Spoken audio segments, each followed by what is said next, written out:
It's a Monday, and it's 74 degrees. I couldn't be happier. How about you? I'll take it. A little bit of rain in the area, but I'll take it. And what a week it is in so many different facets. So welcome to the Bill Michaels Show. I'm Bill Michaels. Glad to have you on today. And if you want to follow us, you can do it as doing many different facets. You can follow us over on Twitter at Bill_Michaels, at Bill_Michaels. You can follow us on Facebook. Go to facebook.com/The Bill Michaels Show. Then you can find us on YouTube. You can find us on Twitch simply under The Bill Michaels as well. Things to talk about there. And you can follow us via the live feed. Glad to have everybody on today. You can follow us email-wise, simply thebillmichaels@gmail.com. That's thebillmichaels@gmail.com. And don't forget, you can always get the link and listen live anywhere and everywhere by simply going to thebillmichaels at thebillmichaels.com. That's thebillmichaels.com. There's a lot to get to. The Bucks make a splash and do exactly what many of us thought they were going to do, and that is lock up Drew Holiday. Aaron Rodgers making his appearance on Jeopardy, and I had put a post up a little while ago over on the Facebook fan page, which is getting a lot of reaction. Some of the things you and I discussed last week, a lot of reaction. But I want to get into one more scenario that was brought up by Brandon Marshall, of all people. So I'm going to get into that discussion coming up here a little bit. You got a terrific week. You got the championship game tonight, which is an unbelievable game. The way Gonzaga, they hit that last-second shot. They put themselves into the championship game, going up against one of the better defensive teams in college basketball this season. That is the Baylor Bears. So that is coming up tonight. You've got Brewers baseball heading down to what we would like to call it American Family Field South, and not Wrigley Field, but they're taking on the Cubs. So that's some fun and exciting stuff. And then you've got the Masters. The Masters begins this week. Jordan Spieth, coming off of a historic drought and finally getting a win, and now his odds to win the Masters have shot up exponentially. So we'll discuss that today.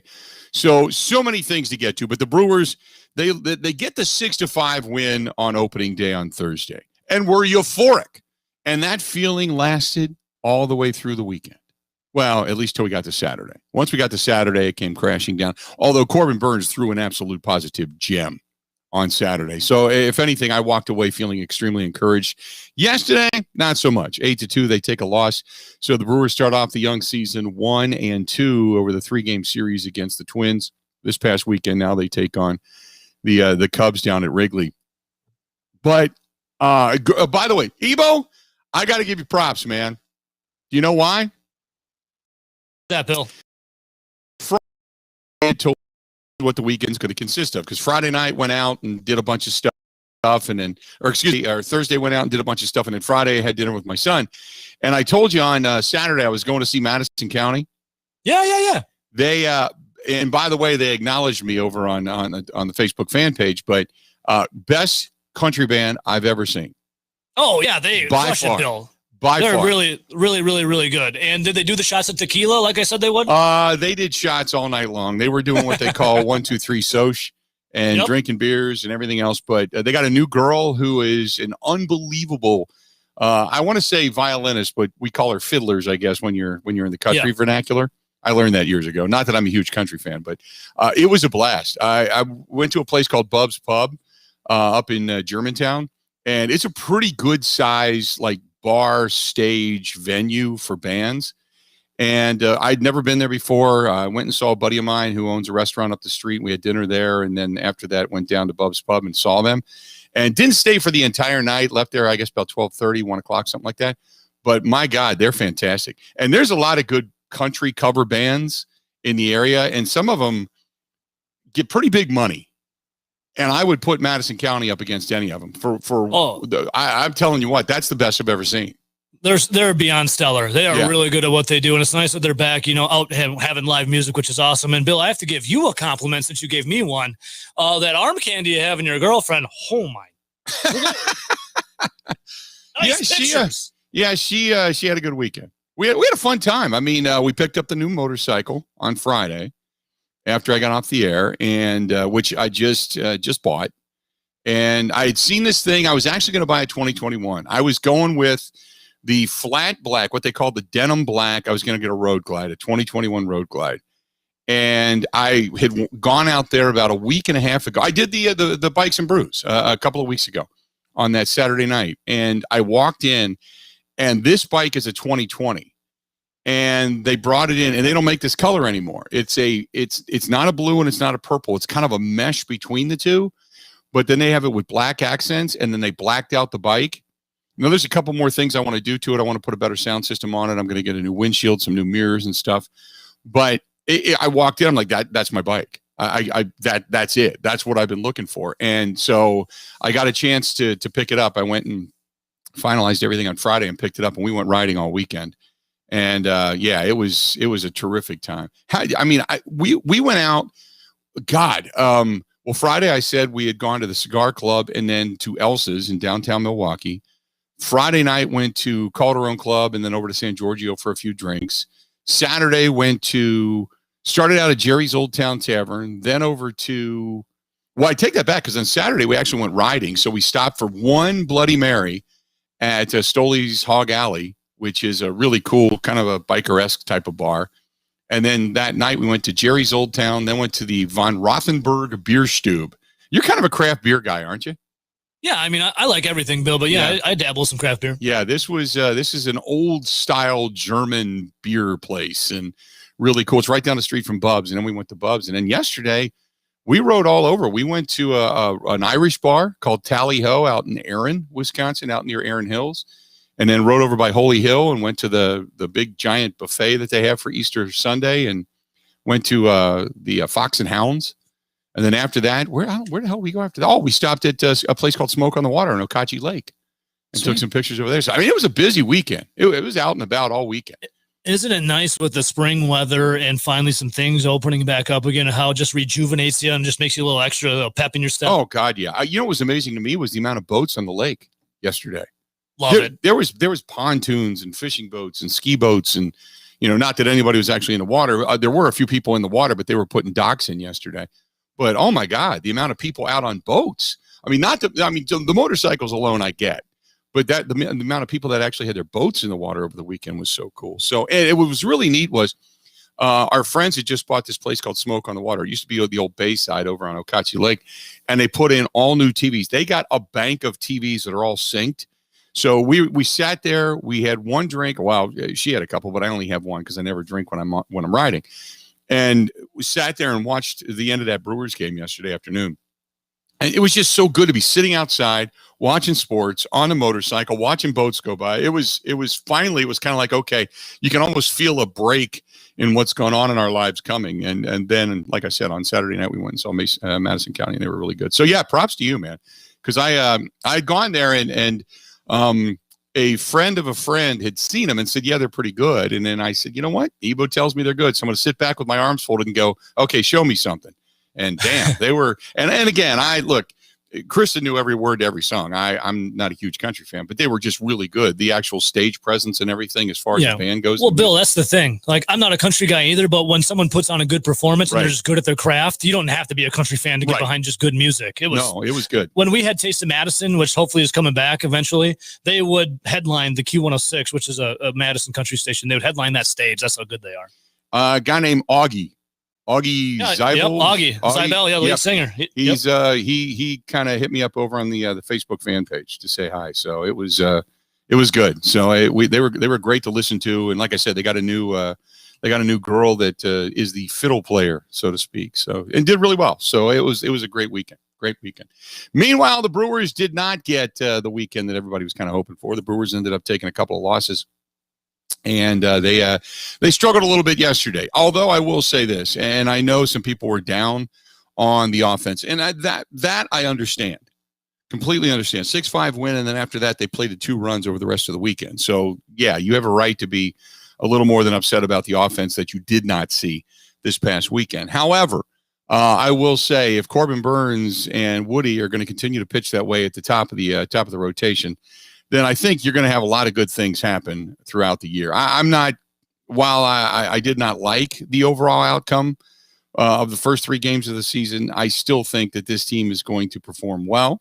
I still think that they're going to win 85 plus games. I'm happy with where they're at. Not that I like the losses, but I liked what I saw. Now, offensively, you usually, and I say this all the time, I said, don't ever buy into offensive statistics in Major League Baseball in spring training. It doesn't stick. It just doesn't happen. I've seen it too often where you get really juiced up about a guy that's hitting the hell out of the ball, and then when they come north, it just doesn't materialize. Doesn't materialize. So it just has not turned out well for the Brewers though this far. But it'll come. I'm not overly concerned as of yet. Wait a couple of weeks, then maybe. But right now, I'm not fretting too much. 877-867-1670. 877-867-1670. If you want to chime in, please feel free to go ahead and do so. 877-867-1670. Want to say hi to Matthew, who wants to talk about Deshaun Watson. Jim says, good morning. Super Women's Championship game last night. Looking forward to the men's game tonight. Yeah, kudos to the Stanford women. They win the national title last night, and they are now crowned NCAA champions. You got the other one coming up this evening, and that is Baylor and Gonzaga. So that's going to happen a little bit later on tonight. And again, the Cubs and the Brewers tonight as well. So there's a lot of sports going on. Not to mention, if you have not checked it out yet, go to masters.com. And I had mentioned this at the Masters start this week. And if you go to masters.com, and or not masters.com, it's the Masters, I think is what it is, themasters.com. But if you go there to their website, the Masters website, you can see the pictures of how they start getting ready, the preparation for the Masters. They kind of give you a behind the scenes look at the pictures and videos and such. It's really pretty cool. So if you haven't gone there yet, I'll kind of point some stuff out. I don't know if it's the Masters or whatever it happens to be, or Masters tournament or whatever the heck it is. But if you go there and check it out, it's I think it's just simply under masters.com, if I'm not mistaken. But you can go there and see the pictures and getting ready for the tournament and such. It's really pretty cool. It's really pretty cool. They had some video and such from yesterday, where if you haven't seen it already, it just shows all the tables, all the chairs. It's the beginning of the day. If you're a golf enthusiast, you can see the steam coming off of the creek throughout the grounds there. It's a really neat look behind the scenes of the Masters prior to the actual tournament getting underway this week. So go there and take a look at it. Yeah, it is Masters. It's masters.com. Masters.com. You can take a look there.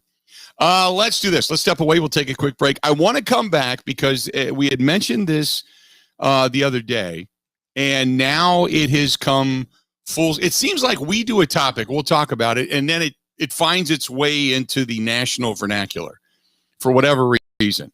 And some of the things that I had mentioned this past week on Friday regarding Aaron Rodgers, the Green Bay Packers, has now fast forwarded over the weekend and into today to some comments. Brandon Marshall gave us one alternative, and he might be right. He might be the one that actually has the correct analogy and the correct thought process for all of this. And I'll tell you what it is coming up next on the Bill Michaels Show.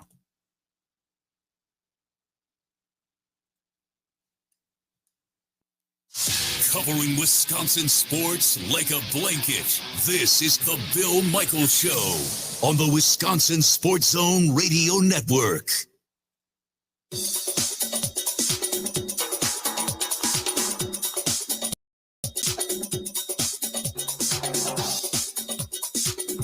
Bill Michaels will resume in 3 minutes.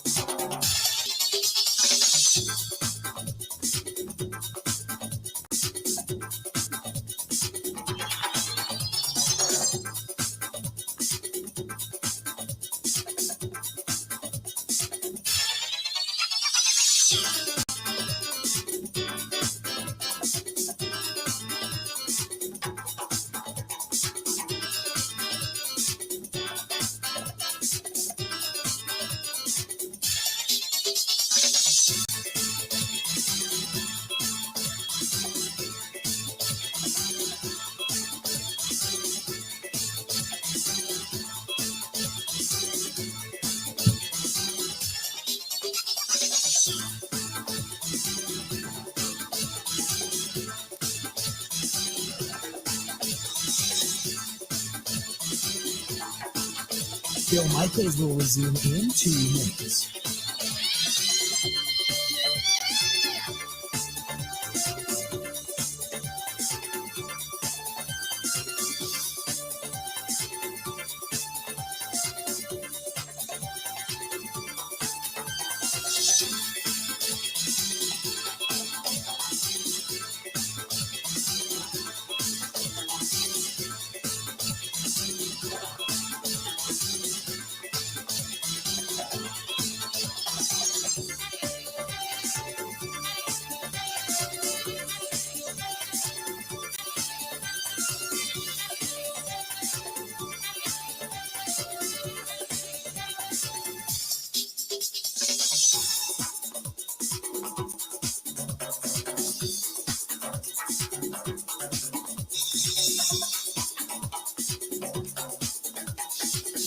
Bill Michaels will resume in 1 minute.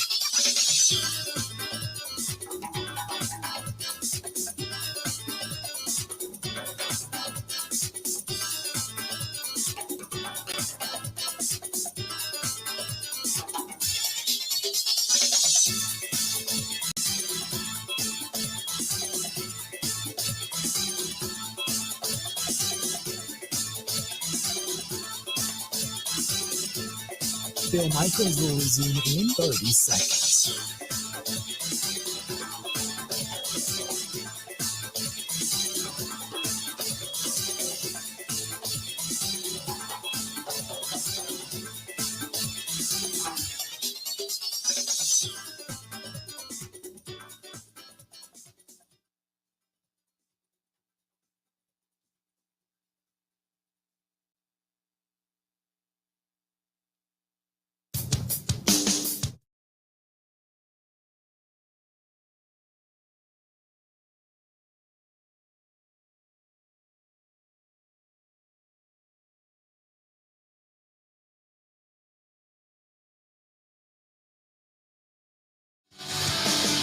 Welcome back to the program, the Bill Michaels Show. We are on the air. We are glad you are with us.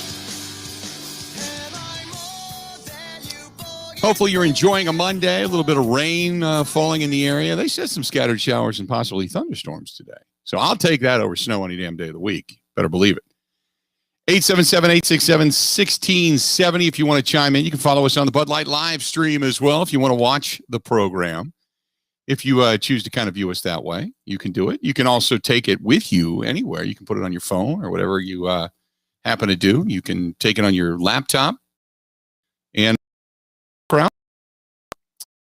867-1670. Follow us on Twitter, Facebook, YouTube. Please subscribe on YouTube. Please subscribe on YouTube. And over on Twitch TV as well, as that continues to grow. I don't even know where we're at on Twitch TV right now. Oh, it's Twitch TV. But you can follow us under The Bill Michaels on Twitch TV. But I don't know where we're at as far as viewership and followers go. We were kind of climbing there for a while. I don't know. That's kind of a gaming thing on Twitch TV, but it's fast growing in at least in this particular world. So, and yes, I will be paying attention to Aaron Rodgers on Jeopardy.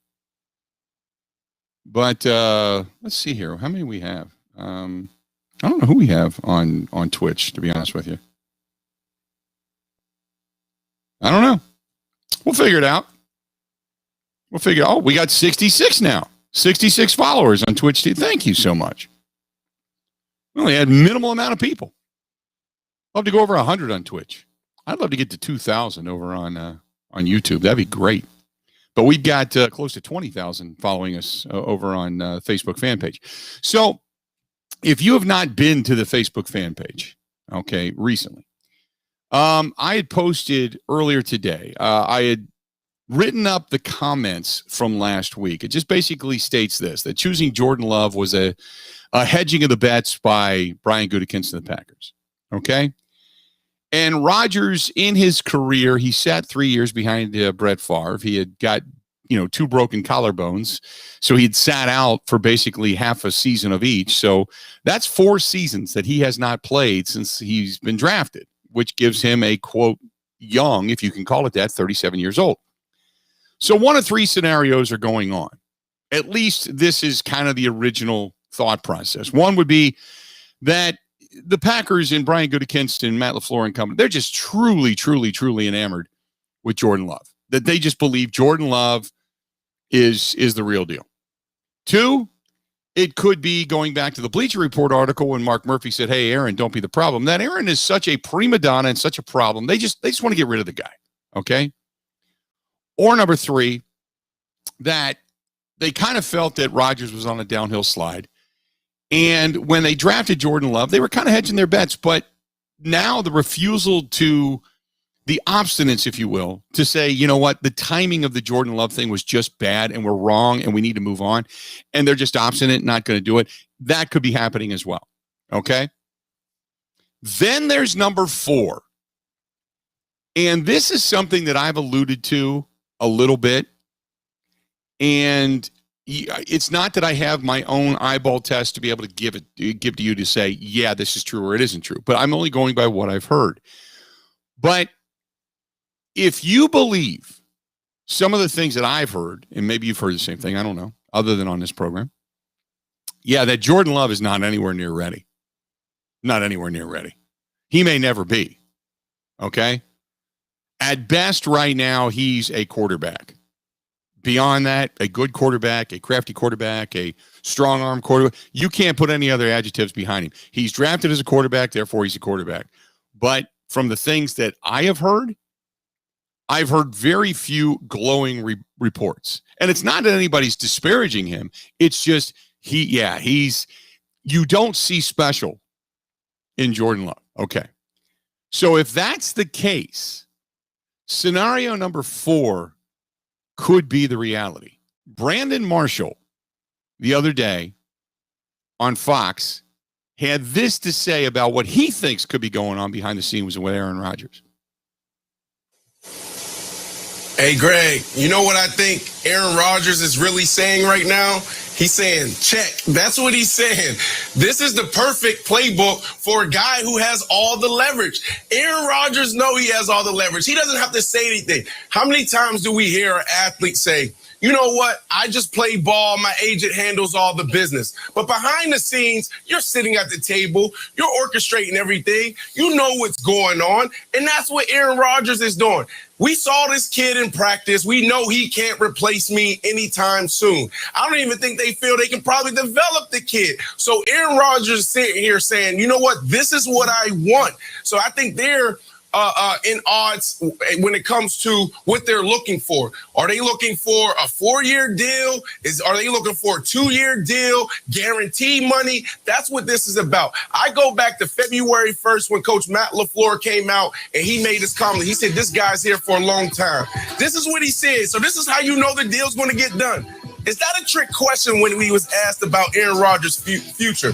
Absolutely, LaFleur said. There's no doubt about it. You're talking about the guy that's going to win the MVP of the league. We're not in this position without him. So I couldn't be happier with not only his performance, but how he led this football team. All the little things he does within that locker room to ensure that everybody is locked in, focused, and ready to go. So yeah, absolutely, he will be here for a long time. I know I said it before, but for a long time. Greg, Nick, this guy isn't going anywhere. This is him saying check and trying to figure out if the Packers are going to step up and give him what he wants. So there you go. He's saying the same thing. Basically, look, this guy's not ready. And Rick says, I'm calling BS. You haven't heard that from anyone. Rick, call whatever you want. I don't care. I really don't. I really don't. He's saying the same thing, that people know Jordan Love isn't ready. He's not ready. And he may never be, as he stated. And so Aaron Rodgers is sitting there going, yeah, you're going to shove me out? You drafted this guy. You traded up to get him. And now you want to shove me out for a guy that everybody knows isn't ready? Yeah, go ahead. Go ahead and do that. Because Rodgers had said to Kenny Mayne, when Kenny Mayne had him on ESPN to talk about, he's kind of doing the Jeopardy tour. And when he had asked him, he had stated Aaron Rodgers, something about, hey, wouldn't you just want to tell everybody now? what are your future? And Rodgers had said, he just said it's out of my control. And then Kenny Mayne kind of doubled down, and he did what any good journalist would do. He kind of said, but Aaron, you can say it right now. I'm your guy. I want to be here. And then Aaron did not answer the question. He said, it doesn't work that way. As if to say that he has no control. Now, I think he's right in the sense that, yeah, he doesn't have control. I mean, the team can do what they want. He has to come back. He has to play. And then after that, they can cut him. They can trade him. There's certain things they can do. Okay? They own his rights.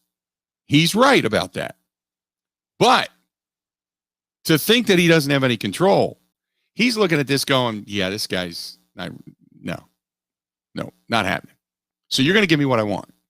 What I want is, okay, we're going to restructure this thing. This is what we want to do. But yeah, you're going to give me the years that I want.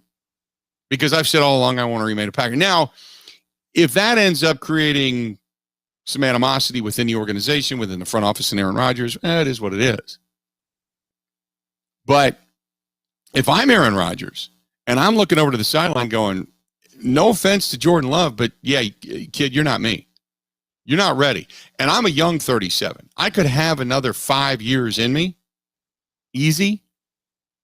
Yeah. Why don't you just give me what I want?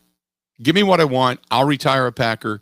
I'll stay in this situation until, I decide to ride off into the sunset. And we'll kick the can down the road. We'll make a salary cap friendly, whatever it is. I don't know what he's saying, but he's saying, yeah, check. What Brandon Marshall had to say is scenario number 4. And that could be the most telling scenario out of all of them.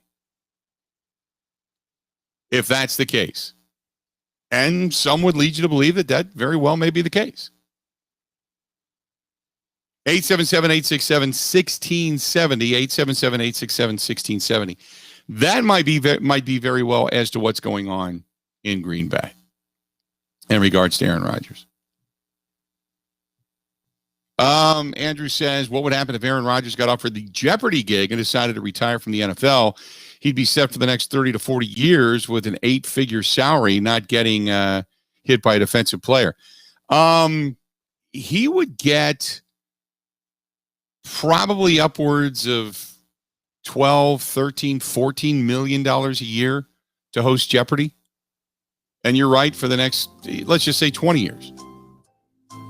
Let's just say 20 years. Then he might do that. And let's be honest, that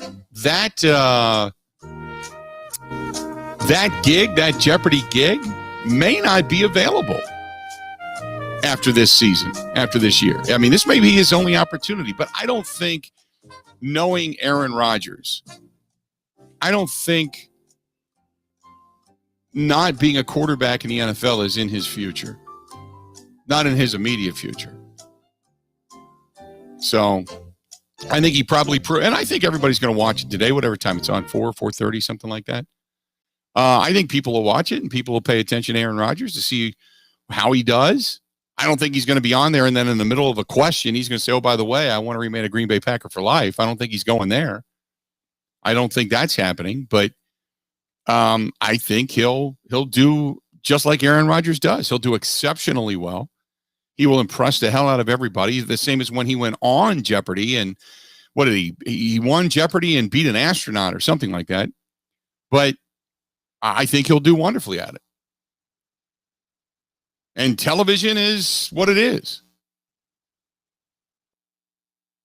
It's a very recognizable. I mean, look at Donald Driver's popularity went through the roof, not because of football, but once he went on Dancing with the Stars. He became the world renowned Dancing with the Stars. 877-867-1670. You want to hit us up, please go ahead and do so. Stay tuned. We got a lot more to discuss as Aaron Rodgers is going to be on Jeopardy. But I don't think this is going to be his final answer, so to speak, using another vernacular from another team or from another game show. I think his final answer is going to be, hey, pay me, extend me. Let's get this done and get it done right. More of the Bill Michaels Show coming up next. Covering Wisconsin sports like a blanket. This is the Bill Michaels Show on the Wisconsin Sports Zone Radio Network.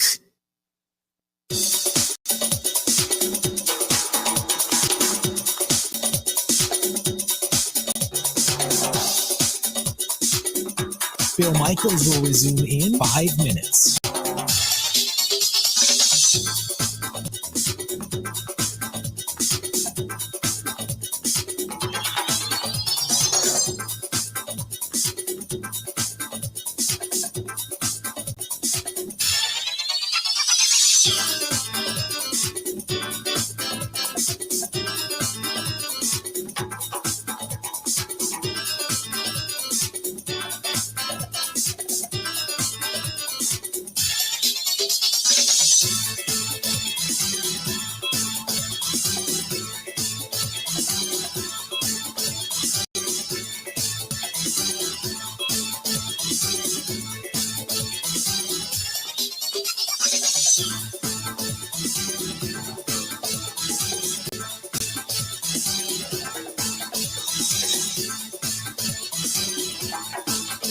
Bill Michaels will resume in 4 minutes.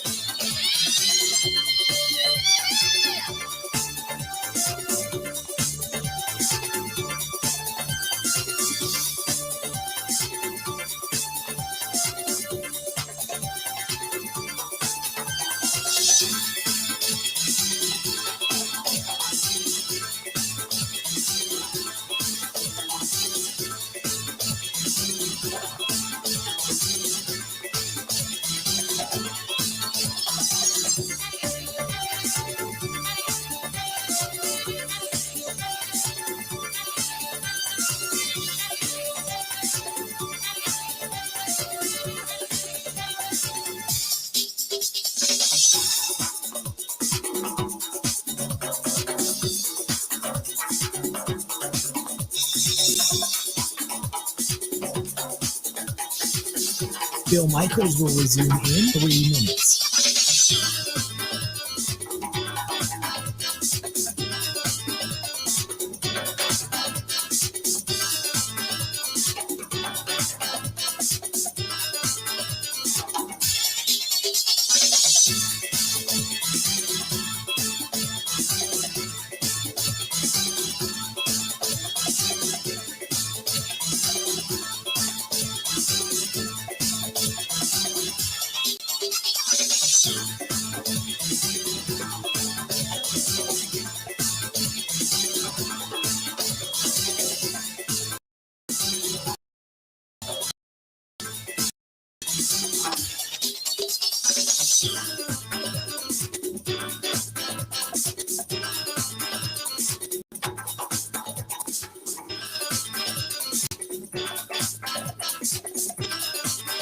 Bill Michaels will resume in 2 minutes.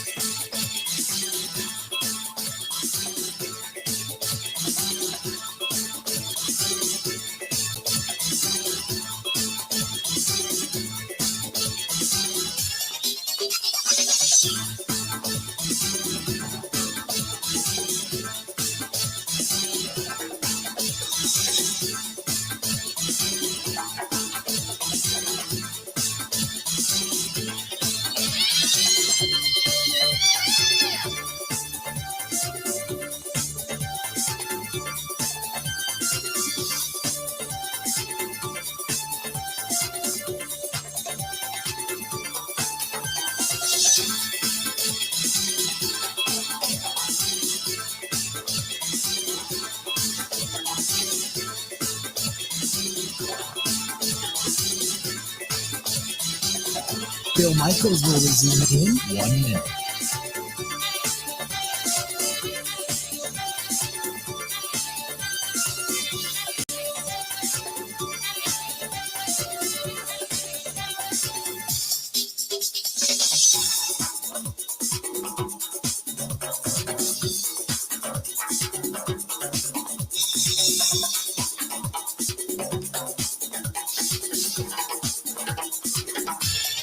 Bill Michaels will resume in 30 seconds.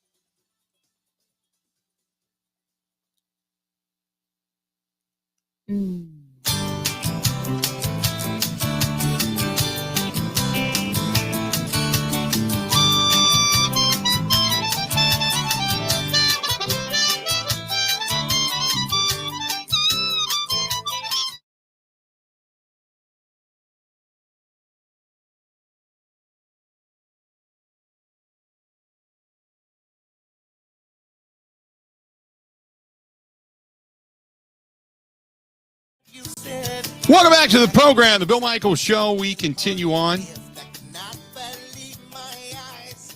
Welcome back, and glad you are with us on this Monday. Warmer Monday, a little bit of a drizzle going on outside right now. I had to run out during we had the Tiki Bar cam on a little while ago. And as I was looking at it, I realized that the grill, the Traeger grill, was uncovered, the smoker. I had to go out and throw the cover on the thing. Didn't want it to get wet and rusty. So welcome back to the program.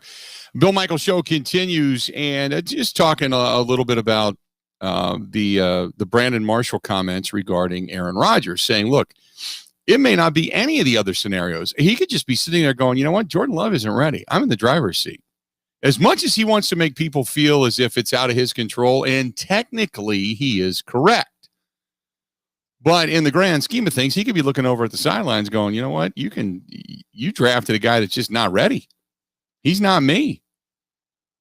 And therefore, if you're going to win, and you think you're going to win consistently, your best chance to win is right here. So why don't we just do this my way? Let's just do this my way. So we can get this thing done. And the Packers right now are kind of sitting back going, maybe we can't. Maybe we don't want to do it that way. Maybe we want to hedge our, or they could just be obstinately saying, yeah, no, we're not going to do that. We don't want to do that. We want to go on our own. Oh, that's fine. Go do your thing. Go do your thing. So, anyway, your thoughts, 877-867-1670, 877-867-1670. If you want to chime in, do it. Yes, I know Jeopardy was filmed about 3 weeks ago. It was filmed a while ago. Wasn't like it was just yesterday. Rick says, why can't he host Jeopardy and play football? Jeopardy is a 50-day per year gig. He can film those in February and March and be done for the year. Is it only 50 days? That's it? I thought Jeopardy was new every day, like many of the game shows. I thought that was new every day. I don't know. I couldn't tell you. But I put it this way.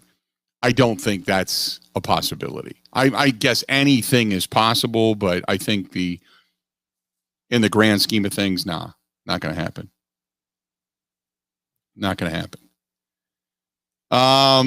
Kinger says, how do you know there won't be a category that implies Aaron Rodgers wants to stay in Green Bay as a Packer?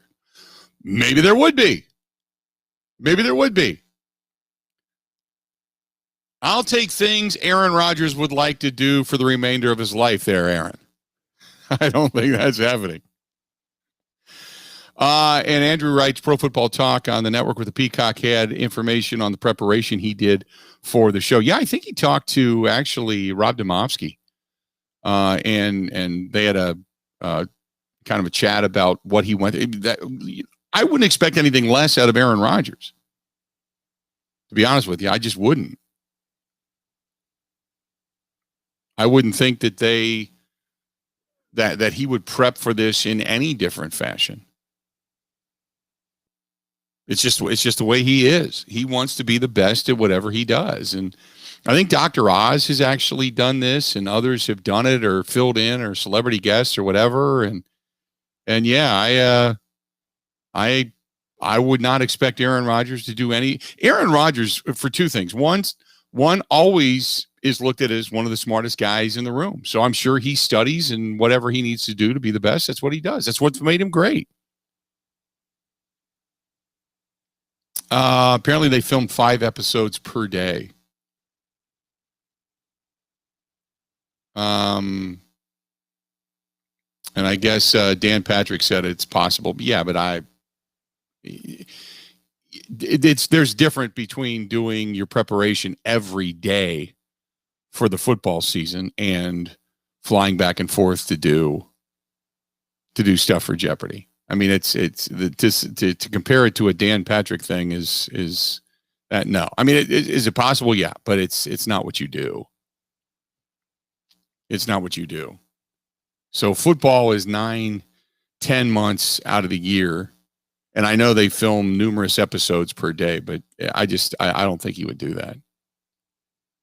Just me. I mean, I think he would love the opportunity to follow in Alex Trebek's footsteps. But I mean, who the hell do I know? I mean, I think we're all out here guessing, but who cares? Personally, if he's going to be the quarterback of the Green Bay Packers, I don't want him to. Be the quarterback of the Packers. They're paying a lot of money to be that guy. You know, if you're thinking about retiring and about moving on, well, then so be it. But I'm not at all interested in the quarterback of the Green Bay Packers also being the host on Jeopardy. Just saying. Hey, our friends over at New Male Medical Center, they are, you can always say, what is the question, Jeopardy-wise, the original innovators to help with male health and technology. I would say, who is New Male Medical Center? That's right. They're the original. Now, there's others that are out there. Okay, there's others that are trying to come along and are trying to emulate what it is they do, but they're the medical experts. They are the first and the best, and they're helping guys with ED, erectile dysfunction. They've got a 98% success rate. That is 98%, all but guaranteeing that they can help you out. And when it comes to low energy, brain fog, and if you're feeling sluggish, you're moody, you're up and down a little bit, could be some low T. If you're over the age of 30, they helped me out with that. They can help you out with that as well. Over the age of 30, you don't need to be an old dude to get this done. You know, over the age of 30. Then when you talk about the all-in-one weight loss program, that's for everybody. They can help you out with that. Doesn't matter what age you are. Call my guys, locations in Milwaukee and in Green Bay. Call the guys at the New Male Medical Center today. 414-455-4451. 414-455-4451. That is the New Male Medical Center. Again, 414-455-4451. Tell them we sent you again. 414-455-4451. Chris says, do we know if the Packers have even tried or didn't try or they needed to?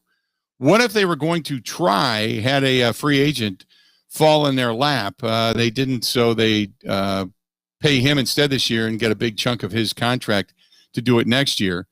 What does it go on to say, people? Do we actually know who or which side didn't want to do a deal? Or maybe both? And they couldn't agree to terms. There were a lot we didn't know. Everybody is just making stuff up.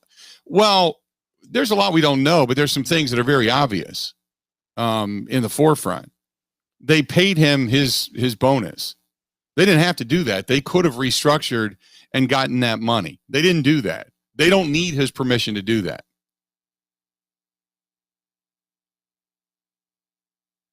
I mean, you know, to restructure his deal, to change salary to signing bonus, they don't need his permission to do that. They didn't. When it comes to a deal to give him an extension to push some of that money down the road in a more fashionable or an appetizing way, they need his permission. But to restructure, no, they don't need his permission to do that. Rick says the Packers are in the wait-and-see mode if Rodgers balls out and Love doesn't make it as far as significant progress, and then the Packers may add years to the contract. I personally think the Packers won't make a decision until they absolutely have to.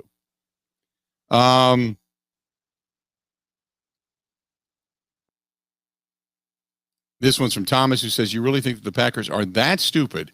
They believe Love can replace Rodgers without him being tried in a game yet? No, not at all. I don't look when I'm going to go back to past experience. When Rodgers was drafted, okay, which is a different scenario in which he was drafted because one, he fell to the team, and secondly, Brett Favre had hinted for years about retiring. So it's just different. But when Rodgers fell to the Packers and Rodgers took over in running scout team and doing things in practice, you could clearly tell he had there was something about him. You could clearly tell. That's not what I'm getting out of people that actually cover the team, because you can't get everybody in there because of COVID. Not everybody could go to practices anymore. There was a certain amount of people that were assigned to that were tier 2 or 3 level reporters, and that was it. And you had to take everybody else's word for it. So everybody talks. You get conversation. And the conversation is, hey, how did he look? And you get that, maybe one person will go, I thought he looked okay. I thought he looked pretty good. But for the most part, you get that, oof, boy. And some people that I really trust said he's swimming. The word that was used to me 2 or 3 times was he's swimming. In other words, doesn't understand it, doesn't see it. Now, he may get it, but usually the ones that are special, they already get it. Their talent, their physical talent gets them there. Okay, that's how you get drafted. But it's what you have between the ears that makes you special. And your ability to decipher is what makes you special. And there's others that have looked at me and went, yeah, oof, not there with him. Not there with him yet. So that's where I get, the thought process, if you will, on some of this stuff. 877-867-1670, 877-867-1670. You want to chime in? Do it. We got a lot of Brewers to talk about. And how about the Drew Holiday signing of the Milwaukee Bucks? We'll get into that as well as the Bucks continue to try to hang on to key pieces that they believe are going to help Giannis ultimately win a championship. We got a lot more to get to. More of the Bill Michaels Show coming up next. Ready?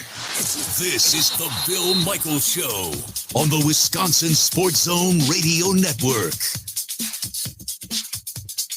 Summers in Wisconsin are simply spectacular. Tailgates, picnics, weekends on the lake, or just sitting around the fire pit with neighbors, enjoying some great conversation. Yeah, well, your official convenience store of summer, Quick Trip, is celebrating with the lowest legal beer prices on your favorite 24 and 30 packs all summer long, including Bud Light, Busch Light, Miller Light, Coors Light.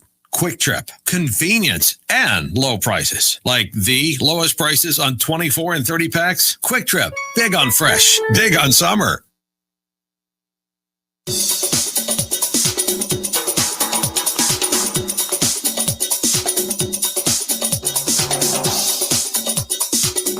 Bill Michaels will resume in 3 minutes.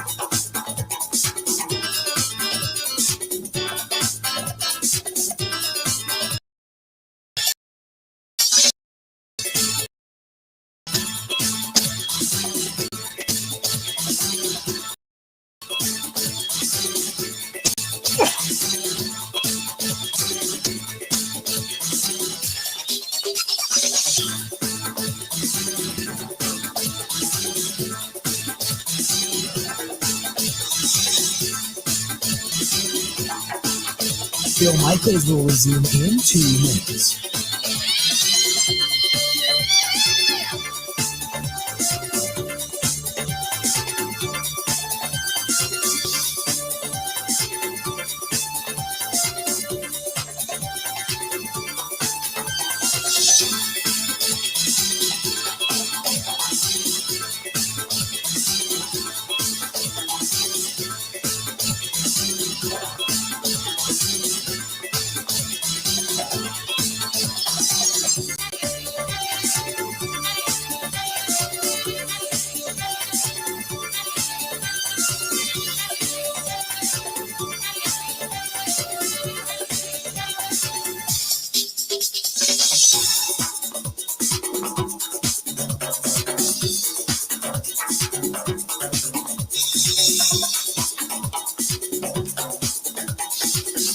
Bill Michaels will resume in 1 minute.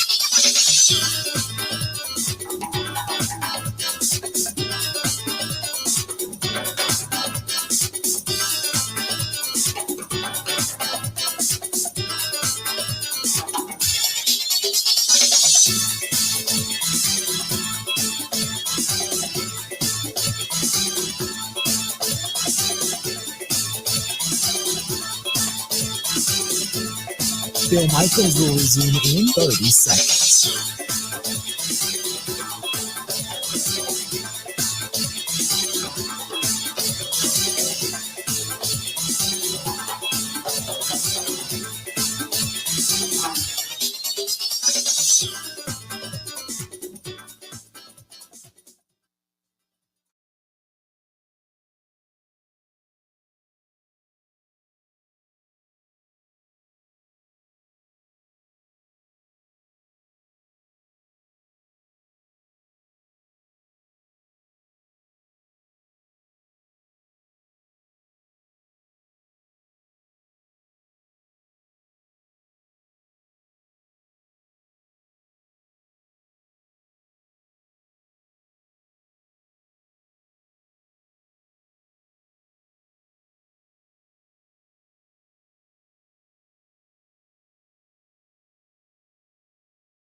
70. If you want to hit us up, please feel free to do so.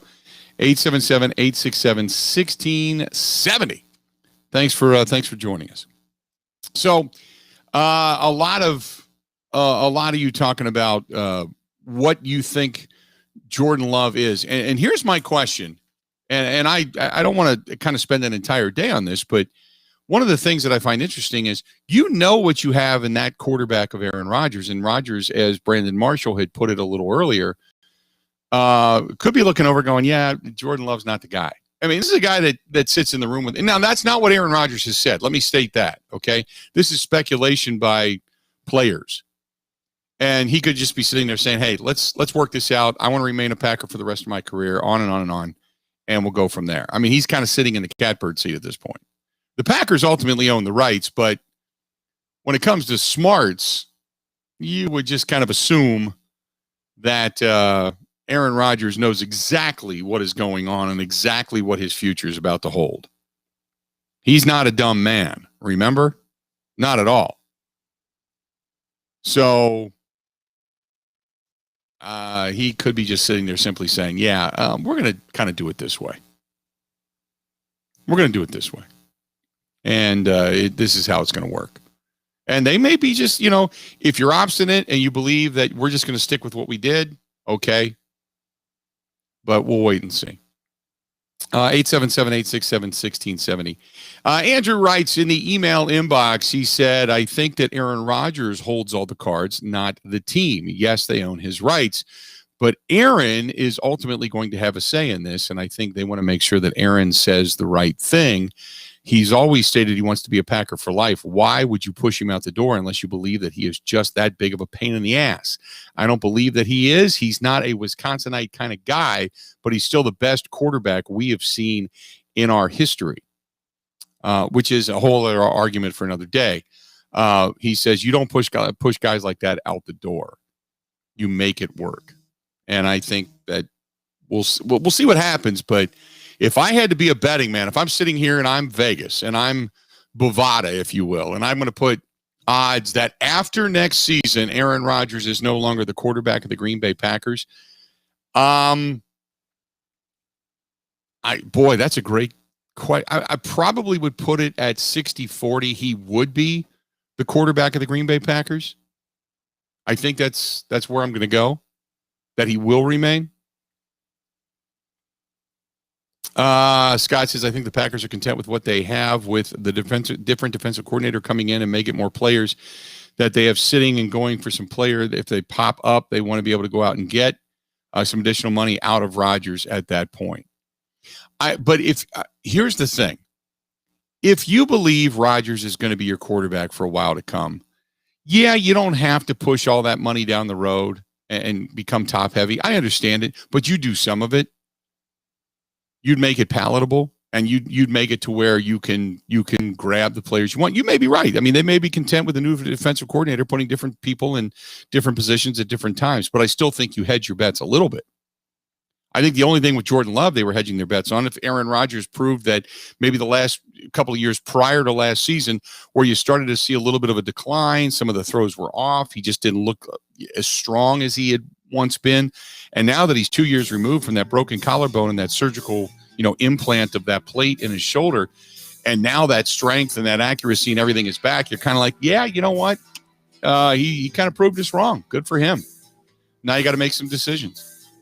Oh well, so be it. It's a good problem to have, right? Are the Bucks, are they on the right path, and are you becoming a believer? Are the Bucks on the right path, and are you becoming a believer? I'll tell you what we're talking about when we come back. Stay tuned.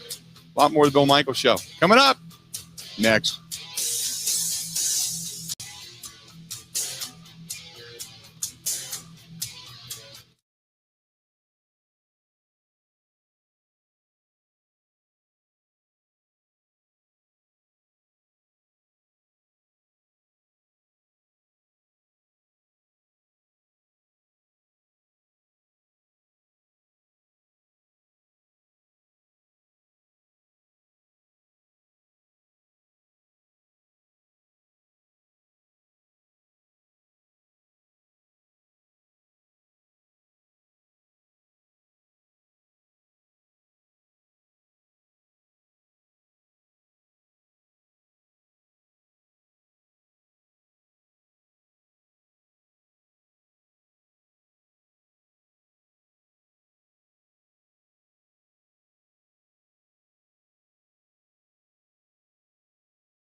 17.1 points, 5.4 assists, 4.6 rebounds, and a career best 1.8 steals per game. The Bucks are back in action on the West Coast tomorrow night when they take on the Warriors. From the kennel to the coop, whatever the season, Fleet Farm has everything to keep your animals happy and healthy. From training your pup to sit season to mastering those retrieval skills season. From clipping your horse for competition season to keeping the backyard birds well-fed season. And of course, loving your pets like family season. There's a reason people say, if Fleet Farm doesn't have it, you don't need it. Because we have it all. Fleet Farm. Built for real life. Wisconsin football is in spring practice, and quarterback Graham Mertz couldn't be more excited about his team. It's going to be a completely different team. Guys are playing with confidence, trusting the installs we got in and flying around making plays. This spring ball will mean a lot, and I know it's where we were last year, where we're going to be this year, completely different. First game, September 4th against the Penn State Nittany Lions. For the Wisconsin Sports Zone Network, I'm Ebo.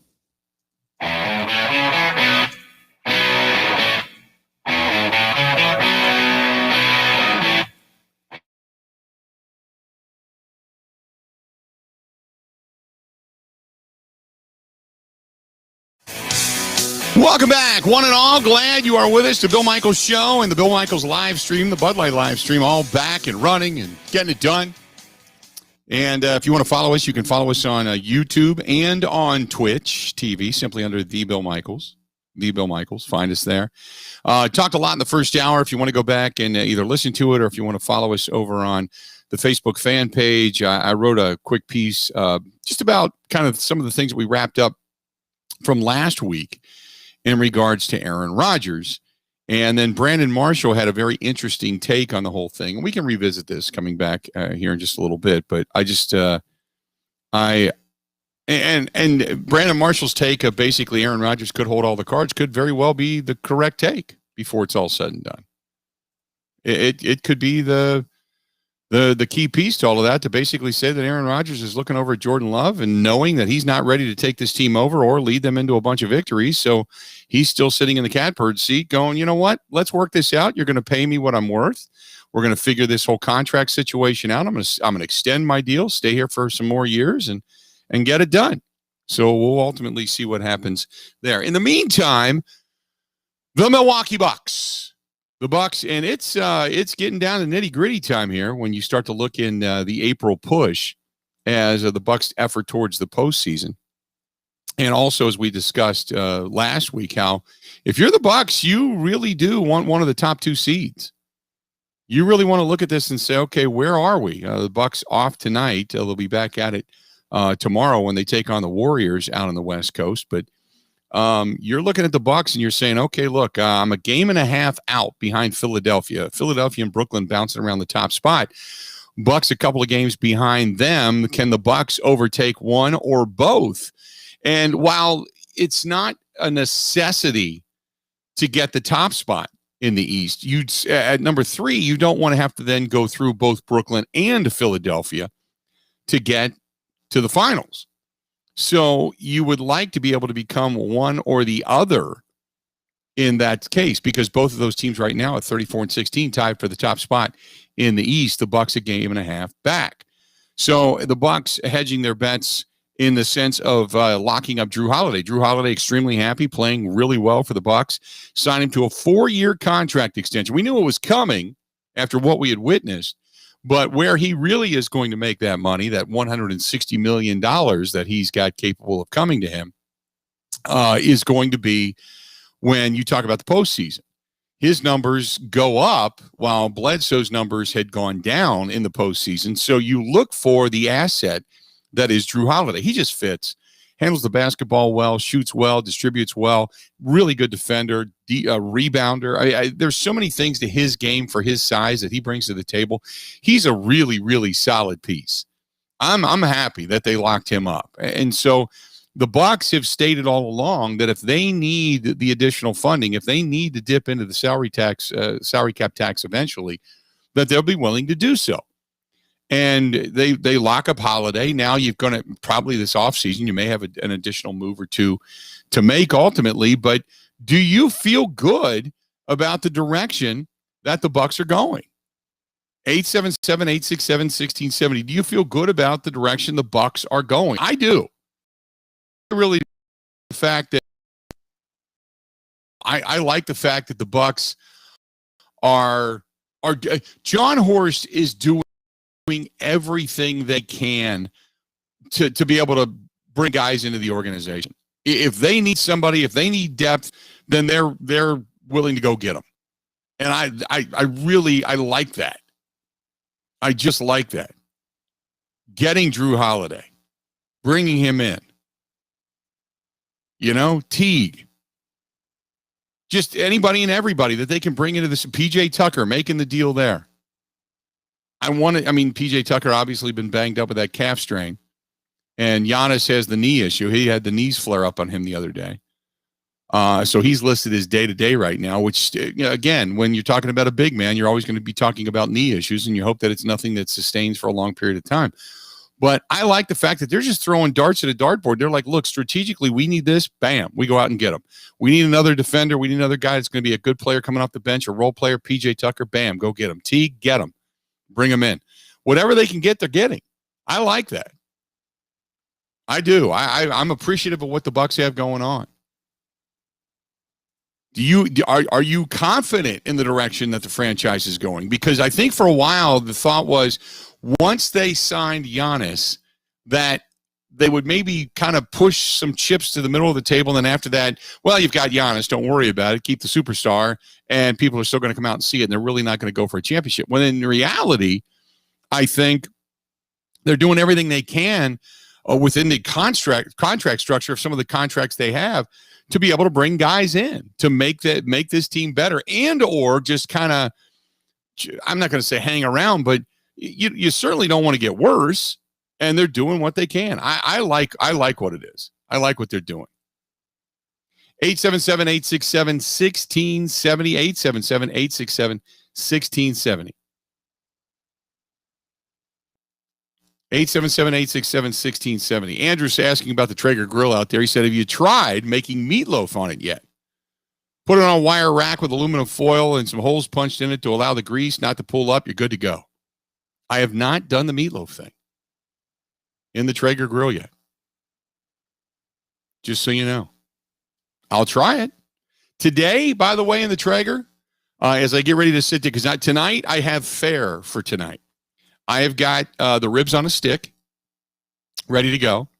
And I've got bacon-wrapped stuffed jalapenos. That's the dinner tonight. Little salad off to the side, a lot of protein. But that is the dinner tonight. Bacon-wrapped stuffed jalapenos, some ribs on a stick, and a big salad. That's what I got going tonight.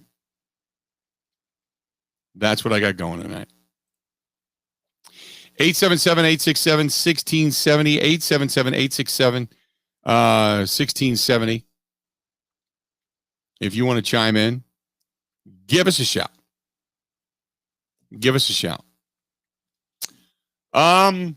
Mark says, today is the day they're opening things up for COVID shots. Would you get one if it was offered to you? I'd take one. I've already said that.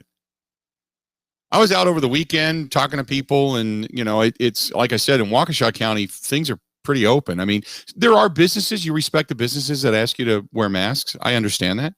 But there's a lot of businesses that have just said they're opening up.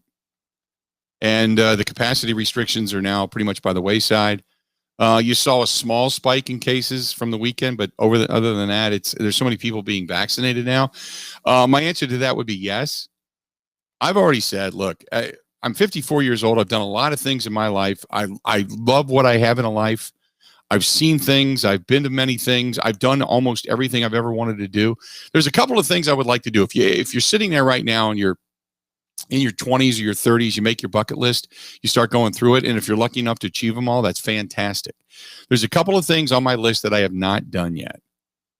But that's it. I still want to go to the Masters. I would love to be able to go and drive up Magnolia Lane into the Masters and be able to witness that. I would love even more to play it, but I don't think that's ever going to happen in my lifetime. Not in the Masters, of course, but just to play Augusta National. That's probably on one of my, bucket list to-dos. Other than that, I mean, I've been really, really lucky to do many things that I've wanted to do. So, as far as travel the world, I'd love one more. I shouldn't say one more time. I'd love to be able to take an overseas trip, go to Italy or something like that. Eventually, nothing imminent, but eventually. But beyond that, nah, I'm completely thrilled. So I'm like, yeah, you know what? I'll take it. Hey, if it makes body parts glow in the dark, it's easier for Uber to find me. I've always said that. So I'm good to go. The Brewers, by the way, they are getting their COVID shots. The players and staff received them over the weekend in conjunction with Wisconsin residents 16 and older eligible for vaccines. So, look, the team is, if the team reaches 85%, the protocols will then be eased for the team. So that's the reason they're trying to do it. If you haven't seen it already. So, which is good. I just wonder at what point then the protocols are eased for the team in the sense of people and the fans in the stands. That's what I want, fans in the stands. 877-867-1670. 877-867-1670. You want to chime in? Go ahead and do it. 877-867-1670.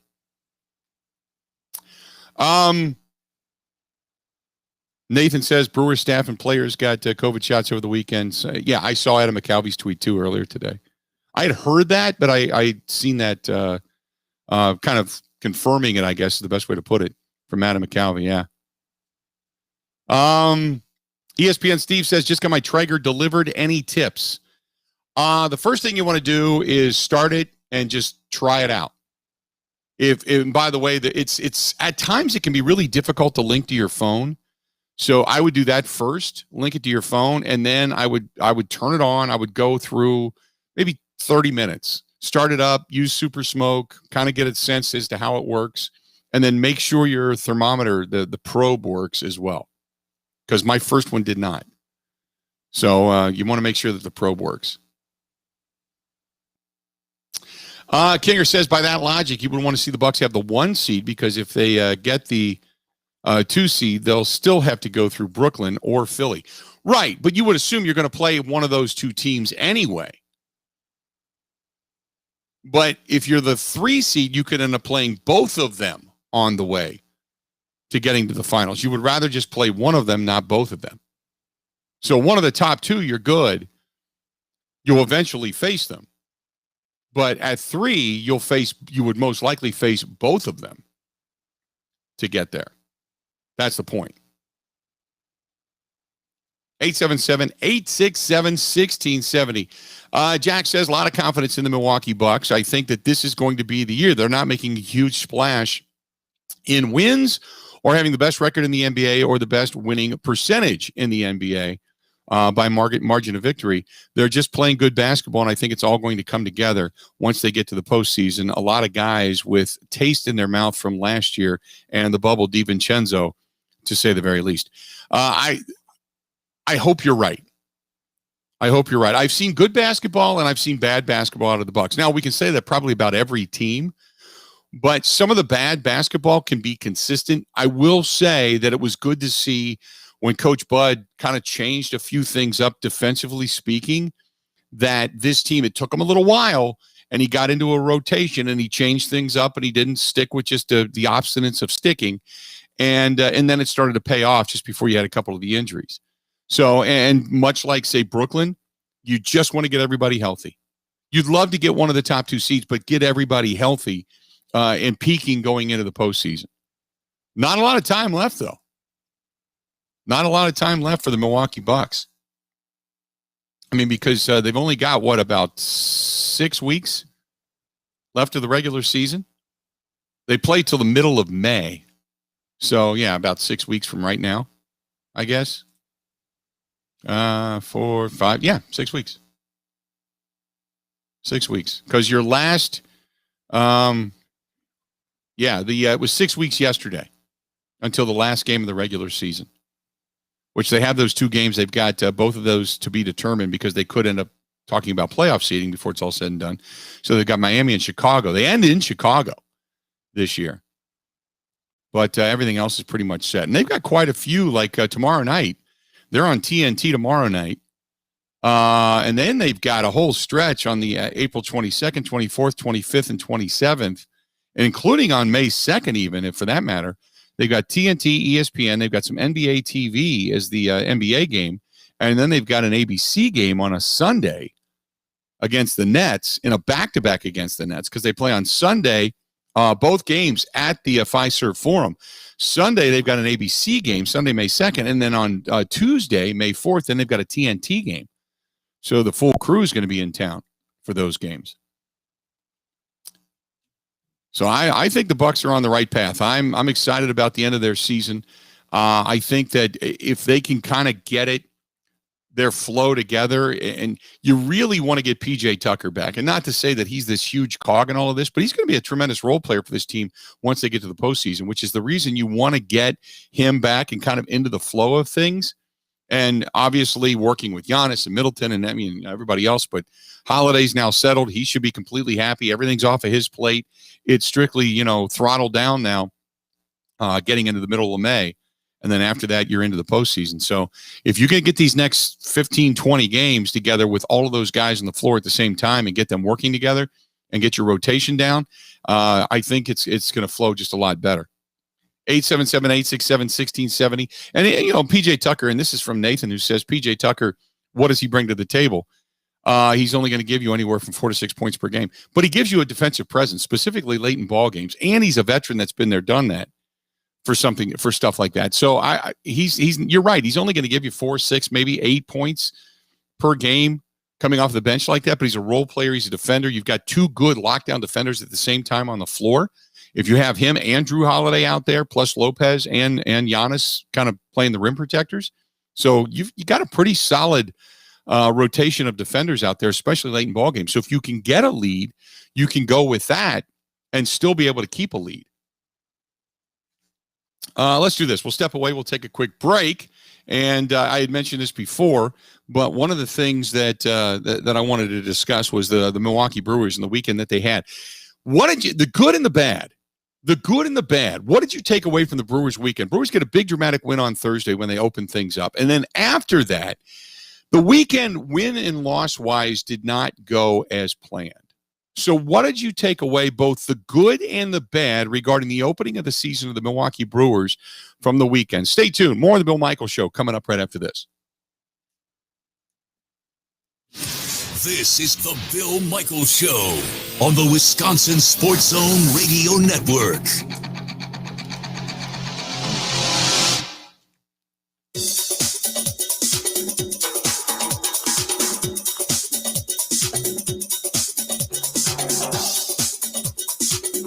Bill Michaels will resume in 3 minutes.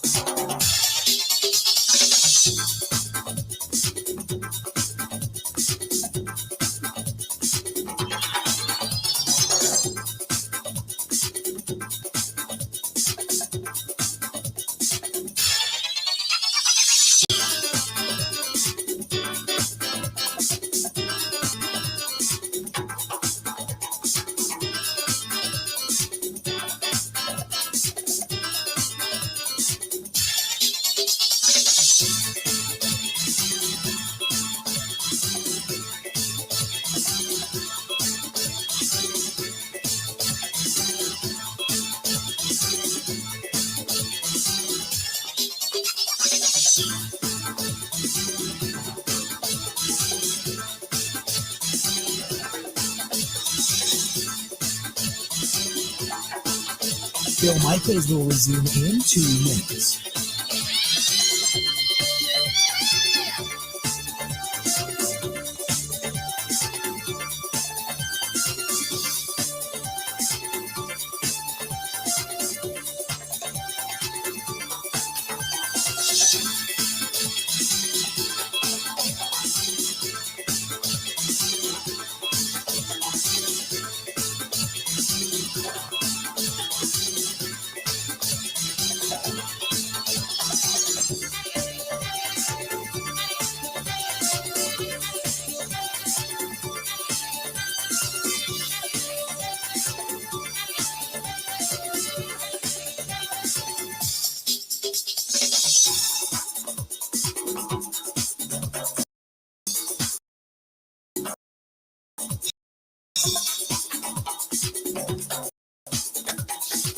The micros will resume in 1 minute.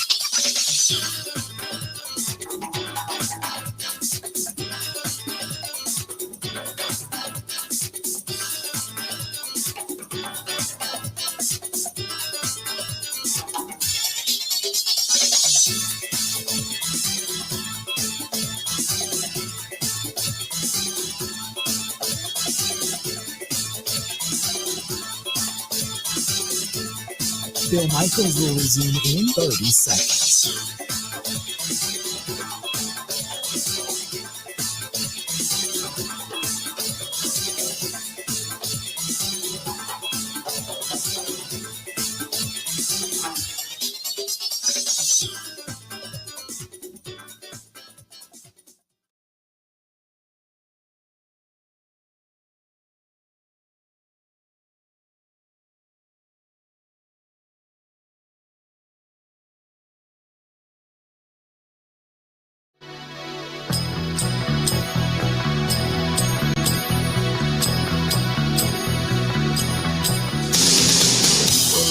Welcome back to the Bill Michaels Show. On the air, continuing on this Monday, the 5th of April. I'm not quite sure about your particular area. A little bit of rain in my area. Some scattered showers, a little bit of drizzle going on. I know it's not going to be a perfect day today. I was kind of hoping that the rain would hold off because I have some grocery shopping to do. And I want to get all this stuff done before I hunker down because I'm excited. Tonight, it's going to be a little bit warmer, but you may have a few, rain showers or storms in your area, nothing major. But tonight, you've got just a load of good stuff. Brewers tonight taking on the Cubs. Hopefully that game doesn't get washed out. But Brewers tonight taking on the Cubs. And then in addition to that, you've got the national title game tonight, Baylor and Gonzaga coming up. So I'm excited about this evening. I've got my fare ready. I had mentioned that. I've got some ribs tonight, some bacon wrap jalapenos, and I've got a salad, and I'm good to go. Maybe a beverage or two in my future. Oh, better believe it's good. Good. 877-867-1670, 877-867-1670. If you got something to say, chime on in. Now, the Brewers over the weekend, they ended up losing 2 out of 3. Scored a total of 2 runs in the last 2 games. First game, they get the walk-off win 6-5. And then after that, the offense was just abysmal. Just couldn't get it done with runners in scoring position.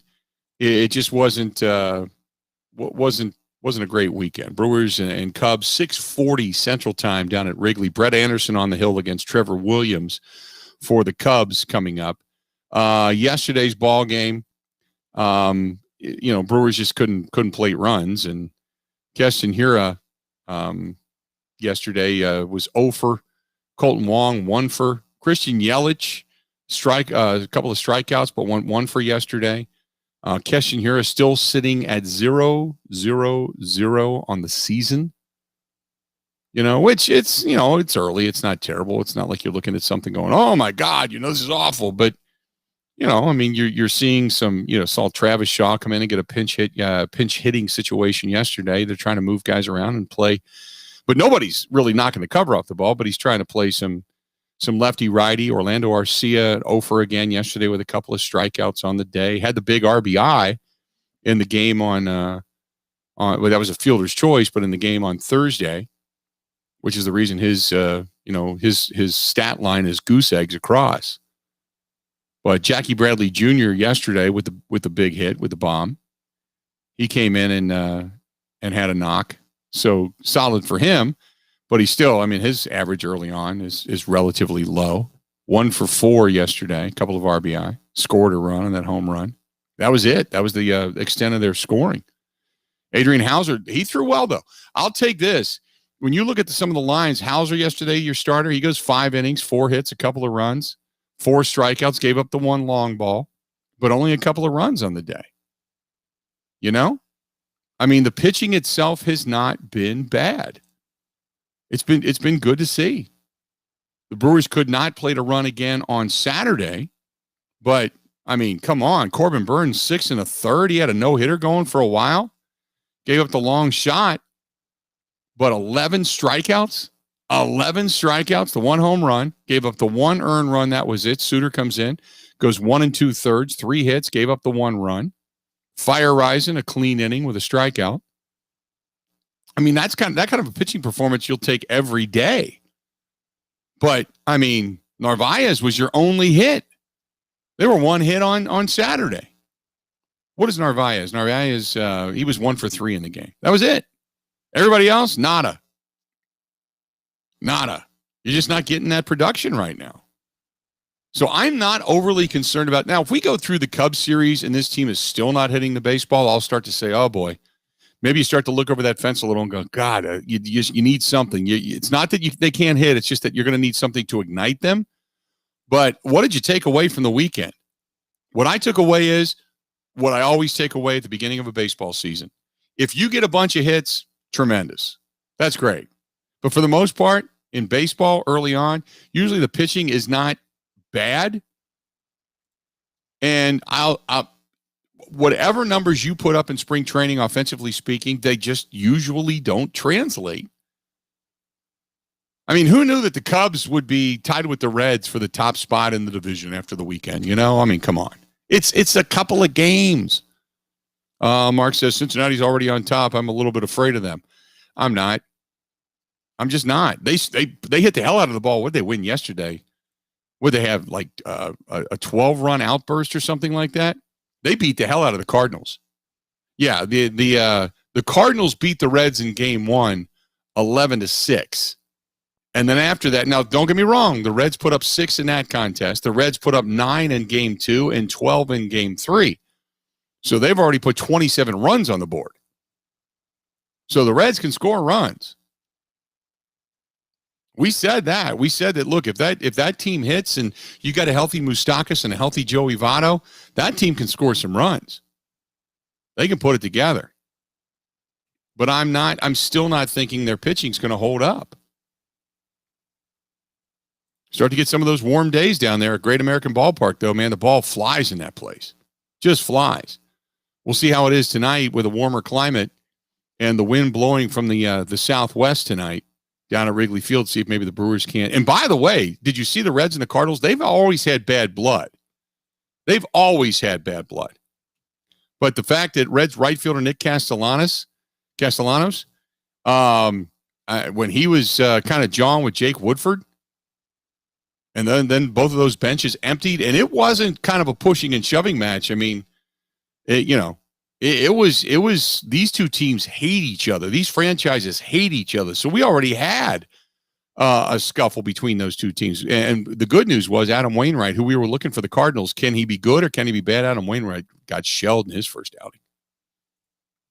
So good news for if you're a Brewers fan and you're thinking to yourself, will the Cardinals be any good? He got shelled in his first outing.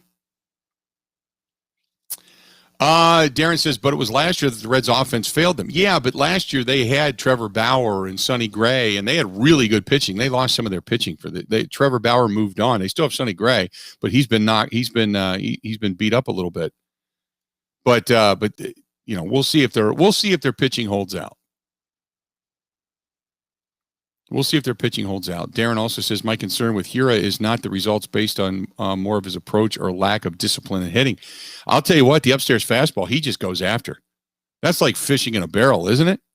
He'll go after an upstairs fastball every damn day of the week and look bad doing it.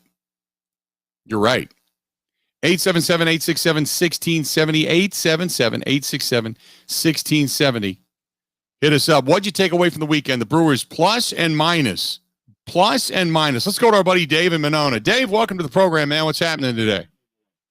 Nacho cheese, man. Hey, before my Brewer take, you know what, the Bucks, the only thing I see here in the Bucks is Coach B has his last 2 years in Atlanta. I have pretty much zero faith that he's going to be able to turn around. I hope they do. I'm a big Bucks fan. I hope they do, but there's a track record there of Coach B. The last 3 times he's been there, just choked it away. So I like the Nets. They picked up a couple of top 5, and Aldridge and what was the other guy for their bench. PJ Tucker. That's what killed the Bucks. Yeah. I mean, that's what killed the Bucks the last 2 years. I mean, what's helped them. They had a bench. This year they have no bench, but the good, the bad, the ugly. The good is the Brewers got beat twice. The bad is the Brewers actually won a game. Right. So tonight, you guys are coming down, and it'll be probably the first one to get 3 singles because the Brewers stink and the Cubs stink. The Brewers offensively did not get off to a good start. Their pitching staff, if it continues like this, they're going to be pretty good if they start hitting the baseball. They just got to start hitting the baseball. They need something to break. They need like a Yelich or home run or something to kind of put them on that right path. I can't believe the Cubs. The Cubs have so much talent. If they don't put it together this year, offensively speaking, then it's like, what the hell went wrong? Yeah, I'll say this. One, you're right. They would be done. But secondly, does it really put into question then what it is they did when they won a championship? Did it all just come together at the right place, right time? I told people after that 2016, he had all these young single guys. The worst thing that ever happened to them is they all got married. They all got fat, happy, and lazy, and they lost their desire to win. And the fact that Theo didn't trade them when he had the opportunity. Kyle Schwarber, they released him. They couldn't even get a bucket of balls for him. Yeah. And now all these guys are last year contracts. There's nobody going to give the Cubs what they want. Theo blew it. So he got us 1 win in 2016. But, at least, we have the Cubs versus the Brewers tonight. And when we sweep you guys, and always poor little Brewer fans. Well, hey, I'm telling you, I've already got tickets. I'm going to get tickets put aside for in September. Bill Michaels and the Nacho Cheese Man. I am. You know what? When the Cubs come to town in a couple of weeks, I'm actually going to be there. I'm going to go to that one. I've got some tickets for that one too.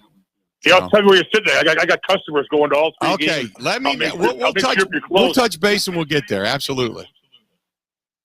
All right, man. Like I said, go Cubs, go, buddy. All right, buddy. Talk to you, Dave. Dave Monona. There you go. I told him he stands in front of me. I'm putting my big helmet full of nacho cheese down in his seat so he ends up with an ass full of cheese. I'll stand by that. If not, we'll just share beverages over who wins. We'll do that. 877-867-1670, 877-867-1670. If you want to hit us up, go ahead and do so. Let's do this. We'll step away. We'll take a quick break. We'll come back. Got a lot more of the Bill Michaels Show, which is coming up. I want to continue on the Brewers. What did you take away from the Crew over the weekend? What did you take away from the Brewers over the weekend? Is this team a team that you think, okay, I'm a little bit nervous? Or are you just kind of like, no big deal. You lost 2 out of 3, but continue to move on because the offense kind of sucked. But the pitching was nice. Stay tuned. You got a lot more of the Bill Michaels Show coming up next. Covering Wisconsin sports like a blanket. This is the Bill Michaels Show on the Wisconsin Sports Zone Radio Network.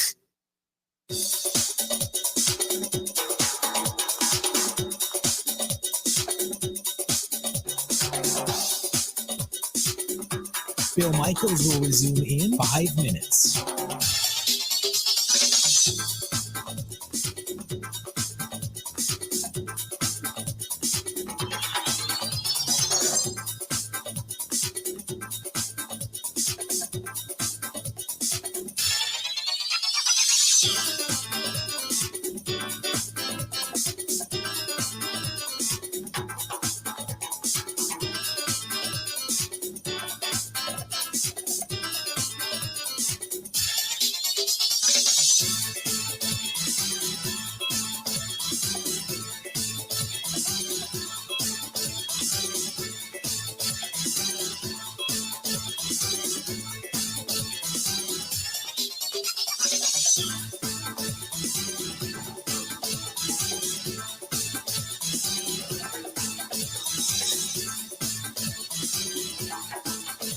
Bill Michaels will resume in 4 minutes.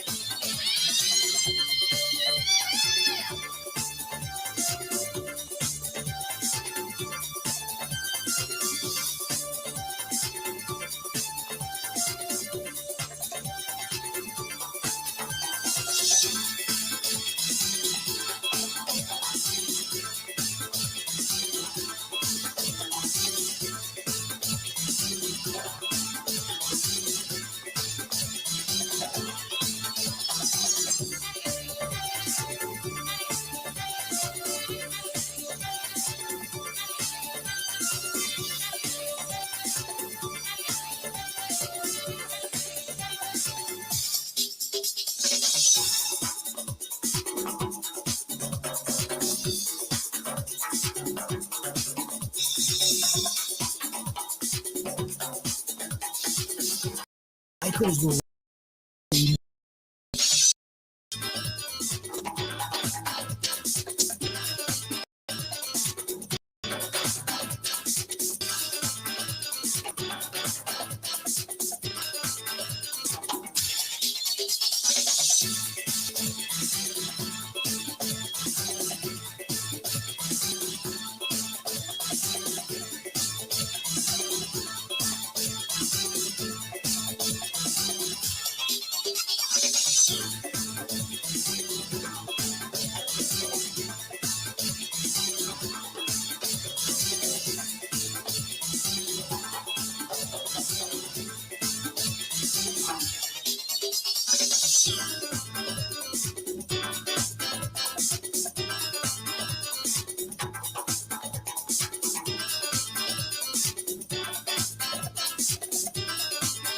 Bill Michaels will resume in 2 minutes.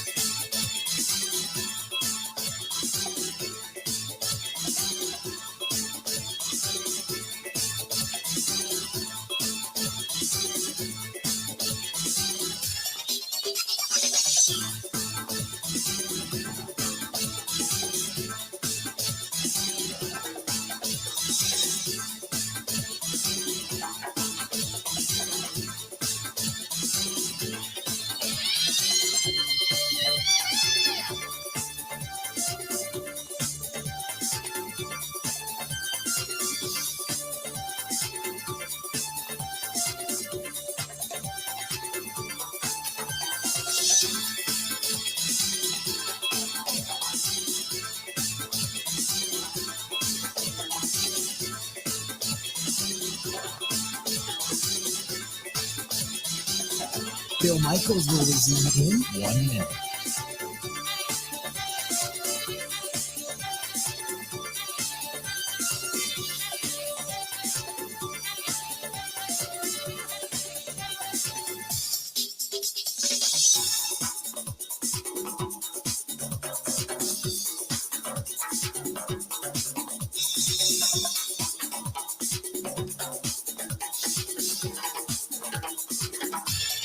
Bill Michaels will resume in 30 seconds.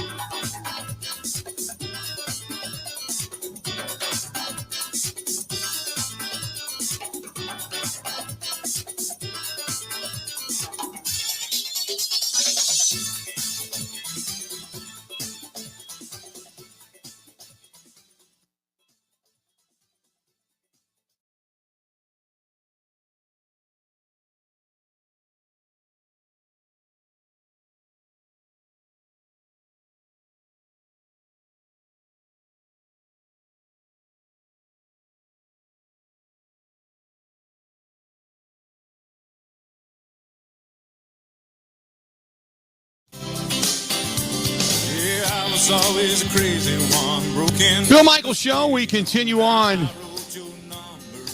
What you take away from the weekend? Brewers, good and bad. Pitching solid. Woodruff looked good. Burns looked good. Then you've got the offense, which did not look good. And overall, a couple of losses. Scored 2 runs. 7 runs total for the first 3 games of the season. 7 runs total. While allowing 16. It's not going to get you a lot of wins, but they did get the inspirational, if you will, walk-off win on opening day. After that, it has been rather quiet, not a lot to cheer about. This is from Planet Mark, who says, in my world, the Milwaukee Brewers are the same as they were last year. This team has not done anything to prove me any different. They're struggling at the plate, still undisciplined, still swinging at bad baseballs, have not gotten it together. The hitting coach should be fired. Pitching coaches are okay so far. I think this organization is going to stand pat and paying the money to Christian Yelich, who clearly is past his prime, as Planet Mark states. I don't know where Planet Mark is from, but it's obviously not Earth. He says this team is and will forever be a small market team that doesn't put money into the franchise. That is from Planet Mark. Planet Mark, I don't even know where to begin with that. I just, sometimes you just scratch your head and there's some people that just want to bash, and Planet Mark, I think that's what planet you're on, right? unless you're just some kind of dramatic Cubs fan. By the way, I agree. Some of you have said that our guy David Monona being happy with a World Series championship for the Cubs when they had not won one in over 100 years, 108 years. To say, well, they got us one, I guess. That was, I agree with that because they had known losing for a long, long, long, long time. And so, yeah, Theo might have held on to a couple of guys and thought maybe there was more talent here than what actually is. We'll wait and see. But man, and this is something, a World Series is something the Brewers fans have never known. Milwaukee Braves fans knew, but Milwaukee Brewers fans have never known. And it's been a long time for them. So, what is it, 30, 50 years? Since what, 1970? Yeah. 50 years, 50 plus years. Waiting for a World Series. It's a long time, man. Long, long time.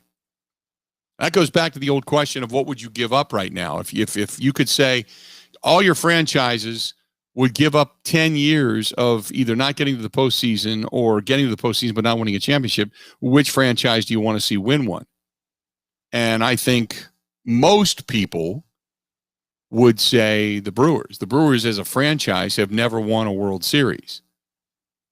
But if you had to look at, say, Marquette, UWM, UW Green Bay, Wisconsin, whether it's basketball, football, whatever, not winning a national title, or if you would say the Badgers won a national title in football or basketball and everybody else had to stand by the wayside, which franchise would you want to see win the championship first? I think most fans would say, well, I mean, obviously the Packers have had recent success in the last 10 years, but I think most fans would say, hey, as far as the Brewers go, give me a World Series.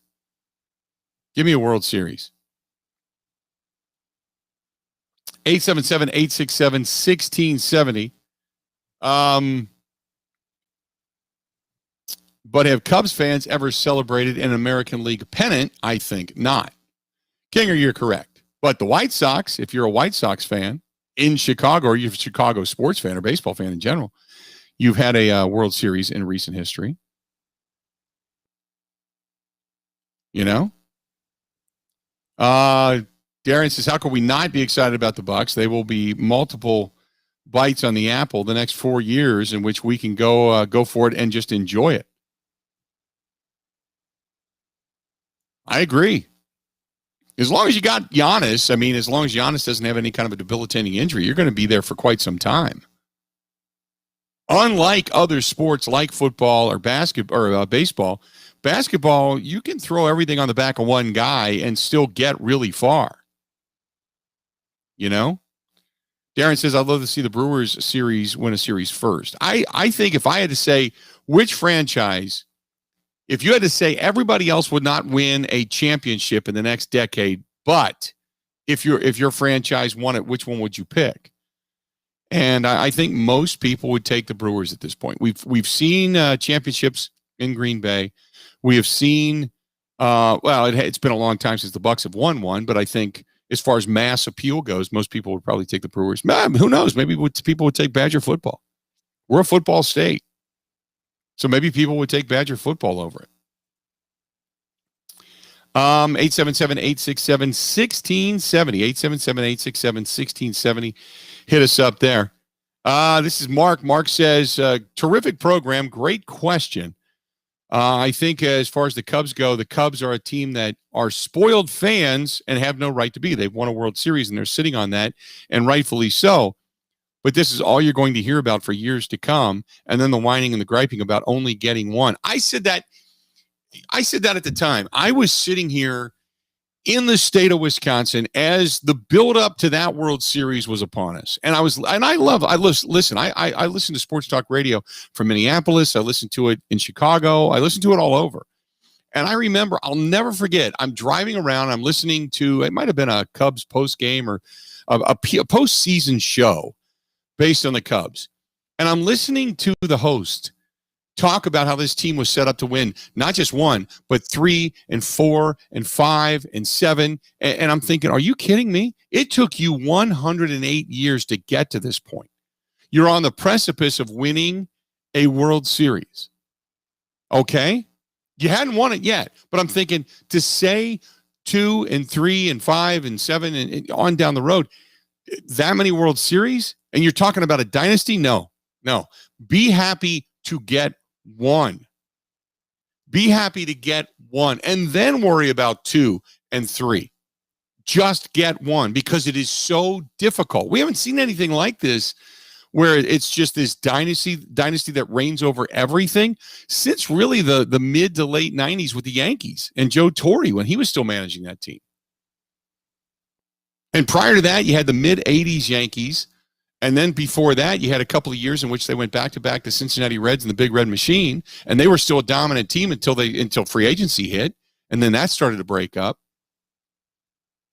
But we have not seen consistent dynasties like that. The Dodgers have had success. Obviously recently, yes, but go back to the Tommy Lasorda years. They were a team to beat too. But we haven't seen dominance in baseball in a long time for consistent World Series. So, be happy you got 1, because it's almost like you win 1 and then you got to start rebuilding right away. Because as soon as everybody starts wanting all the money, if you're not a big market, it's time to tear it back down. And it sucks, but that's the way it is. That's it. Kinger says Milwaukee just needed to win 2. You talking about the Bucks? The Bucks they were a couple of games away. Yeah, I agree.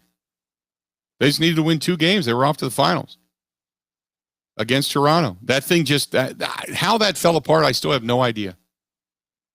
They just locked down Giannis, said you're not gonna beat us, and everybody else is, and it just fell apart.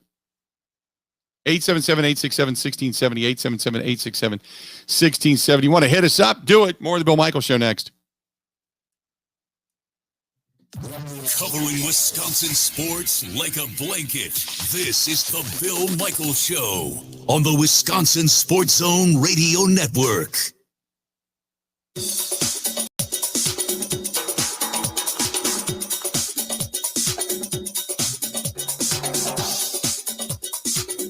Bill Michaels will resume in 3 minutes.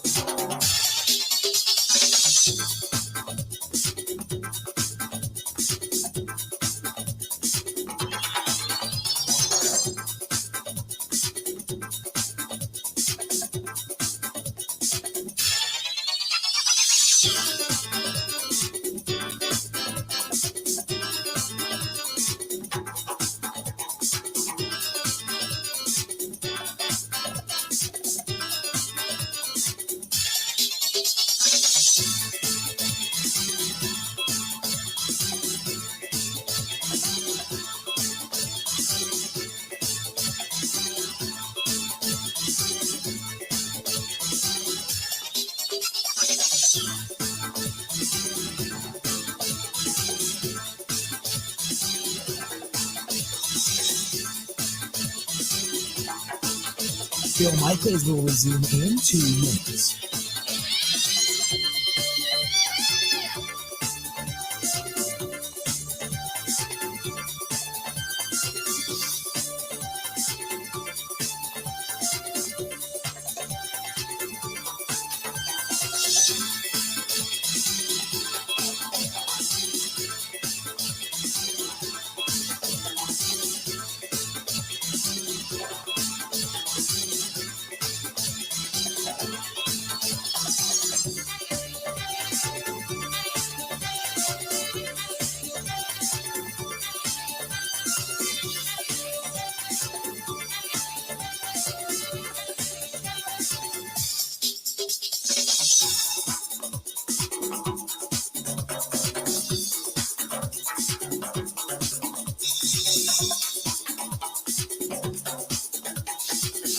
Bill Michaels will resume in 1 minute.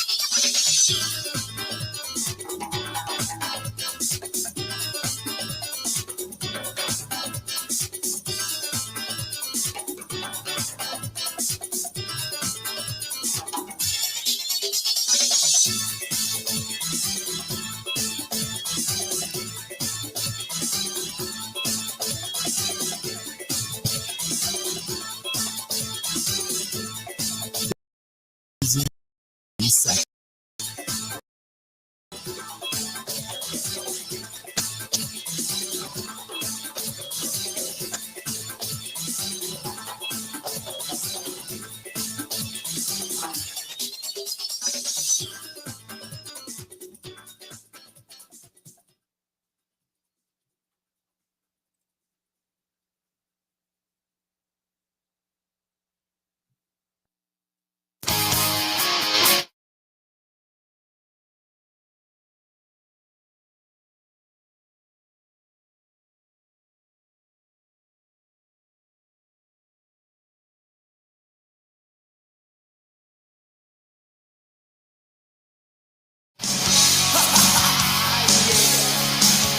Welcome back. Bill Michaels Show continues. The perfect season on the line tonight in the men's NCAA tournament championship game. Not since 1976.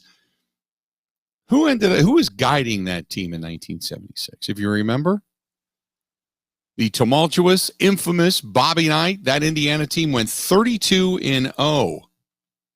Not since 1976 has a Division I men's college basketball team finished unbeaten. And you had the buzzer beater the other night in the Final Four win over UCLA, which was heartbreaking for UCLA, who just played their asses off in that game.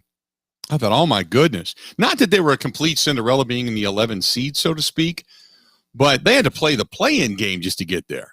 And to be able to do what they did, man, what a feat for Mick Cronin and his crew out there at UCLA. But 31-0, Gonzaga has a chance to make history.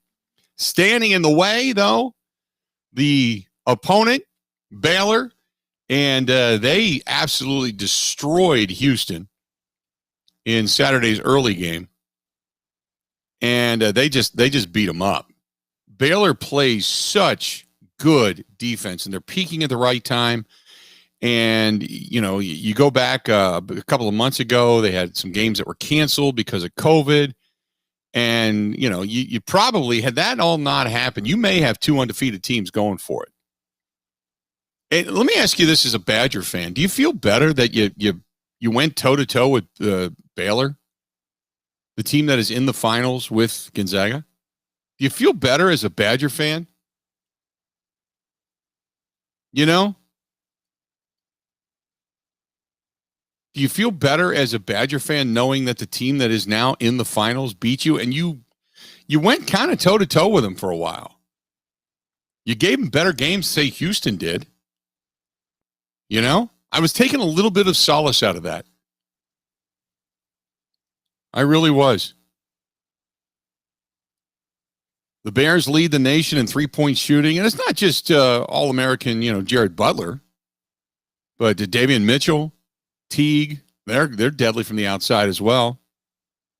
So they can hit. They're a team that can hit all over. And then take into account that Gonzaga, they had to do anything and everything they could to win that game against UCLA. They might be reeling a little bit. The Bears have won 13 against opponents ranked in the top 30 of the net since January of the NET. Gonzaga played 5. The Bulldogs' scoring margin is 22.5, while the Bears' margin is 17.5. So we'll see. I had picked the pressure factor for Gonzaga too. I think is much higher, much higher in this game. So I mean, I picked the Zags to win it all. So I'm sticking with that. But for what Baylor has showed me, the ability to play defense, shoot from the outside, to trade 2s for 3s, I've been extremely impressed with the way they've gotten here. Extremely impressed. So Baylor's got some depth. We're in for a good one tonight. We're in for a good one tonight. I'm really I'm excited about this. I'm looking forward. You got a good night of good. You know what? I might even do some live cast down in the we'll see. I'm not positive on that yet. But tonight I might have the TVs on. I'll have Brewers and Cubs on 2 of the TVs in the bar, and then the other 2 will probably be the national title game. So I'm fired up. Looking forward to tonight. This is from Bo. Bo writes in the email inbox. He said, what are the Packers doing? It seems that nobody has a true answer as to what the problem is. Nobody's talking. It's all, as you put it, red China. Why won't Mark Murphy talk about his quarterback and franchise, Aaron Rodgers? Why won't Aaron Rodgers talk about his future in Green Bay? Where in the hell is Brian Gutekunst? This is becoming kind of a joke. From what once was a storied franchise with a ton of respect, no one is talking glowingly about the franchise that I love so dearly. What the hell is going on out there, to quote Vince Lombardi? Bo, I don't know. I listed the 3 different scenarios over on the Facebook fan page today, which has drawn a lot of interest, and I'll read some of those answers coming up. But the 4th reality might be what Brandon Marshall stated, and that is that Aaron Rodgers is looking at Jordan Love saying, that guy's he's not me. He's not the next me. So if you're going to bank on him, I don't think so. You probably know it, and I know it. So why don't we talk about a new contract? Why don't we go ahead and do that? And so both sides have dug their heels in. I mean, that could very well be the possibility too. But something, I can't put my finger on it. I don't know. The evidence is right here in front of us to say that there is a big schism of dislike between the two. Whether it's the drafting of Jordan Love that pissed Aaron Rodgers off, or Aaron Rodgers has something else going on, or they just won't restructure and get better players. I don't know, but between the two sides, it's disconcerting. I would love, what would happen? And think of this. If Aaron Rodgers came out in any interview and just said, look, I've stated it before, I'll state it again. I want to be in Green Bay for the rest of my career. I'm a Packer. This is what I want to do. This is where I want to be. Nothing has changed for me. All I want to do is play great and have the organization put the best players on the field to make us the most competitive team, to win not 1, but 2 or 3 championships. But we can't win 2 or 3 if we don't win 1 more. So that's all I'm asking. And I'll restructure. I'll do whatever it takes to be able to get there. That's what I want to hear from Aaron Rodgers. Because if he comes out and says that, we turn our heads the other way. We go, okay, Brian Gutekunst, Russ Ball, and Mark Murphy, what is your response? What are you going to do? He could throw that team, that organization under the damn bus right now and put them right square in the crosshairs of every Packers fan. Neither side is doing that. It's interesting. Makes you kind of raise an eyebrow, doesn't it? That quick. 2 hours down, 2 hours yet to go. We're going to continue on with a lot more of this when we come back. Stay tuned.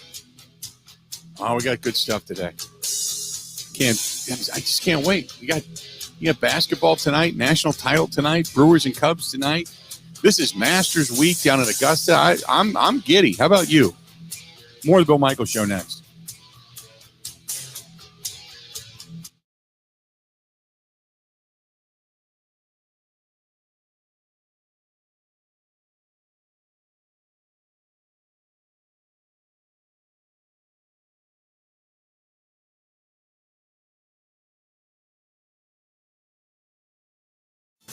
This is a Wisconsin Sports Zone update. Well, the Brewers closed out their first series of the season yesterday with a 8-2 loss to the Twins. Minnesota took 2 of 3 in the series. Outside of a 4-run explosion in the 9th and 10th innings on opening day, Brewers offense scored a total of 4 runs in the other 26 innings. Manager Craig Counsell says they have to be better early in the game at the plate. Look, we ran into a great pitching performance yesterday. We've got to do a better job against starting pitchers. Our starters pitched pretty good. We couldn't get a lead ever. We didn't have a lead ever after our starting pitcher came out of the game. So we got to do a little better against their starters more than anything. It's kind of how I'd characterize it. Milwaukee will now head to Chicago to face the Cubs tonight at Wrigley Field. Meanwhile, the team announced that a large portion of the team got the COVID-19 vaccine over the weekend. President of Baseball Operations, David Stearns, would not say if they hit the 85% threshold that would allow for a relaxing of some guidelines. Among those that did take it, pitcher Brent Suter. Team also plans to release a PSA about the vaccine. Turning to the Bucks, they're still out in California, where their 6-game road trip continues tomorrow night when they take on Golden State. Hey, honey, how was your day? Well, I brought home a delicious dinner and possibly $10K. That's $10,000. That's a good day. It's Quick Trip's take-home meal sweepstakes. Try our chicken bacon mac and cheese, spicy chicken penny, spaghetti, and more. Buy with your rewards card, and you could win $10,000. No purchase necessary. See stores for details. Dinner, fresh from our kitchen to heat and eat in yours. But let's be honest, they had me at $10K. The take-home meal sweepstakes from Quick Trip. We got dinner covered. Well, Packers quarterback Aaron Rodgers going to make his hosting debut on the game show Jeopardy today. He'll be the host for the next 2 weeks. Wisconsin continues spring practice this week in Madison as they hit the field for practice number 4 tomorrow at Camp Randall Stadium. And the Wisconsin volleyball team has earned the overall #1 seed in the NCAA tournament. With this Wisconsin Sports Zone Network update, I'm Zach Heil-Print.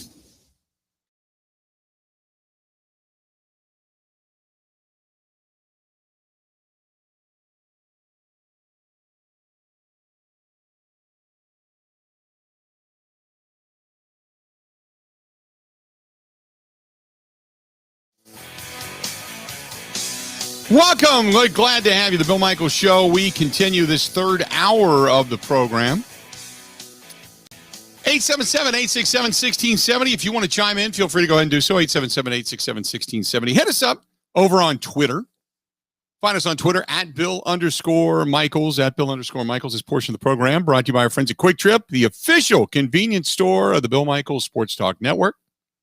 And of summer, by the way, Quick Trip has the lowest legal beer prices on your favorite 24 and 30 packs all summer long, including Bud Light, Busch Light, Miller Lite, Coors Light, all that kind of good stuff. Quick Trip, convenience and low prices. There you go. The lowest prices on 24 and 30 packs. There you go. Good stuff from our friends at Quick Trip. 877-867-1670. You want to find us, please feel free to go ahead and do so. Mark says the Aaron Rodgers conspiracy theories continue to spin. Did you hear the one that he would rather go to Jeopardy than play for the Green Bay Packers? That's according to Mike Florio. Let me say this, 2 things. Yes, I read what Florio had to say. Florio didn't say that he would rather do that. He said that he could do that, but and you know, pretty much lock up his existence of, you know, tens of millions of dollars over the next 20 or 30 years. I mean, figure it this way. I don't know what Alex Trebek was making, but I think it was $10 million or something like that when he stopped being the host of Jeopardy. Aaron Rodgers would dictate probably more than that, especially if he's really, really good at it. So let's just say $12 million a year for the next 10 years. Do the math, right? So he'd have more money than God, and he would never need to work again. But is that truly what he wants to do? Aaron Rodgers, in my opinion, really wants to win another title in Green Bay for 2 reasons. One, he still wants to be considered the best quarterback in Green Bay Packer history. And if he wins another championship and continues to put up these kind of statistics and maybe has another shot or 2 at winning an MVP, I think hands down he would go down as the best quarterback in Green Bay Packer history. Now, he'll never achieve as many championships as, say, Bart Starr, but in the quarterback position, in the modern, pretty much Super Bowl era, he would be considered the best, without a doubt, okay? But he needs at least one more championship to go along with it. The second reason being, because it would stick it to the organization. I mean, yeah, he'd be winning it for the organization, but that would be a team and his win, you know? In addition to that, he would then say to the organization, yeah, and you spent a draft choice on Jordan Love. You traded up to get Jordan Love. Why? Just admit your mistake and move on. Because he would do it to show him up. He plays terrific football with a chip on his shoulder. We know that. So that's another reason. That's another reason he would most likely win or want to win another champion. I really believe he really wants to win a championship in Green Bay. I really do. I really honestly do. 877-867-1670. If you want to chime in, do it. This one's from Martin, who says, without knowing what they see or believe on the inside and going off on our own observations, sustained talent, high level of play from last year, I believe the benefit of the doubt should, though, favor Rodgers. Don says, I don't get either side of this. I'm starting to believe that the organization will indeed move on from Rodgers after this year. Is that added a piece here? We Super Bowl. I'm not pleased with management or the coaching staff. Sports are a win now game. Being competitive each sells tickets, but it doesn't win championships. Scott, this is one of the things that has bothered me more than anything. Scott says Rodgers is 1-4 in NFC championship games. He has not been an elite playoff quarterback, and that is a fact. The Packers saw an opportunity to draft a possible franchise quarterback late in the first round and took advantage of it. Asked New England how not having a contingency plan for losing Brady has worked out. The Packers should not apologize for drafting a quarterback to eventually replace a 37-year-old quarterback with an injury history. This is all comical. Okay, he's 1-4 in NFC championship games. That's a fact. Do they get there without him? That's a fact. Secondly, last year, I will give you this past season. I'll give you that. He missed some throws. He went to Devontae Adams. He had the interception, but he didn't fumble the football. Aaron Jones did that. He didn't drop the for sure interception. Shannon Sullivan did that. He didn't drop the 2-point conversion. That was Equanimeous St. Brown. All of that, it's not just Rodgers. And Rodgers played well enough to win. Now, in the other NFC champ, in the game in 2014, he played well enough to win. He didn't have to be elite. They won that game. And it wasn't until Morgan Burnett went down after the interception. Clay Matthews pulled himself out of the game. Micah Hyde he didn't know where he was supposed to be on a 2-point conversion. And then obviously Bostic being told, don't go after the football, went up after the football. Had he not done that, Jordy Nelson falls on it. The game's over there in the Super Bowl, most likely have another one. That wasn't his fault. Mike McCarthy with back-to-back series in which he ran 3 straight run plays for 3 and outs. That wasn't his fault. Go back to the NFC Championship game in Atlanta. They had no business being there to begin with. He basically willed them there. And remember, the defense was all over him. They weren't allowing anything to happen. The defense against the Giants. You want to blame it on the quarterback because the quarterback takes all the credit. I get it. But look at it realistically. You don't get there without him. And taking Jordan Love? So you're saying that the contingency plan is Jordan Love? When you say ask New England, no, they didn't have a plan. Because they had to get rid of Jimmy Garoppolo. And they didn't, and Bill Belichick didn't want to do that. That was his guy. Now, whether or not he turned out to be the quarterback that everybody thought he was going to be in New England, that's a whole different story. But their contingency plan was that. Who knew that Tom Brady would last this long? Same thing in Green Bay.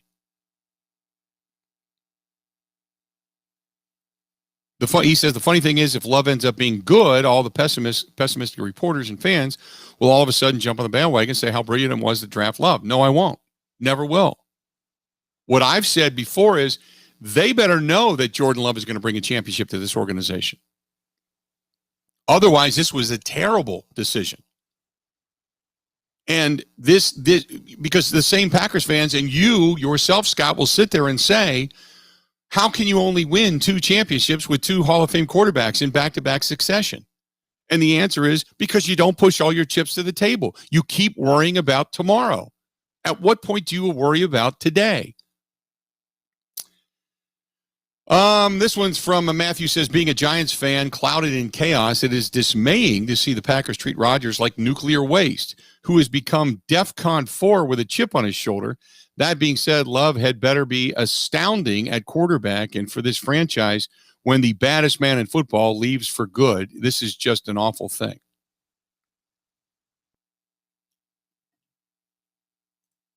And as far as Aaron Rodgers being injured or injury prone, he had 2 broken collarbones. That's it.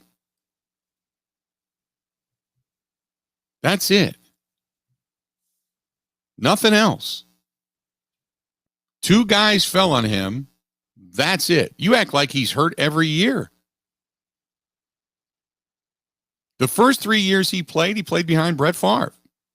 He saw a total of 7 games in 3 years. After that, 16, 16, 15. That was in 2010, remember? He didn't play in the last game of the season. 15, he won an MVP. 2018 or 2011, same thing. They were 15-1. 2012, he played all 16, then the broken collarbone in 2013, then played 16, 16, 16, then broken collarbone. In 2017, played 7 games, and then 16, 16, 16. This guy, other than the 2 broken bones, where are you getting this injury-prone crap? Where are you getting it? In 12 years, he's played 197 games. Oh, I take that back. 190 games in 12 years as a starter. I don't get it. 877-867-1670. 877-867-1670. Brandon says probably a mix as to who's to blame, but let's not forget Rogers' legs may be a young 37, but his collarbone is not. He's missed significant time due to injuries, and yet he's another year older. No. Also, don't forget when he had the plate put in his collarbone, the doctors say it actually makes it stronger than what it was. Just saying. Look, he got tackled awkwardly twice, and one on each side. And it's basically got tackled by a guy who pulled his arm in, didn't allow his arm to extend so he couldn't break his fall, and slammed him down on his shoulder. That was it. That was it. This one, here you go. This is what it is. Ryan, he is not Brett Favre. He's not the Iron Man. He is banged up all the time. This is Ryan.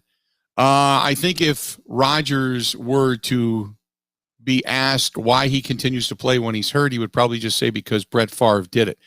Well, Ryan, Brett Favre played hurt. He had a thumb injury, had significant ankle injuries. He played hurt. And during his thumb injury, he played not only hurt, but didn't play that great at times. I mean, you want to compare him to Favre, that's fine, but at least be honest about it. Just at least be honest about it. Kevin says Rodgers did have a calf strain in 2014. He was also injured as a backup and missed the remainder of the season in 2007. Yeah, he came in and filled in for Brett Favre. In 2007, he missed the remainder of the season with a broken foot. He played the rest of the game with the broken foot. But he did have the calf strain. So what? He still played. I mean, I remember Favre being carried kind of on the field and off the field as almost, if you want to call it prima donna-esque, with an ankle injury after coming out of the Tampa Bay game and then playing the Indianapolis Colts at Lambeau Field where he couldn't walk. Didn't have a great game. Remember the bad thumb year? Had a bad thumb almost the entire season. And Rodgers' numbers never faltered, by the way. He had a broken knee 3 years ago. Played the entire season with it. And you want to point at the fact that he got hurt rather than saying the guy played with a broken knee. I don't get it. I don't get it. There's an angst towards Aaron Rodgers, unlike Brett Favre. Brett Favre was one of us. He went hunting, he went fishing, all that kind of stuff. I get it. But in the grand scheme of things, Aaron Rodgers has played hurt, and he's played better hurt. And let's be honest, you don't get to back-to-back Super Bowls with Brett Favre without having Reggie in that defense. Josh says, Packers fans saying Rodgers is injury-prone aren't fans. They're just complete idiots. It's football players getting hurt all the time. But is he injury-prone? It's clear that they don't know football. Adam says calf strain a couple of years ago, but yeah, not injury-prone. I completely agree with that. I find it astounding. Hit us up over on Twitter at Bill_Michaels, at Bill_Michaels. You want to find us over there as well. I can take some reaction to all of that. I don't know. I sometimes I just wonder what people's rationale is. Because I try to follow, but I think, wait a minute, I don't think you're thinking rationally at times. We'll get to Rusty and Ashley and everybody else when we come back. We're going to go ahead and take a quick break and come back. And there's other things I want to get into as well. I don't want to just discuss Aaron Rodgers, that's for sure. It is something that's pertinent, obviously, and a lot of people are chiming in on it, but there's so much more going on, too. Also, who you pulling for in the Masters? Who you pulling for in the Masters? Is there a favorite? Somebody that if you were at Augusta. Who would you be following? Stay tuned. More of the Bill Michaels Show coming up next. Ready? This is the Bill Michaels Show on the Wisconsin Sports Zone Radio Network. From the kennel to the coop, Fleet Farm has everything you need to keep your animals happy and healthy. Whether you're training your pup to sit, mastering those retrieval skills, keeping your horse for competition, keeping the backyard birds well fed, or loving your pets like family. There's a reason people say, if Fleet Farm doesn't have it, I don't need it, because we have it all. Fleet Farm, proudly serving the Midwest since 1955.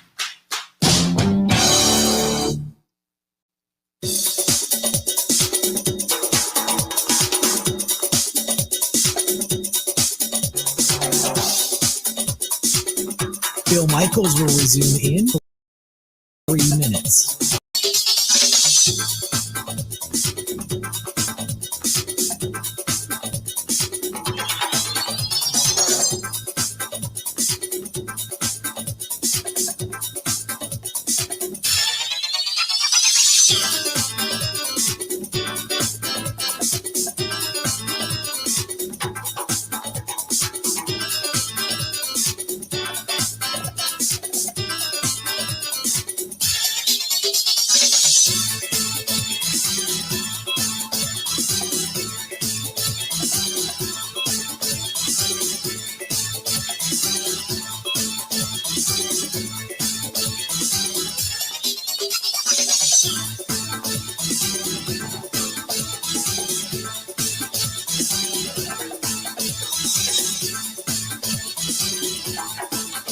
Bill Michaels will resume in 2 minutes.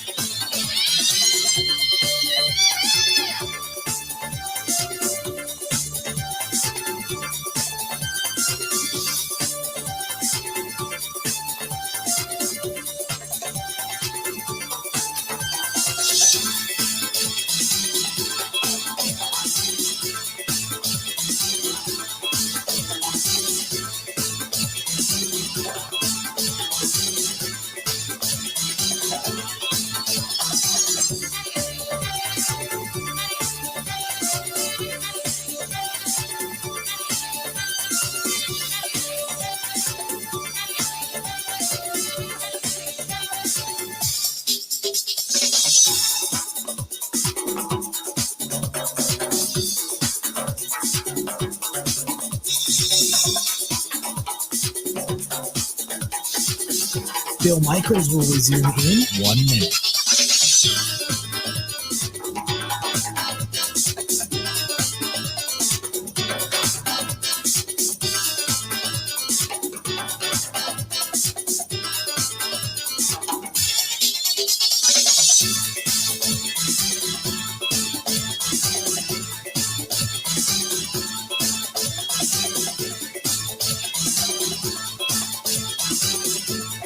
Bill Michaels will resume in 30 seconds.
Welcome back.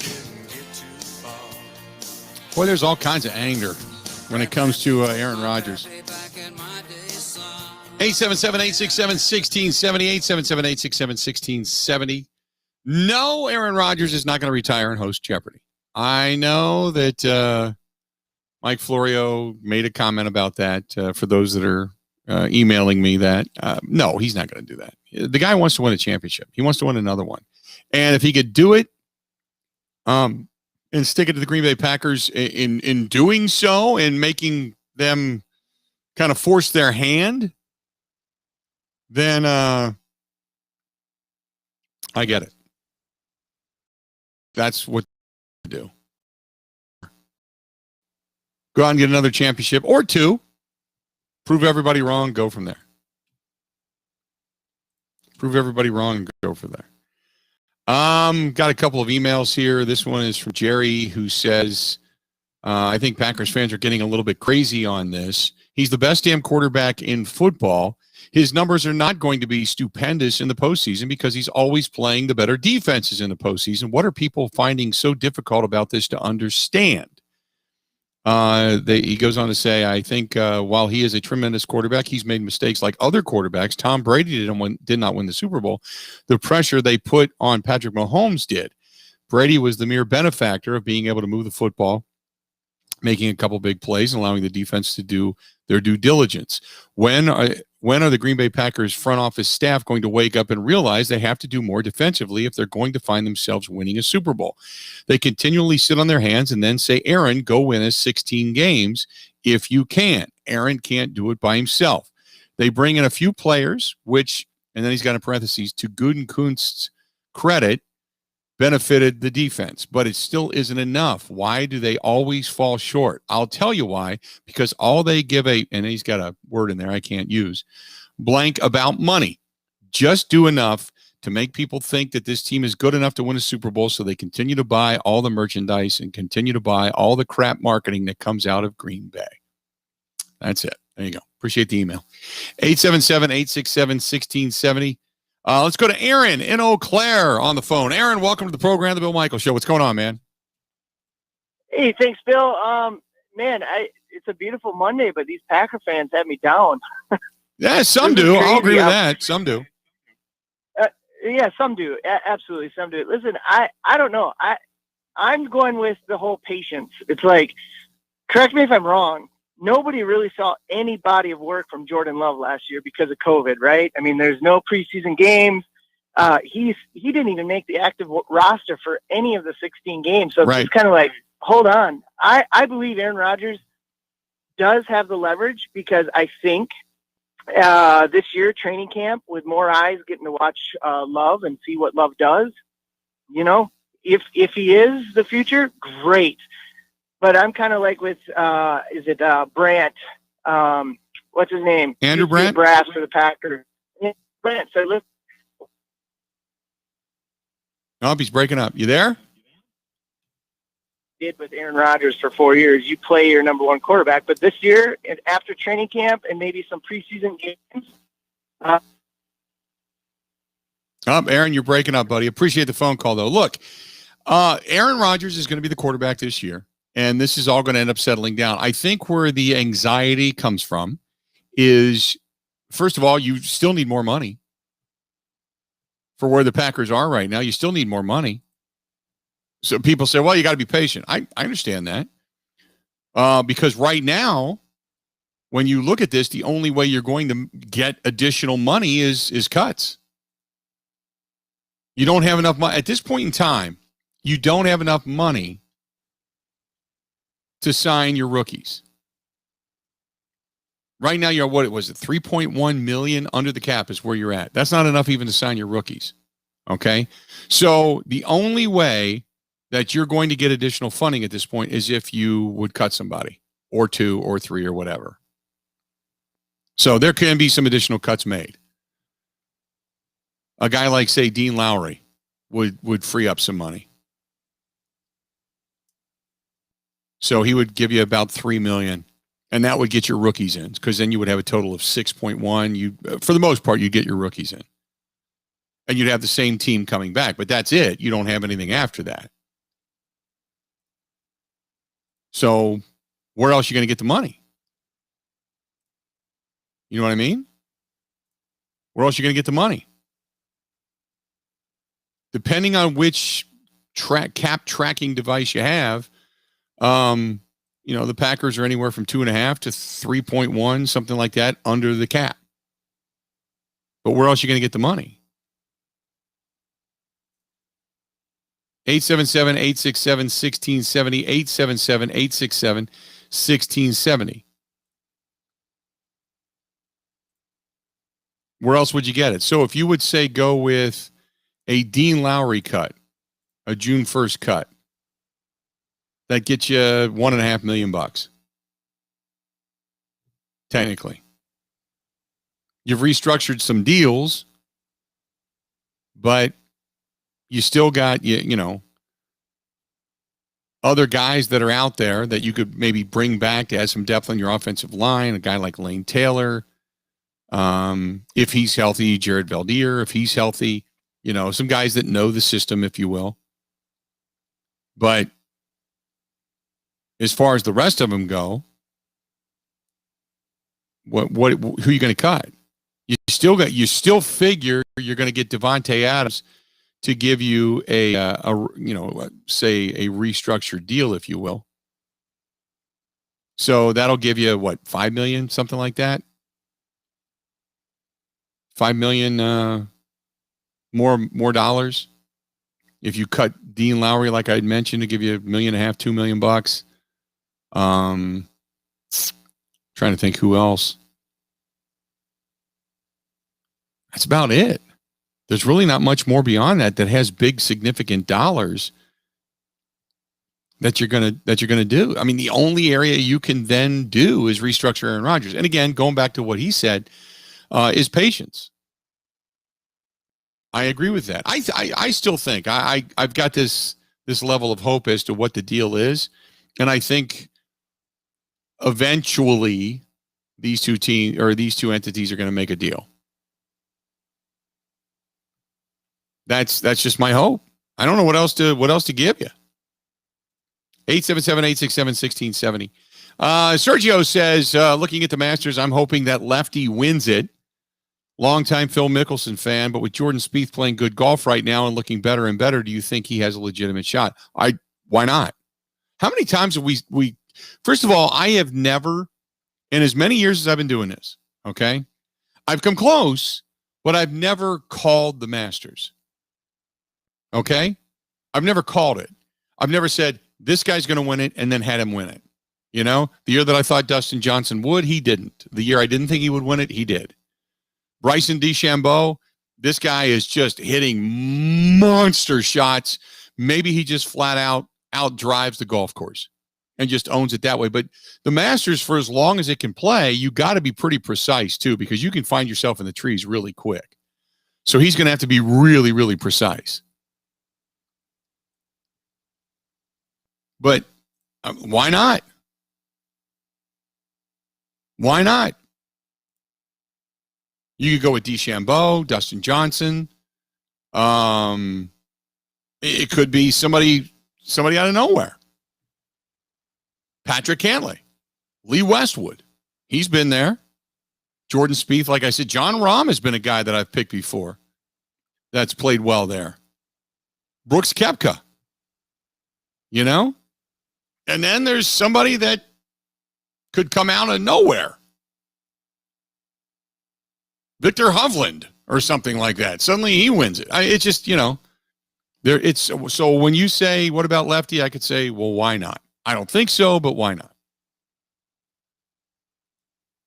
You know? 877-867-1670, 877-867-1670.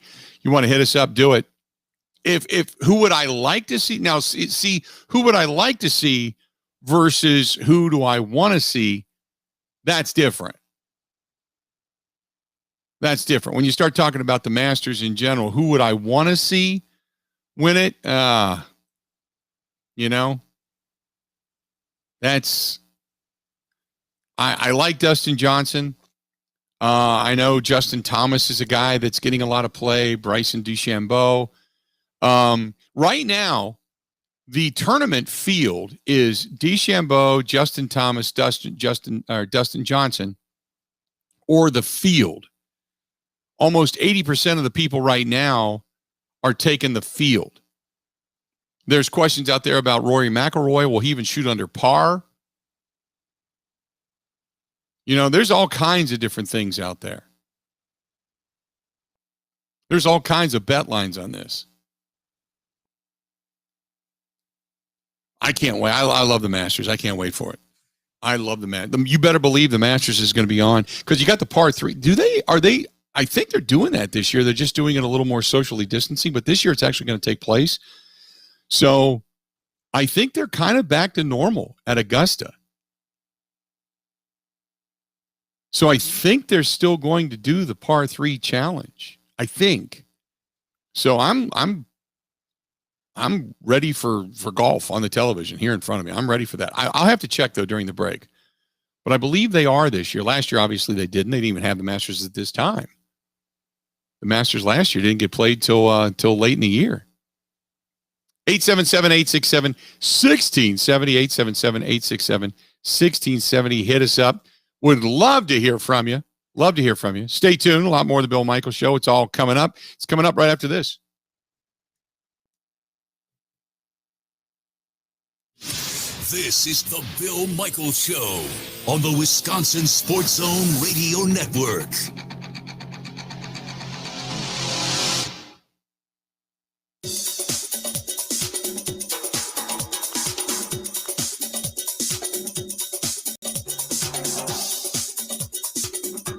Bill Michaels will resume in 5 minutes.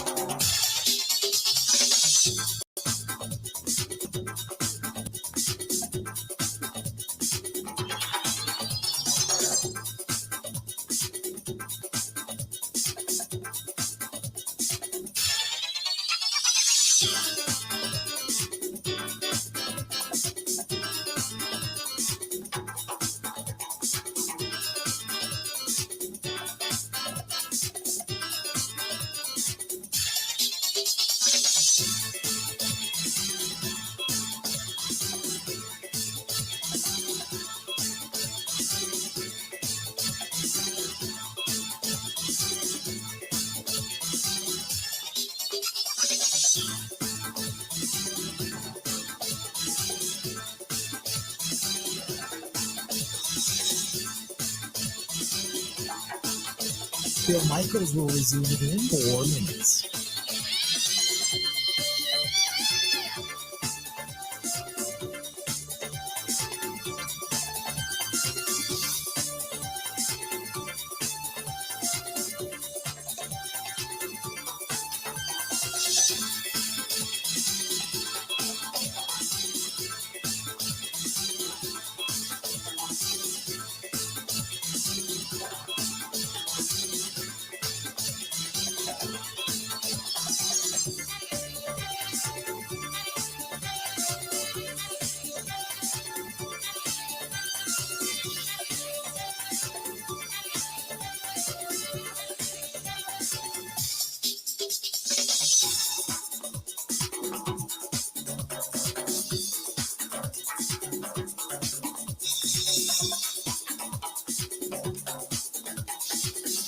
Bill Michaels will resume in 3 minutes.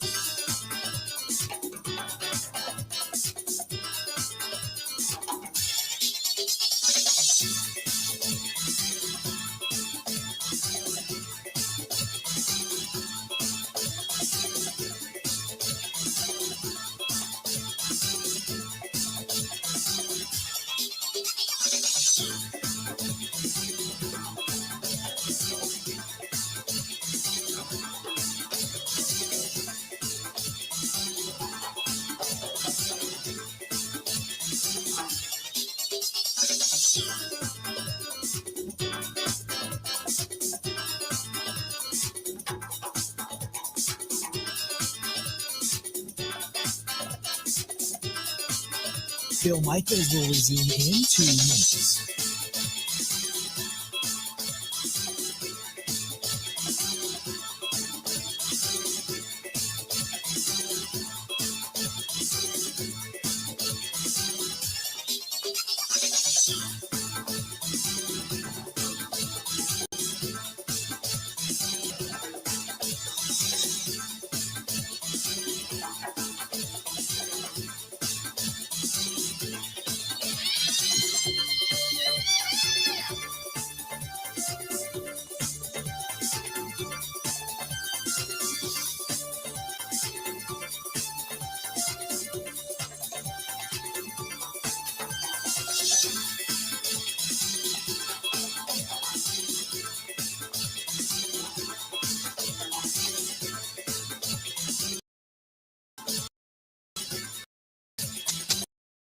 Michaels will resume in 1 minute.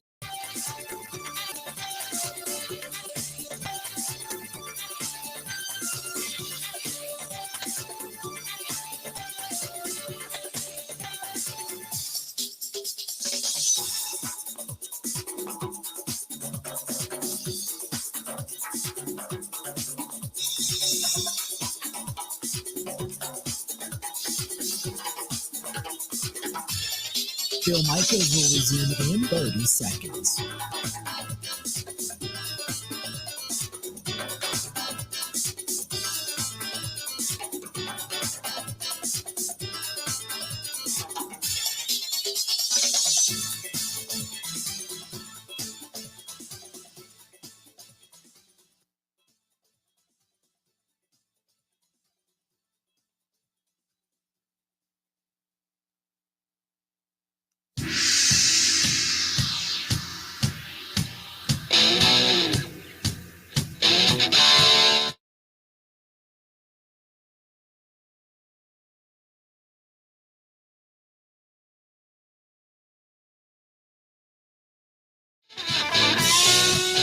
Welcome back.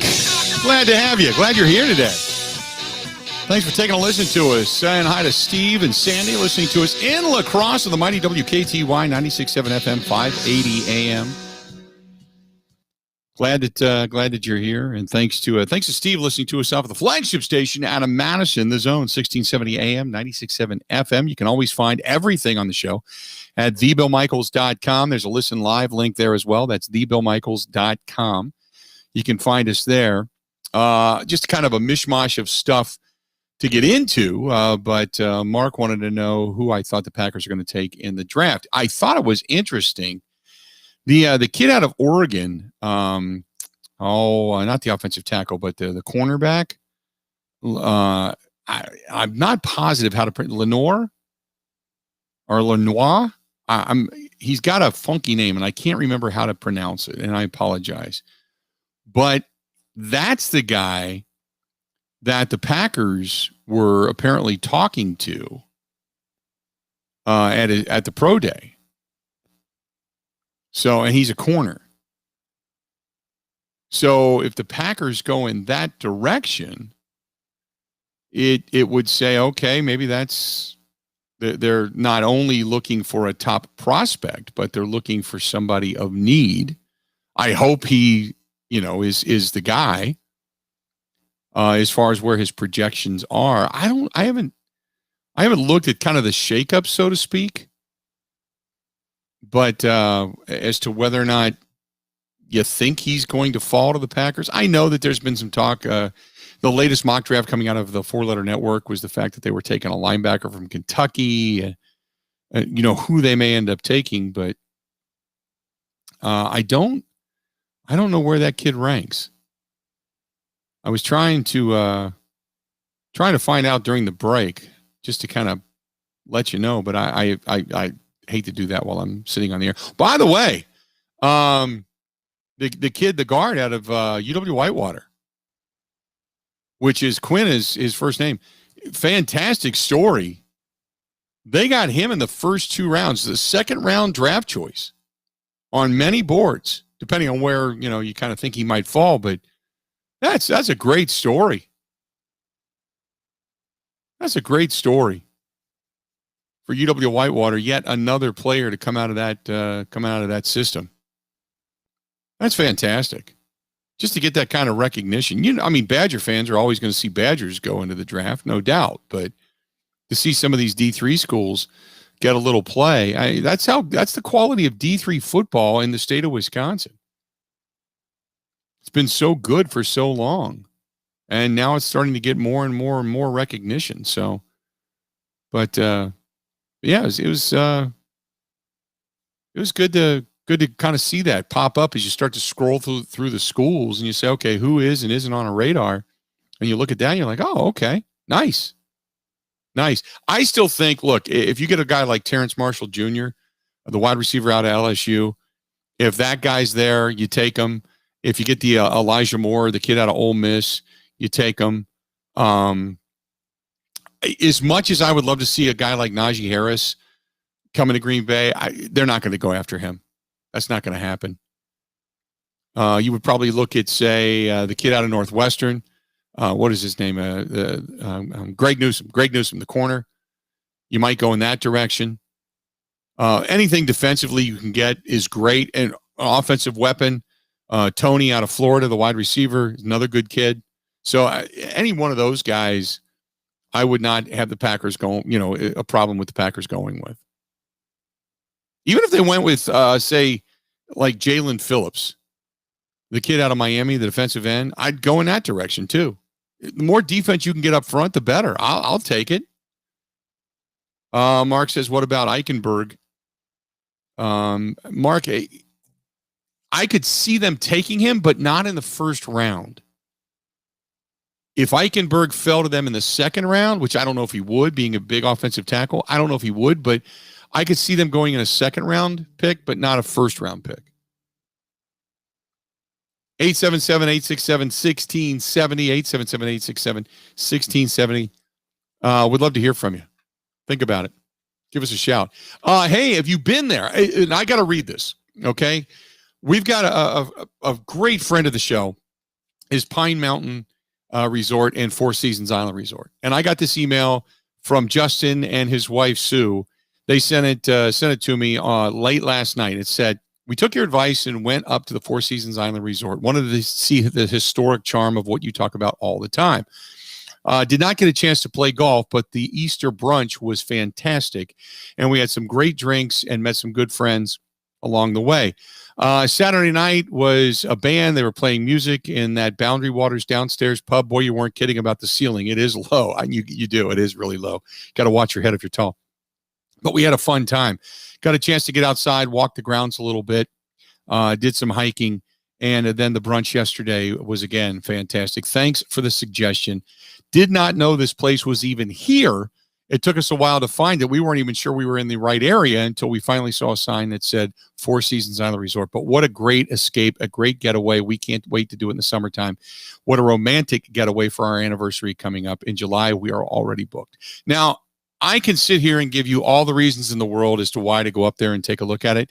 But that's an email from somebody who actually took the advice and went. Four Seasons Island Resort, right in the middle of the Moscano River, up there in Pembine, Wisconsin, or Pine Mountain Resort, which is in the UP. It's just across the border in Iron Mountain, Michigan. Both places fantastic. For reservations of either place, whether you want to go golf or kayak or hike, a romantic getaway, wine weekend, cheese weekend, whatever, or just go party and just want to get away, you don't want to have to drive. Head up there, 715-324-5800, 715-324-5800. Again, 715-324-5800. That's the Four Seasons Island Resort, fourseasonswi.com, thefourseasonswi.com. Go there and make a reservation today for whatever it happens to be. You want to take the girls away and have a great weekend getaway and go sit in the spa, go do it.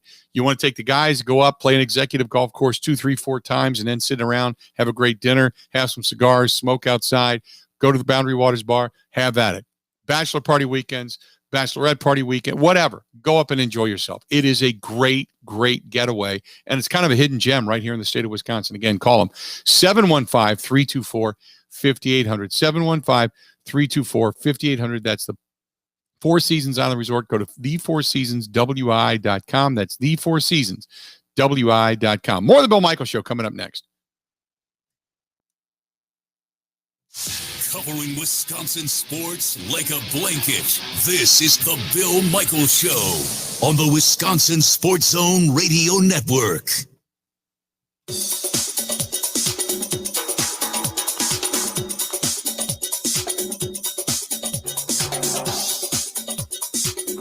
Bill Michaels will resume in 3 minutes.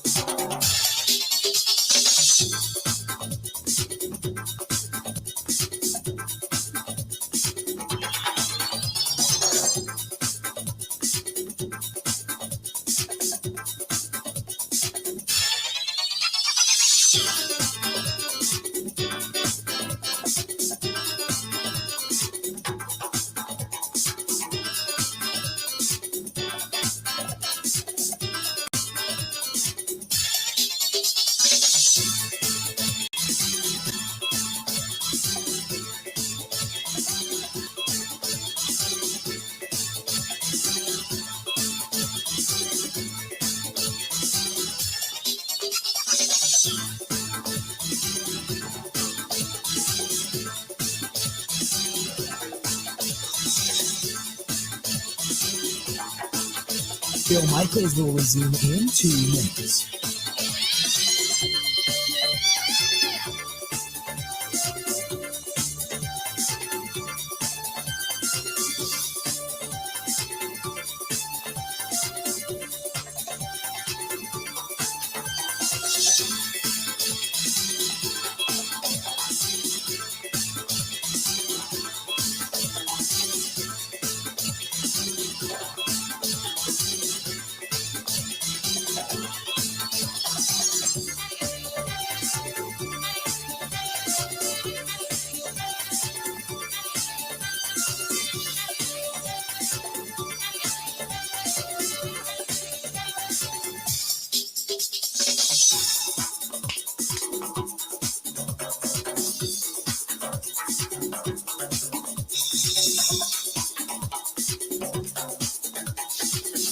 Bill Michaels will resume in 1 minute.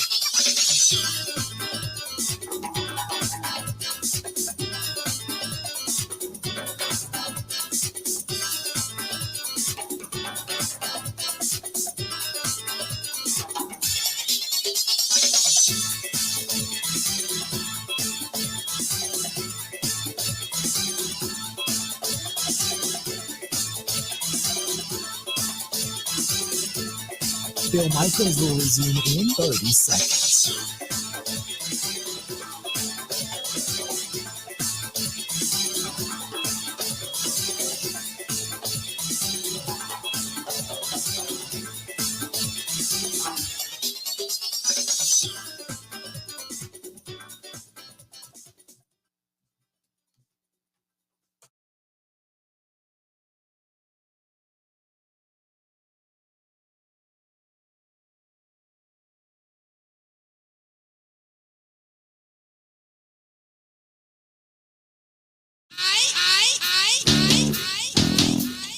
Welcome back, Bill Michaels Show. We continue on. We are glad to have you. Hey, the rain in this area is also going to be scattered in the Chicago area. So the Brewers, some isolated thunderstorms today, but a high of 72. Down at Wrigley, you've got a period of time that you're going to have some open availability, but it's supposed to be 74 and sunny tomorrow down there, and 73 and mostly sunny down there on Wednesday. So some of the scattered showers that we're supposed to get throughout the state of Wisconsin appear like they're going to be more, relegated to just our state than actually trickling down into the Chicago area, as we should see, at least for the most part, the series between the Brewers and the Cubs get underway on time. So there you have it. But you got, a few scattered showers and thunderstorms down in that area today. Tomorrow, 74, partly cloudy, 73, partly cloudy on Wednesday. So for those that wanted to know, is the Brewers tonight, I think it's like 6:40, if I remember correctly, first pitch down there. And this is from Maxie, who's listening to us in Chicago, says a stray shower or thunderstorm possible later on today. I said, okay, cool. That's about it. There you have it. And by the way, the wind is from the southwest today and tomorrow, which would mean if you're getting it from the west, you should have a decent day of wind blowing out of Wrigley Field. So, yeah, bodes well. 877-867-1670, 877-867-1670. Mark writes in the email inbox, he said, I think the Brewers are on the right track with Corbin Burns. I think they've got a great 1-2 punch with him and Woody. Woody may even have a Cy Young, and Burns may be a follow-up or vice versa. The offense needs to get its ass in gear. Too many men left on base. They're not working to count. They're getting ahead of pitchers with swings and misses and making it easy. Let's hope that they change things down in Chicago. Appreciate the email. 877-867-1670. Hit us up over on Twitter if you want to find us there. Always easy to do so. At Bill_Michaels. At Bill_Michaels. You can find Pella windows and doors of Wisconsin. Don't you just love fresh air? Out over the weekend, and got to be honest, I rode the motorcycle and got a little sunburn. For those that are watching the show on the TV channels, I got a little red, not burnt burnt red, but you can feel it. But you get that fresh air. It's just, it feels so good. And now that you're opening your windows and your doors, you get the fresh air, the sunshine, and that's what Pella Windows and Doors do of Wisconsin. They're in that business. Think about it. Buying and upgrading right now with Pella Windows and Doors of Wisconsin, you can let the sun shine in as much as you want with blinds and shades and between the glass, the roll screens. Then with Pella's exclusive integrated roll screen, you can let in the breath of fresh air as well anytime you need it. And then make it just roll out of the way. So if you want to see outside clear and easy, there you have it. Speaking of stimulating, it wouldn't be smart right now to use that stimulus check or maybe that tax refund to invest in the energy-efficient Pella Windows and Doors of Wisconsin for your place. They'll actually pay you back in the years to come. Plus, you order by April 30th. Now, think of this. They got an even better deal. Even better deal. If you order by the end of the month, 6 years. 6, not 5. 6 years. No interest financing. You can Pella now, pay later. That's stimulating, my friends. Virtual appointments still available as well. You can set up that free consultation today. Go to PellaWI.com/radio. That is PellaWI.com/radio. That's PellaWI.com/radio or 855-PELLA, PELLAWI, 855-PELLA-WI. So go to PellaWI.com/radio or call them 855-PELLA-WI, 855 Pella WI right now. 6 years, no interest financing. How about that? How about that? That's from our friends at Pella Windows and Doors of Wisconsin. Jesse says, did you see that the Packers, oh yeah, we already talked about that. The Packers were looking at the Oregon cornerback. Yeah, we talked about that in the last segment. I did see that. Brent says, I think the Brewers are going to be just fine. Let's wait and see after the first 2 weeks of the season where the offense is. A lot of pressure right now on these guys to perform better than what they did last year. As soon as they get a few knocks to fall, they'll be just fine. As far as the Aaron Rodgers situation in Green Bay goes, I think the Packers front office has been gunning for him ever since they let Mike McCarthy go. They just want to get rid of that stench of the McCarthy era. But why you're pushing out the Hall of Famer to do it, I have no idea. They don't make much sense. They just want to continue to win. So us sheep buy tickets and merchandise. It is coming to an end fast, and then they're all going to be crying for us to come back and buy their crap. We're not going to buy it anymore. Craig says, don't worry about the Brewers. Christian Yelich is going to start leading the way. He is going to step up. His first dinger will be at Wrigley Field in this series. Mark my words. Hope you're right. Hope you're right. I'm all over it if you're right. Let me know. I'll save the email. And then if he hits one this series, we'll get you a beverage.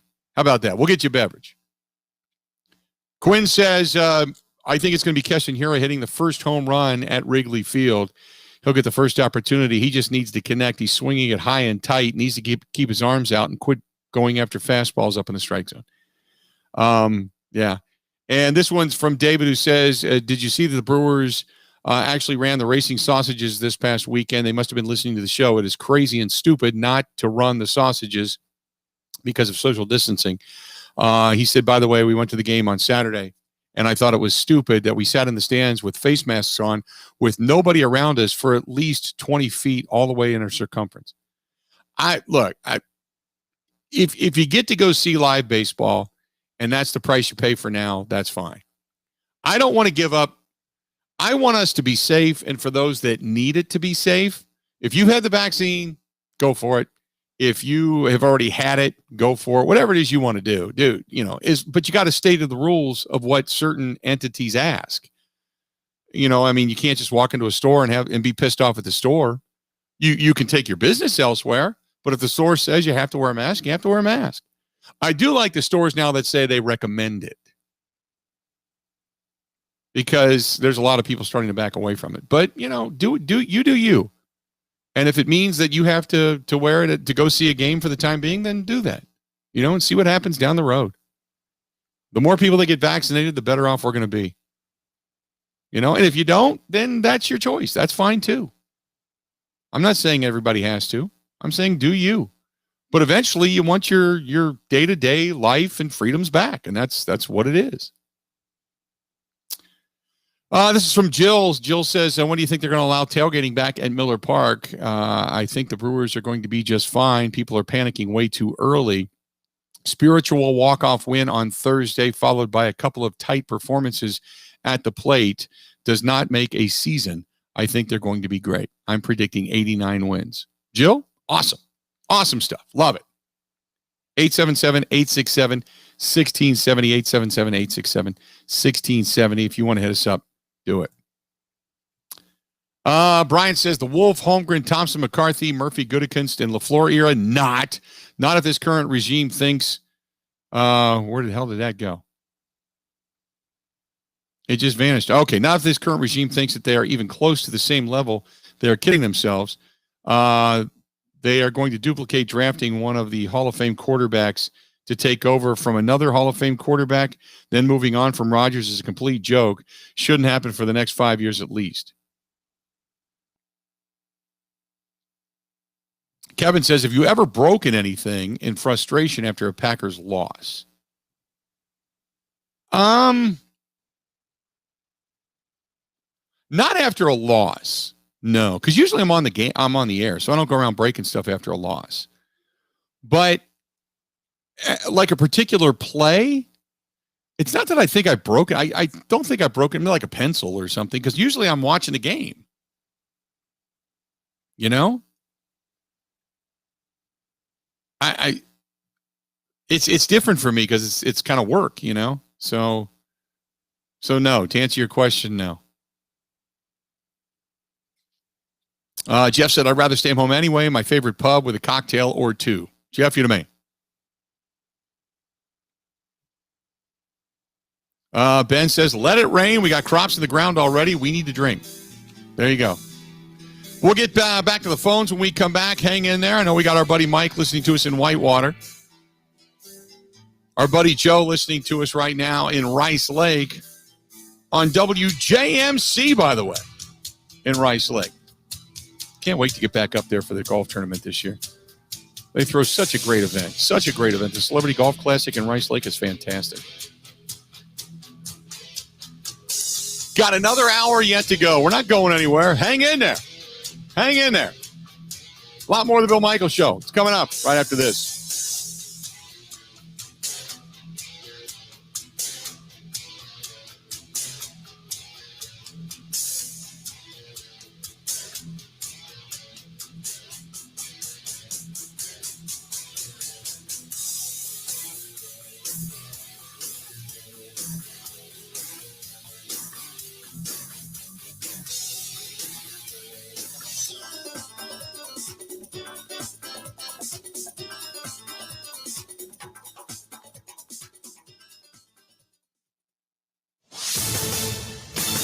This is a Wisconsin Sports Zone update. Well, the Brewers closed out their first series of the season yesterday with a 8-2 loss to the Twins. Minnesota took 2 of 3 in the series. Outside of a 4-run explosion in the 9th and 10th innings on opening day, Brewers offense scored a total of 4 runs in the other 26 innings. Magic Craig Counsell says they have to be better early in the game at the plate. Look, we ran into a great pitching performance yesterday. We've got to do a better job against starting pitchers. Our starters pitched pretty good. We couldn't get a lead ever. We didn't have a lead ever after our starting pitcher came out of the game. So we got to do a little better against their starters more than anything. It's kind of how I'd characterize it. Milwaukee will now head to Chicago to face the Cubs tonight at Wrigley Field. Meanwhile, the team announced that a large portion of the team got the COVID-19 vaccine over the weekend. President of Baseball Operations David Stearns would not say if they hit the 85% threshold that would allow for a relaxing of some guidelines. Among those that did take it, pitcher Brent Suter. Team also plans to release a PSA about the vaccine. Turning to the Bucks, they're still out in California, where their 6-game road trip continues tomorrow night when they take on Golden State. Hey, honey, how was your day? Well, I brought home a delicious dinner and possibly $10K. That's $10,000. That's a good day. It's Quick Trip's take-home meal sweepstakes. Try our chicken, bacon, mac and cheese, spicy chicken penny, spaghetti, and more. Buy with your rewards card, and you could win $10,000. No purchase necessary. See stores for details. Dinner, fresh from our kitchen to heat and eat in yours. But let's be honest, they had me at $10K. The take-home meal sweepstakes from Quick Trip. We got dinner covered. Well, Packers quarterback Aaron Rodgers going to make his hosting debut on the game show Jeopardy! Today. He'll be the host for the next 2 weeks. Wisconsin continues spring practice this week in Madison as they hit the field for practice number 4 tomorrow at Camp Randall Stadium. And the Wisconsin volleyball team has earned the overall #1 seed in the NCAA tournament. With this Wisconsin Sports Zone Network update, I'm Zach Heilprin.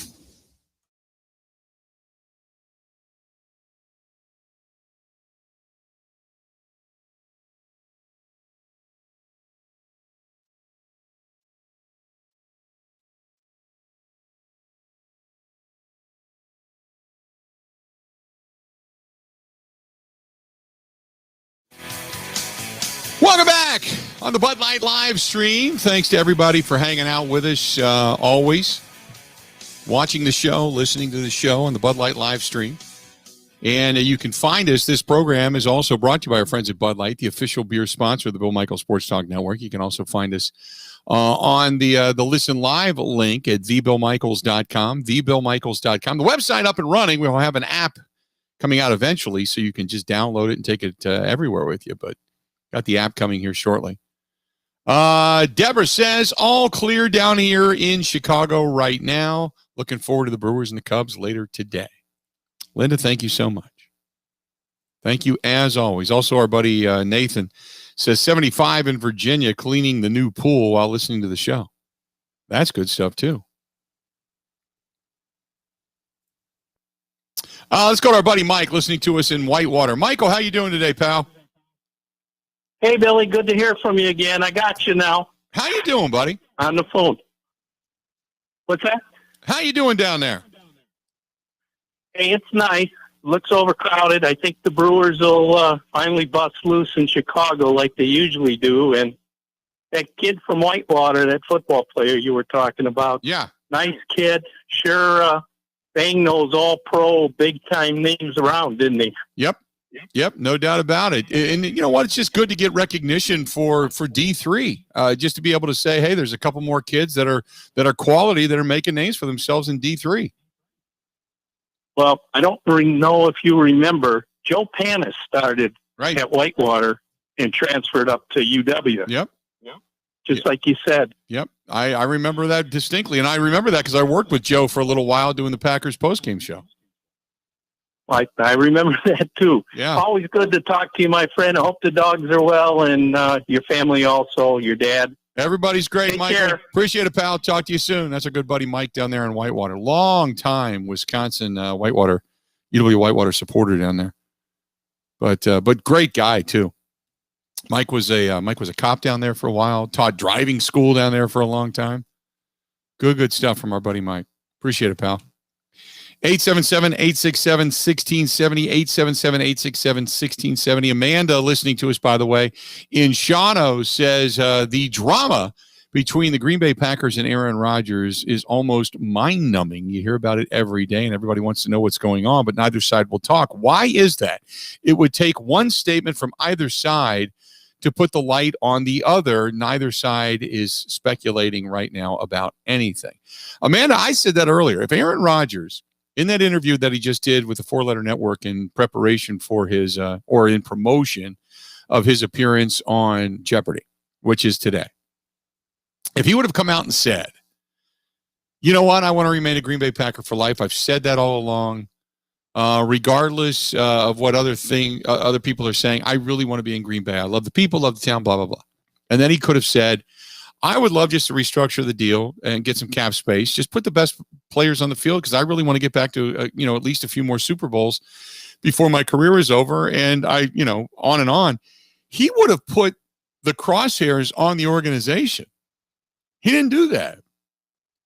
He made a very non-committal answer. He said it doesn't work that way. And then he said, well, I'm really not in control of things. It's like, yes, it does. And yes, you are. It sounds like he's almost made his mind up and he's just protecting things.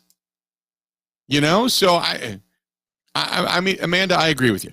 I think one or the other could put the crosshair squarely on the other. Maybe they don't want to do that. Maybe they're still talking. Maybe they're still talking, which is possible. But I know why others would not say one way or the other. Rick says, so many spoiled brat Packer fans bitching about the front office. If you've lived through the 70s and 80s, you wouldn't talk like that.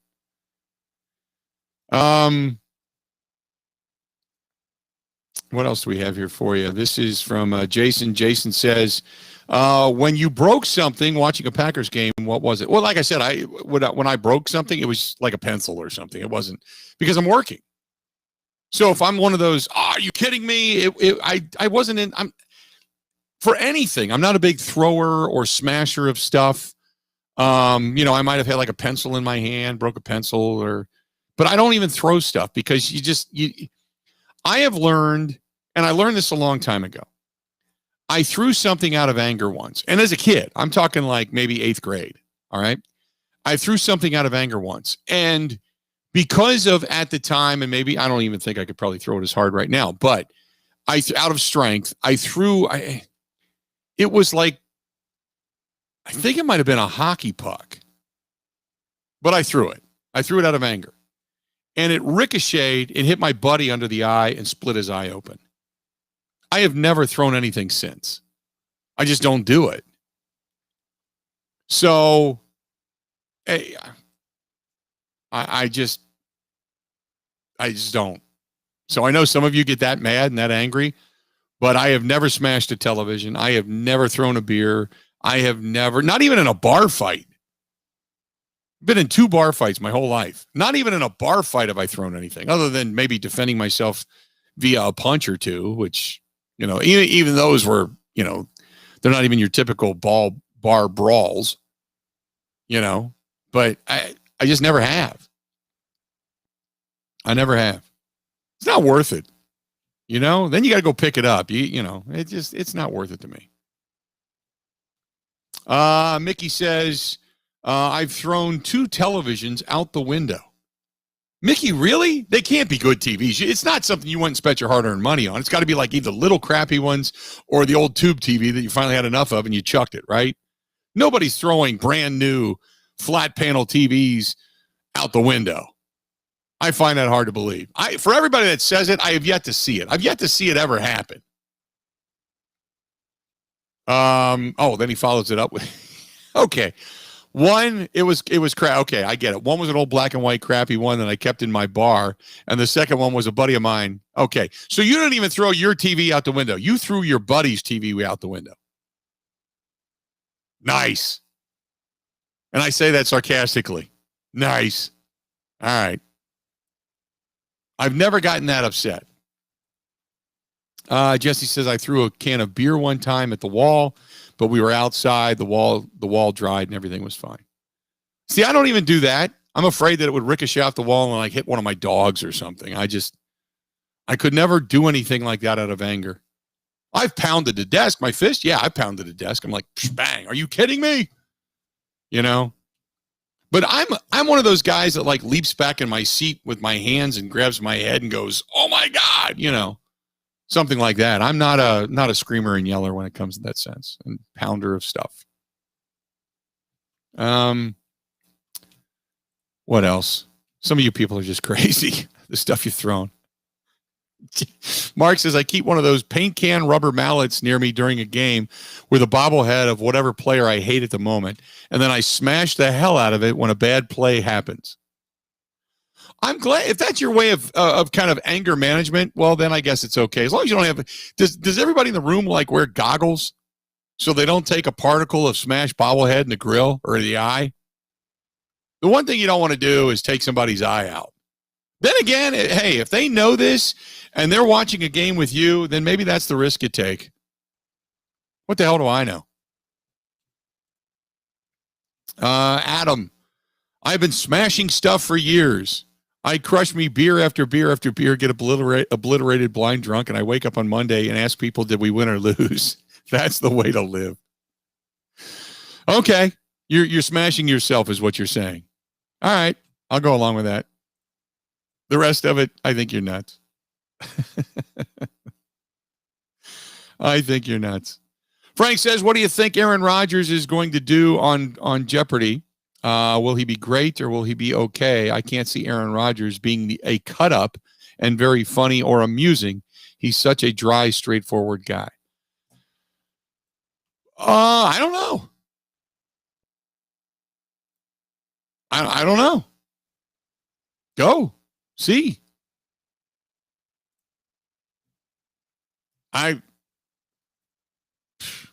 Good question. Good question. I think he'll do just fine. Jeopardy is it's not like doing the improv. I don't care. I mean, look, if Aaron Rodgers does great, that's great. It's more recognition for him, for the Green Bay Packers. That's fine. Should I care? Should I care that Aaron Rodgers is doing Jeopardy? I like it. I mean, it's good. You got a very cerebral quarterback. You got to be impressed by that. But I don't know. Maybe I'm one of the minority. Yeah, there's numerous people chiming in saying he really studied hard and he was very impressive. I think Marv, that Aaron Rodgers would be impressive doing anything that he really put his mind to. He's proven that time and again. But as far as the level of anxiety and concern, it's amusing. And if you learn something along the way, maybe you learn something because you watch Jeopardy and you get one of the answers correct, or you get hooked on the show, or you find Aaron Rodgers in a different side of his personality. That's all great. That's all great. Kevin said, I had a classmate that flipped over a kitchen table after the Badgers lost the 2011 Rose Bowl.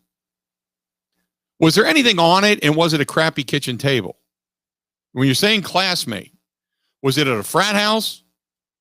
Okay, because that's understandable, because what you can do is get some Gorilla Glue and duct tape, and that's the way everybody lives anyway. But if you're talking he's home, parents' house, they got a really nice dining table, and over it goes, chairs, all fruit bowls, candles, the whole thing, that's a whole different story. That's a whole different level of nuts. Rick said, I threw a half barrel out the window, but it was my frat house.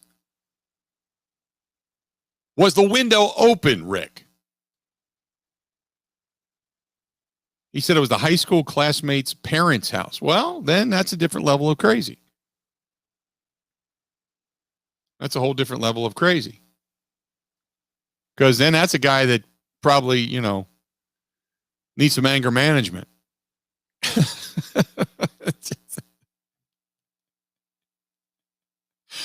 Oh, this is Lisa. Lisa said, I can't believe the way guys act. I don't think girls ever throw things. We only tear our hair out when somebody says, did you change your hairstyle? I don't like it as much. Lisa, you're right. You're right. I give you that. I never, if your girlfriend or anybody ever changes their hairstyle and they say, what do you think? You always love it. You never know what the reaction is going to be. You'll always say, I love it. Yeah, I love it. It's different. It's great. I love both styles. You look great either way. Oh my God. You're so pretty. Oh, you could pull anything off. You would look great without hair, even though that they wouldn't. If she came to you bald, you'd look at her and go, no. You just wouldn't. But you never, if she changes her hair and she's anticipatory of the congratulations, you look great comment, and you go, yeah, it's nice, but I liked your hair the other way. Knowing you can't go back at that point, that's when you say, no, you never say that, because they'll start ripping their hair out. I get it. Lisa, 100% sure. You're all over it today. Good stuff. Let's do this. We're going to step away. We're going to take a quick break, come back. We got a lot more of the Bill Michaels Show. It is coming up next, by the way.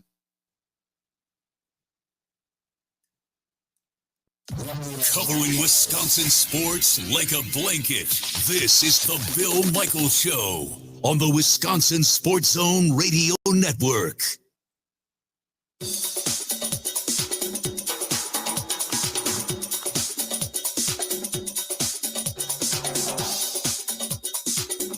Bill Michaels will resume in 3 minutes.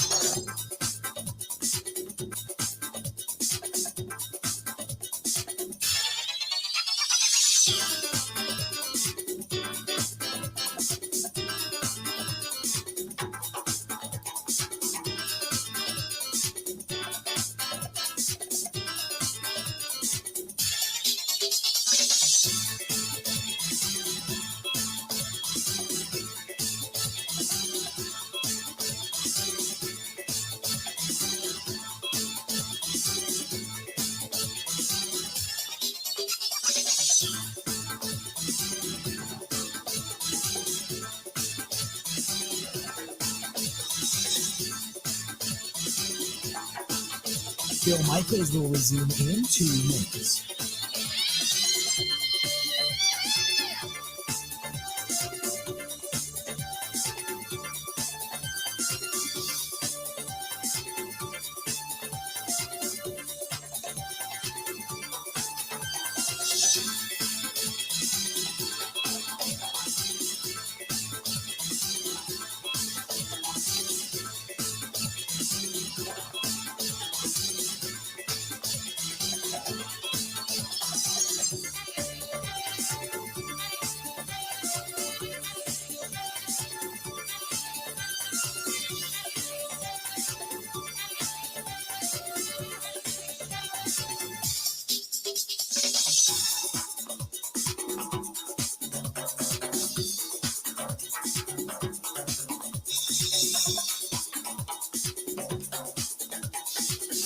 Bill Michaels will resume in 1 minute.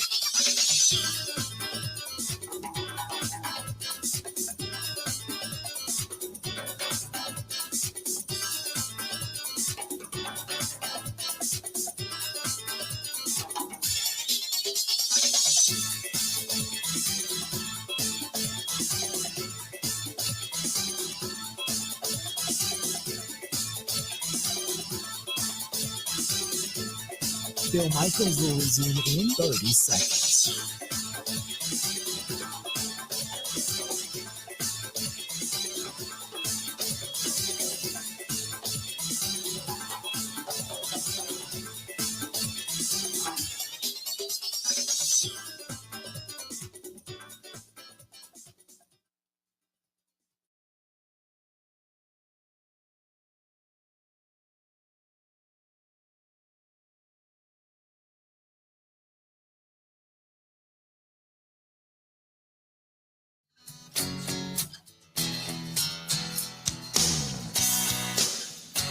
Welcome back.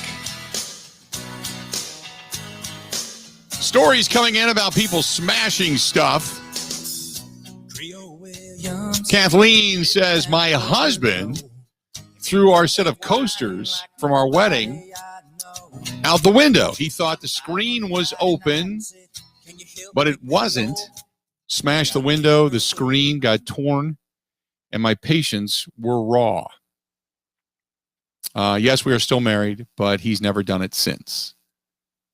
Nikki says, I threw 2 bobbleheads once when I was watching with my buddies in my room at my parents' house.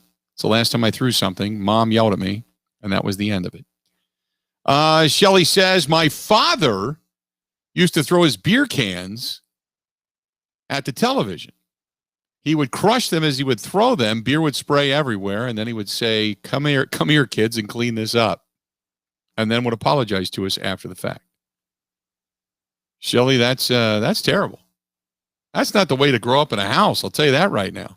Grandpa Gone Wild hits us up over on Twitter. Says, used to be one of the demonstrative fans. It was a Packer Bronco Super Bowl, and I was ranting and throwing things. I turned and looked at my kids who had the fear of God in their eyes, and that was the last time I had any kind of reaction in anger to a sporting event.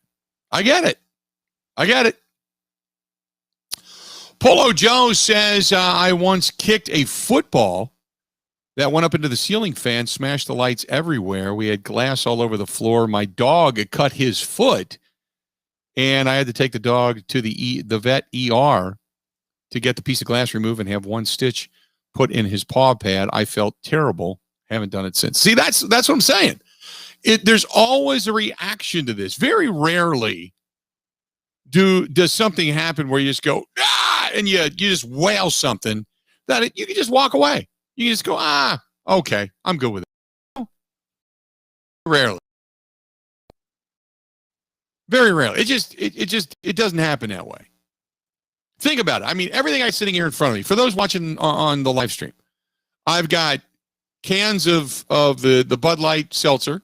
I got a Bud Light can. I got a Packers helmet, Brett Favre bobblehead, Giannis bobblehead.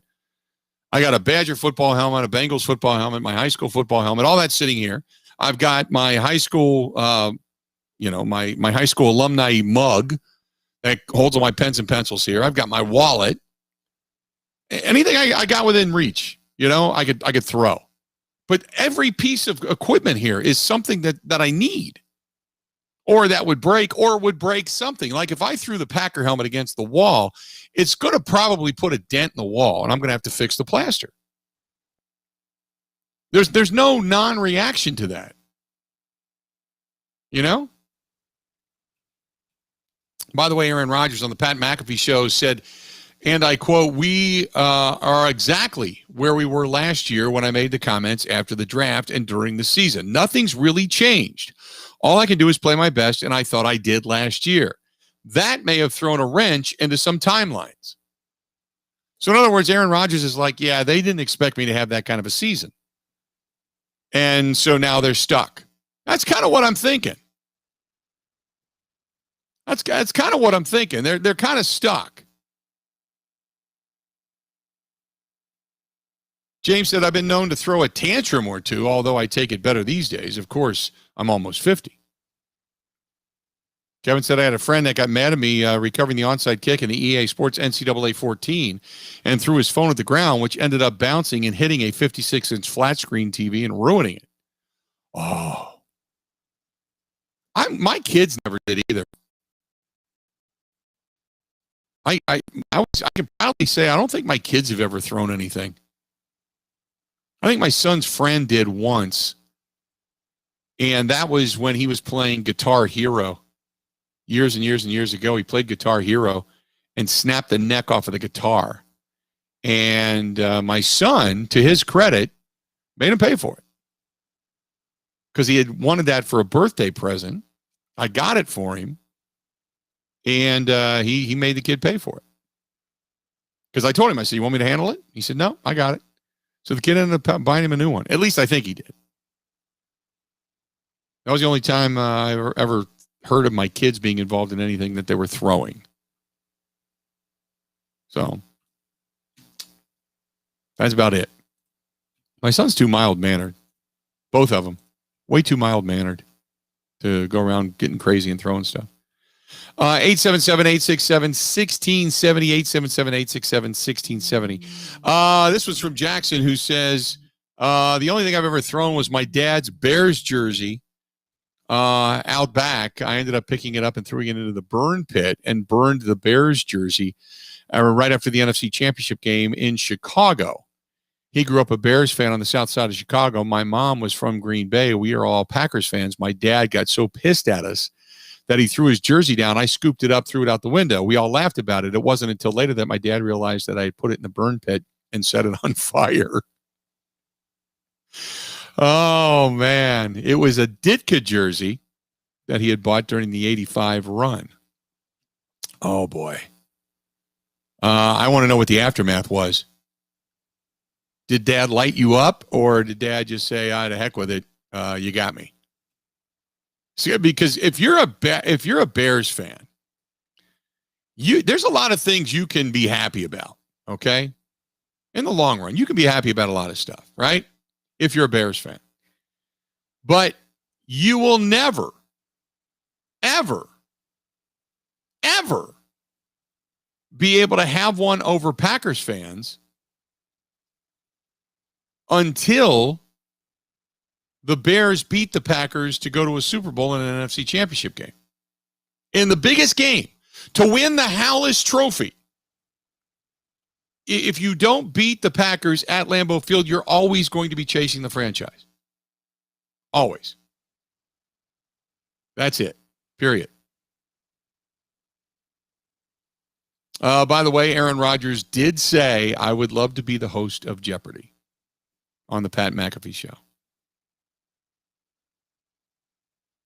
Just so you know. He did say, "I would love to be the host of Jeopardy." Now, does that mean that I would love to be the host of Jeopardy and walk away from my playing career?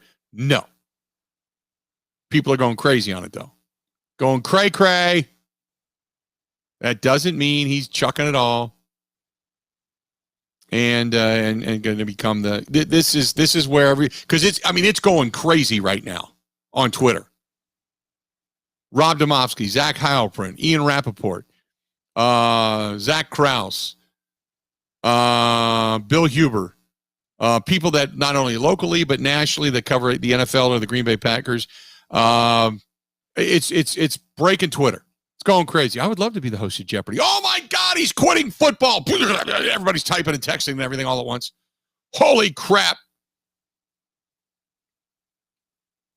Ken Ingalls, Packers cap. Pat McAfee putting it out there.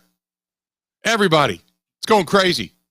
Aaron Rodgers, next host of Jeopardy. I don't think Aaron Rodgers is going to chuck it all and give up football to go be the host of Jeopardy. Just so you know. Correct me if I'm wrong, but I don't think it's going to happen. I would be shocked. There's not a lot of things in the world anymore that shock me. This would shock me. This would knock me over with a feather, kind of shock me. If he said, you know what? Don't worry about it. You Packers fans, go with Jordan Love. Go enjoy yourself because I am going to go become the host of Jeopardy. No, baby, no. It's not going to happen. Not going to happen. Not going to happen. Not right now, it's not. Dustin says, Aaron Rodgers chucking it all to go be the host of Jeopardy. No, I'm not going to read that. Dustin, that's bad, man. That's bad. It's a little racist, I think, too. Not going to read that. 877-867-1670, 877-867-1670. You want to hit us up? Feel free to go ahead and do so. This portion of the program, as always, a lot of our program is brought to you by our friends at Quick Trip, the official convenience store and fuel supplier of the Bill Michaels Sports Talk Network. Quick Trip, by the way, the lowest legal beer prices on your favorite 24 and 30 packs all summer long, including our prime sponsor, which is Bud Light, just to name a few.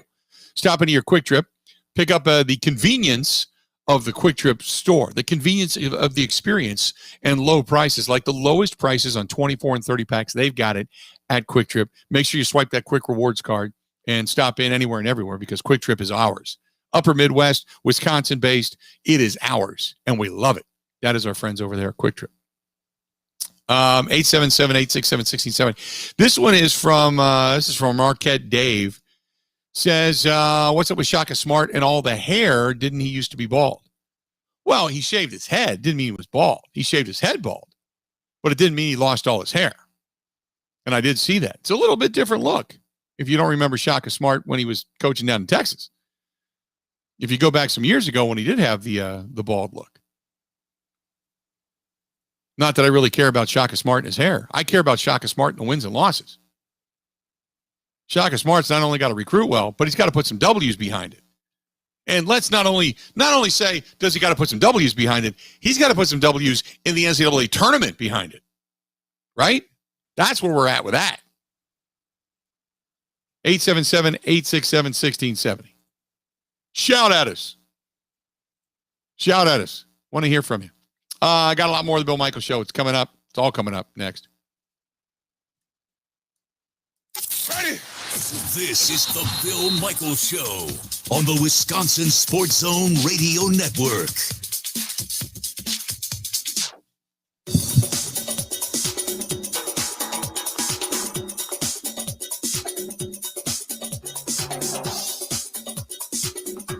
Bill Michaels will resume in 5 minutes.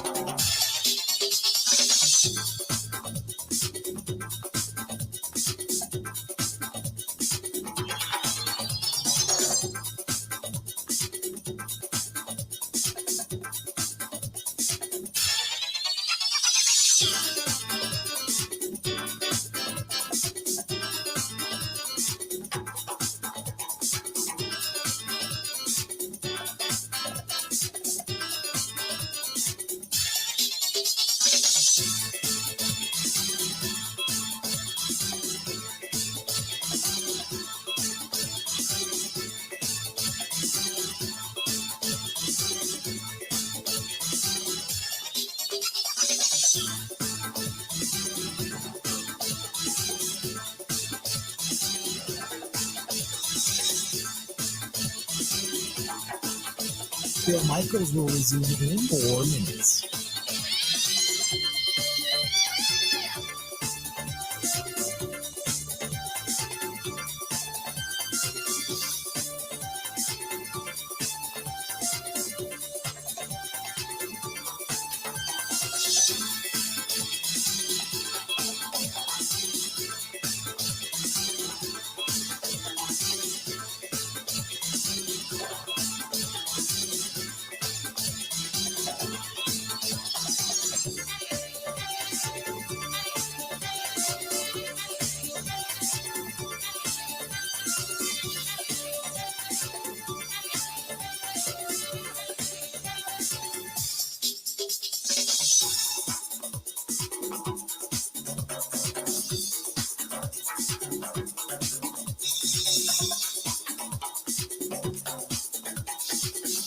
Bill Michaels will resume in 3 minutes.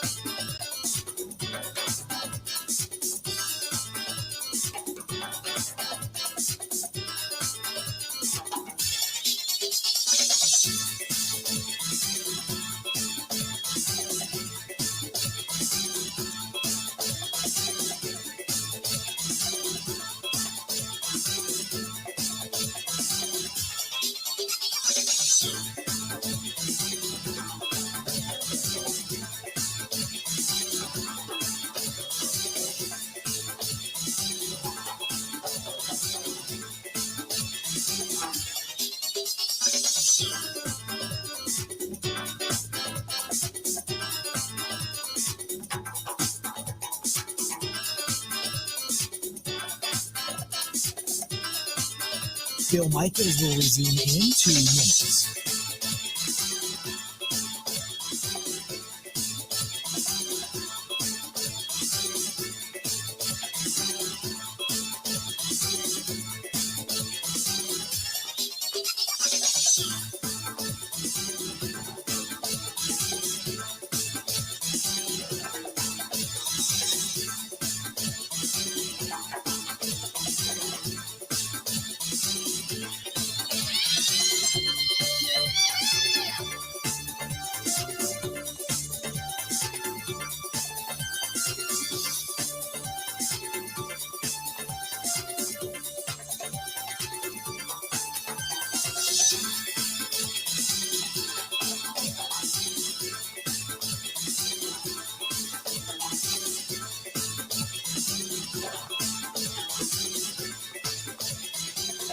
Bill Michaels will resume in 1 minute.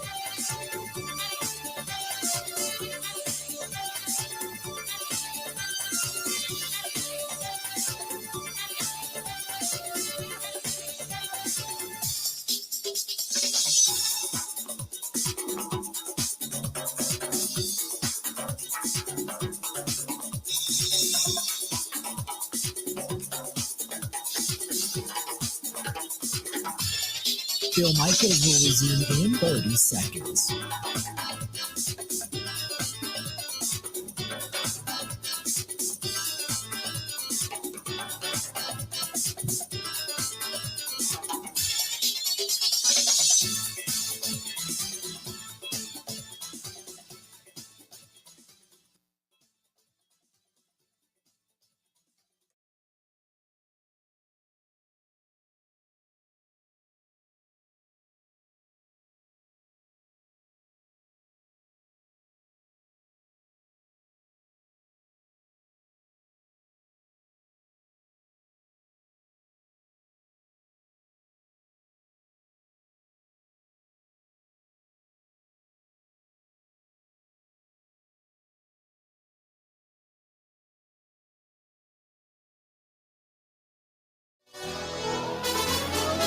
Got an update as to Deshaun Watson. Another lawsuit has been filed against Deshaun Watson. This one alleging the quarterback assaulted a licensed esthetician by touching her with his stuff and exposing himself continuously. The lawsuit filed late Friday. The docket today said Watson's behavior is a part of a disturbing and escalating pattern. It was the 22nd lawsuit filed by the Houston attorney Tony Busby since March 16th.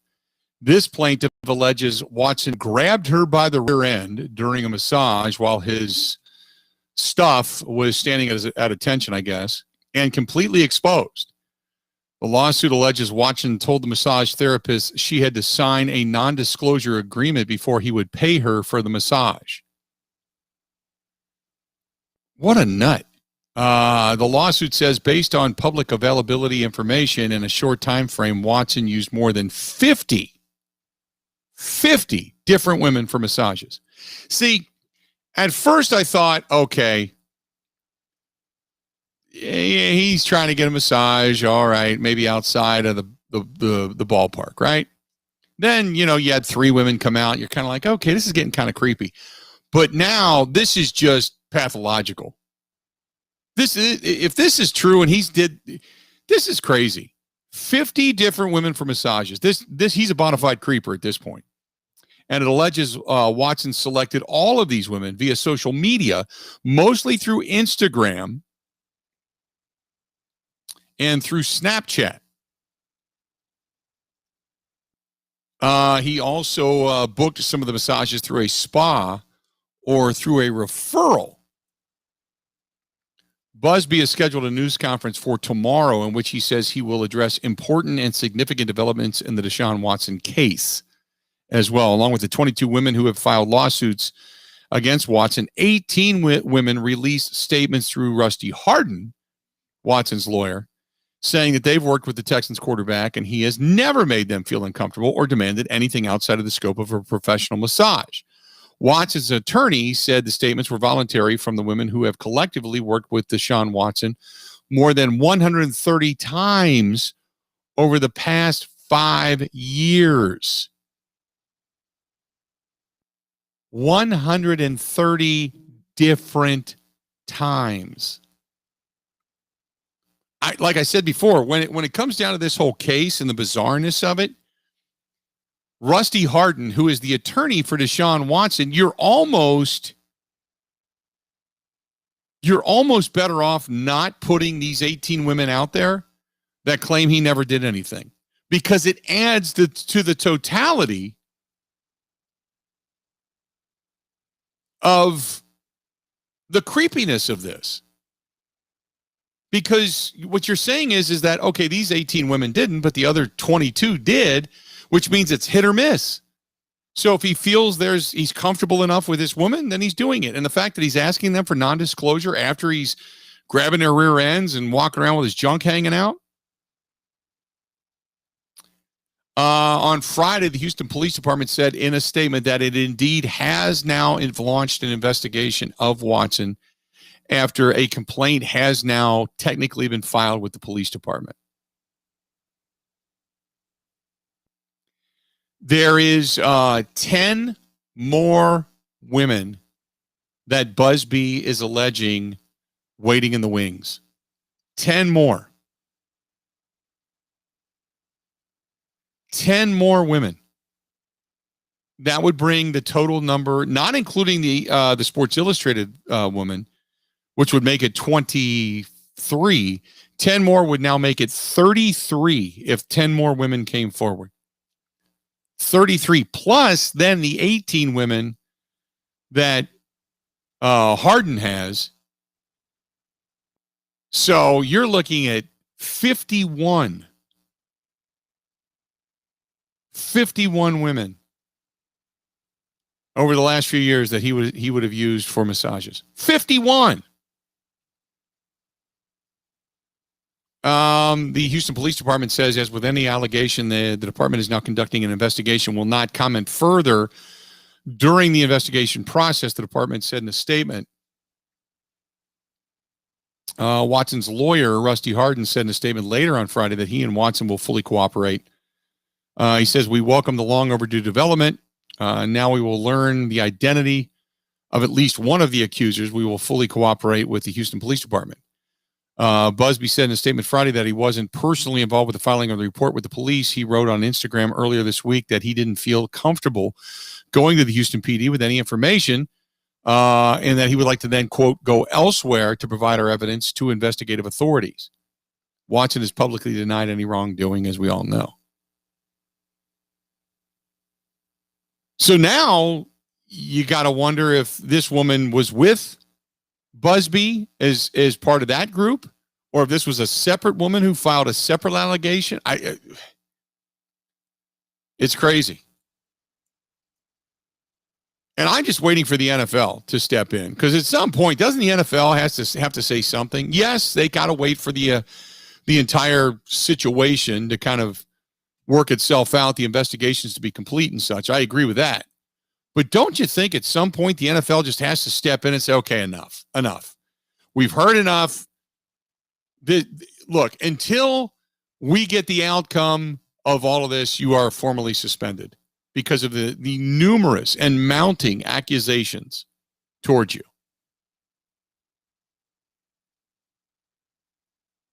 You know? Don't you think you gotta go in that direction? At this point? 877-867-1670, 877-867-1670. Don't you gotta go in that direction? Just because? I would think so. It's just because it's just so much. And it's all the same. 2 or 3 women, okay, they're making it up. You can go in that direction. Okay, if you want to play that conspiracy, all right, I get. But 22? No. Come on.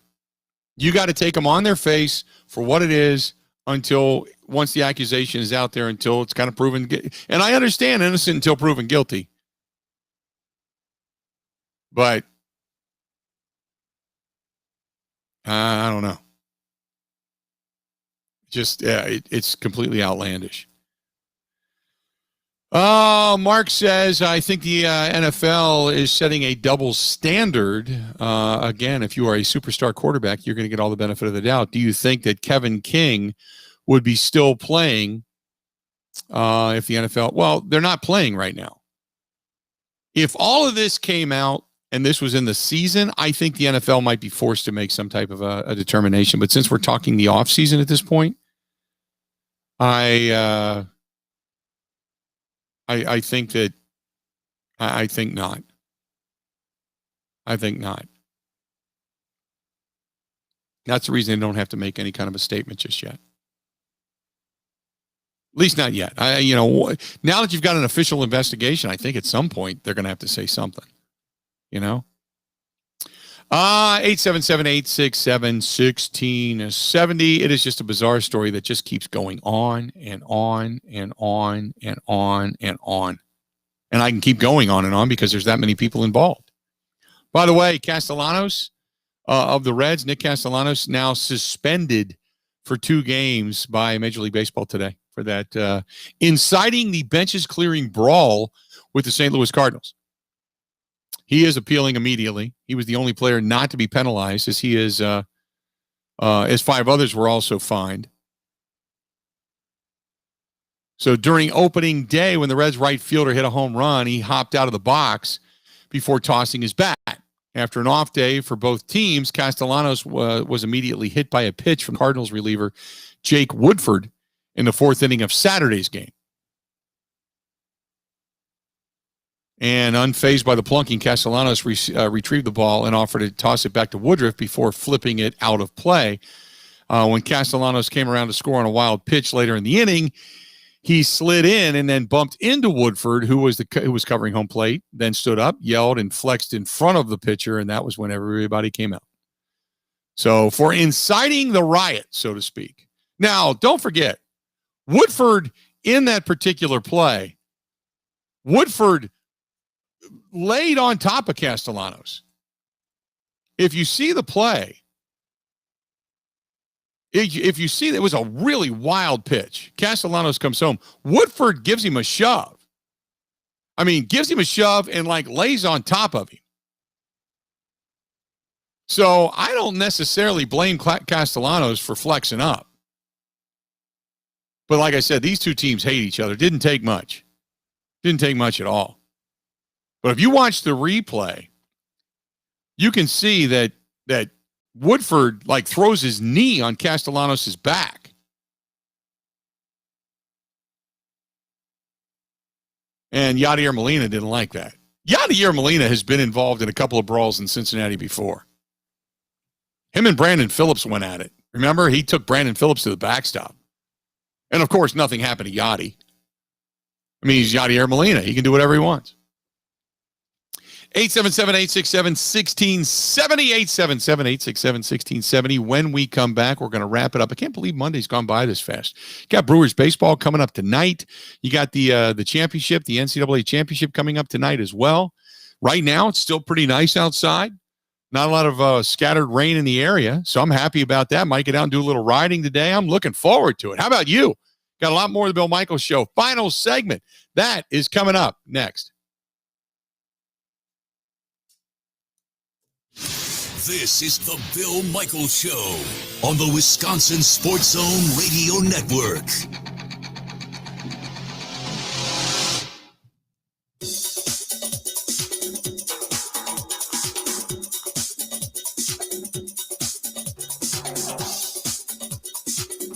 Bill Michaels will resume in 3 minutes.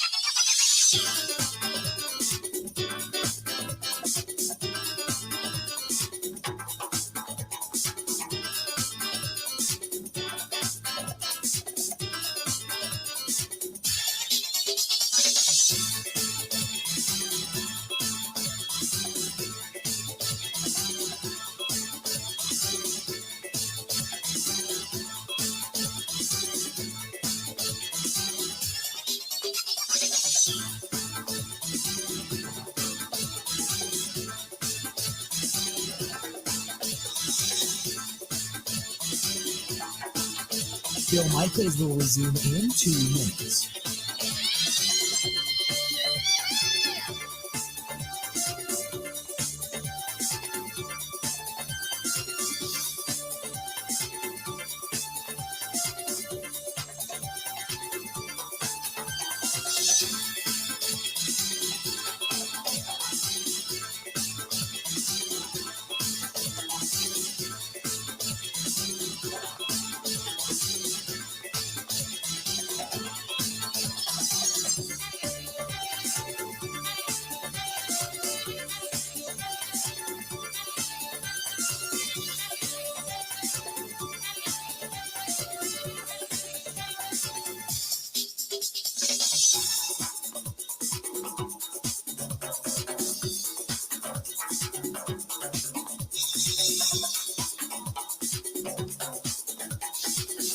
Bill Michaels will resume in 1 minute.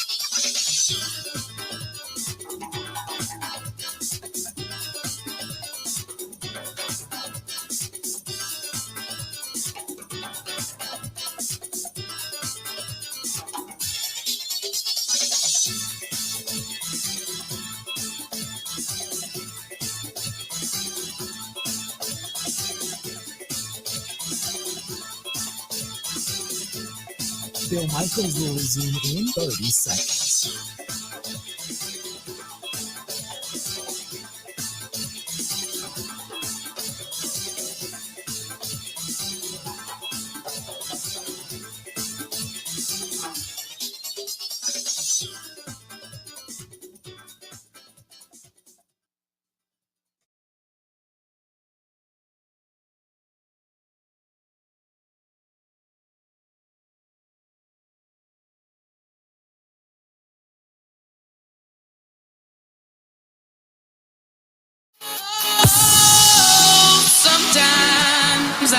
Here we go. Here we go. I told you it's getting crazy. It's getting crazy. Now you got the story on NBC Sports. Aaron Rodgers. I'd love to be the full-time host of Jeopardy. I kind of did that in my best Mike Greenberg get-up voice, which is kind of a caricature now. Coming up next, Aaron Rodgers in here. Packers quarterback Aaron Rodgers is the guest host of Jeopardy. He's going to air over the next couple of weeks, and it's not going to be his last time filling in for Alex Trebek's shoes if he has his way. This is according to NBC. Rodgers made the appearance on the Pat McAfee Show Monday to promote hosting the gig on the show and to answer a few questions about his future with the Packers. Rodgers said nothing much has changed on his contract front since he's signed through 2023. No guaranteed money left beyond this season, but did he reveal what he'd like to do with his post-football life? He said, quote, "I would love to be the host of Jeopardy, yes," Rodgers said when McAfee asked if he wanted the job full-time. Over the weekend, Pro Football Talk pondered whether Rodgers would consider retiring from football to make it happen. This is where it gets crazy because people are going, oh my God, he's going to go. No, he's not quitting Jeopardy, or he's not quitting football to go play Jeopardy or to go be the host of Jeopardy. This is just wild, speculative, crazy crap. He never said he was quitting football, but here we go. This is where I get a little bit. This is where when people say, "Oh, you're in the media," this is where I want to distance myself. Yes, I'm in the media. I get it. Understood. But this is where I'm somewhat embarrassed to be in the media, because this is where people run with stuff that have no business running with stuff. And I understand when Aaron Rodgers gets pissed off and he calls us clickbait. Yeah, you're right. On this one, yep. Yeah. That's what this is.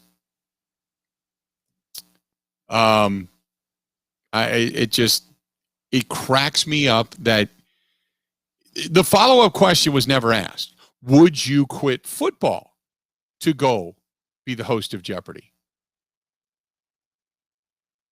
Do you want to leave the Green Bay Packers? None of that is answered or asked. It's just, Aaron, where are you with your contract? Well, we're pretty much the same place we were last time we talked. I'm signed through 2023. No guaranteed money after this year. Blah, blah, blah, blah, blah. Okay. The natural follow-up question is, Aaron, do you want to be a retired player as a Green Bay Packer? Is this where you want to spend the remainder of your career?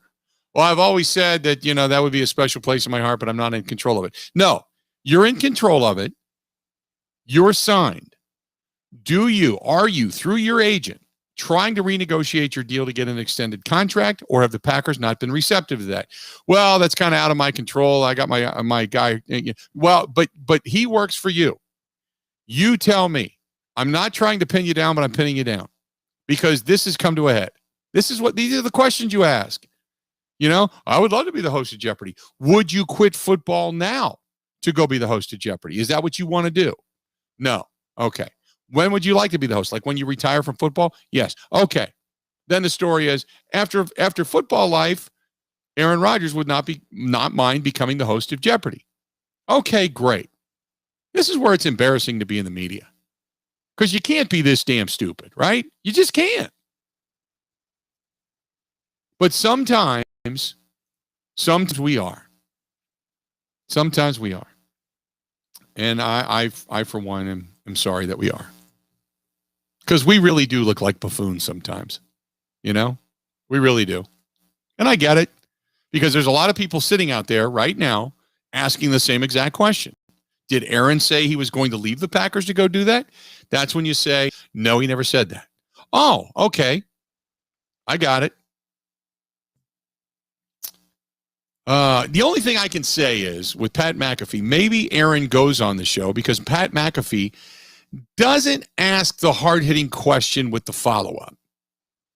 Pat McAfee, and if you ever listen to the show, he's going to drop an MF or MFer on you. He's more interested in dropping MFers than he is sometimes about being the in-depth guy. It's great to have guys come on and just talk and rap about things because there is some things that are very insightful that comes out of that, and I enjoy it. But when you have something like this that's sitting there in front of you, the 9 million pound elephant, pink elephant in the room, and it's sitting there and it's snorting at you, you ask the question. Because it's easy. Because it's not even about your career. It's more about Jeopardy. Do you think right now, if you can't get a deal worked out, would you retire with the Packers and then go be the guy in Jeopardy? Would you do that right now? Okay. So, would you put that in the form of the question? Would I get a deal done with the Green Bay Packers? Would I take less money to remain the quarterback of the Green Bay Packers? Come on. That's what you need to ask. Would you restructure your deal right now to get better players around you, offensively or defensively? That's what you ask. With all of this swirling, instead you go on to Pat McAfee show to get the verbal. And that's it.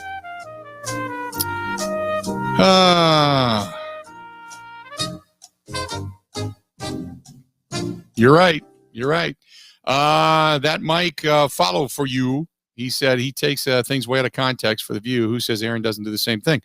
That's true. Aaron can do that too. But see, we're all trying to find out about Aaron. He's not trying to find out about us. You know? I mean, think about it. He's trying to find, we're trying to find out about him, not vice versa. So coming up tomorrow on the program as we get ready to wrap things up, a good drop in, by the way. Our buddy Ebo back there in the station bringing up some Jeopardy music. I like that. So today we're going to pay attention to Jeopardy. Then first pitch for the Brewers and the Cubs coming up a little bit later on today, which I'm liking. I can't wait. Got that happening. You've also got the NCAA championship game tonight, Baylor and Gonzaga. So that's good. First pitch tonight, 6:40 Central Time down at Wrigley. Brett Anderson goes to the hill for the Crew. Trevor Williams for Chicago. Hopefully the Brewers bats can wake up a little bit. By the way, the only game in progress today, a day game, 6-0. The Twins, they continue to hit the ball. They're in Detroit taking on the Tigers where they had rain earlier today. But top of the third right now, the Twins batting, and it's still, like I said, 3-0. Or excuse me, 6-0. Twins over the Tigers. So we're going to be back at it tomorrow. We're going to hit you up again. Thanks so much for paying attention to us. Hopefully a lot more of our senses come to us in the next 24 hours as we're then going to reconvene and discuss. But I'm picking the Zags tonight. I'm picking the Brewers today. And I'm going to say that Aaron Rodgers just crushes it. Time for us to go. Have a good one.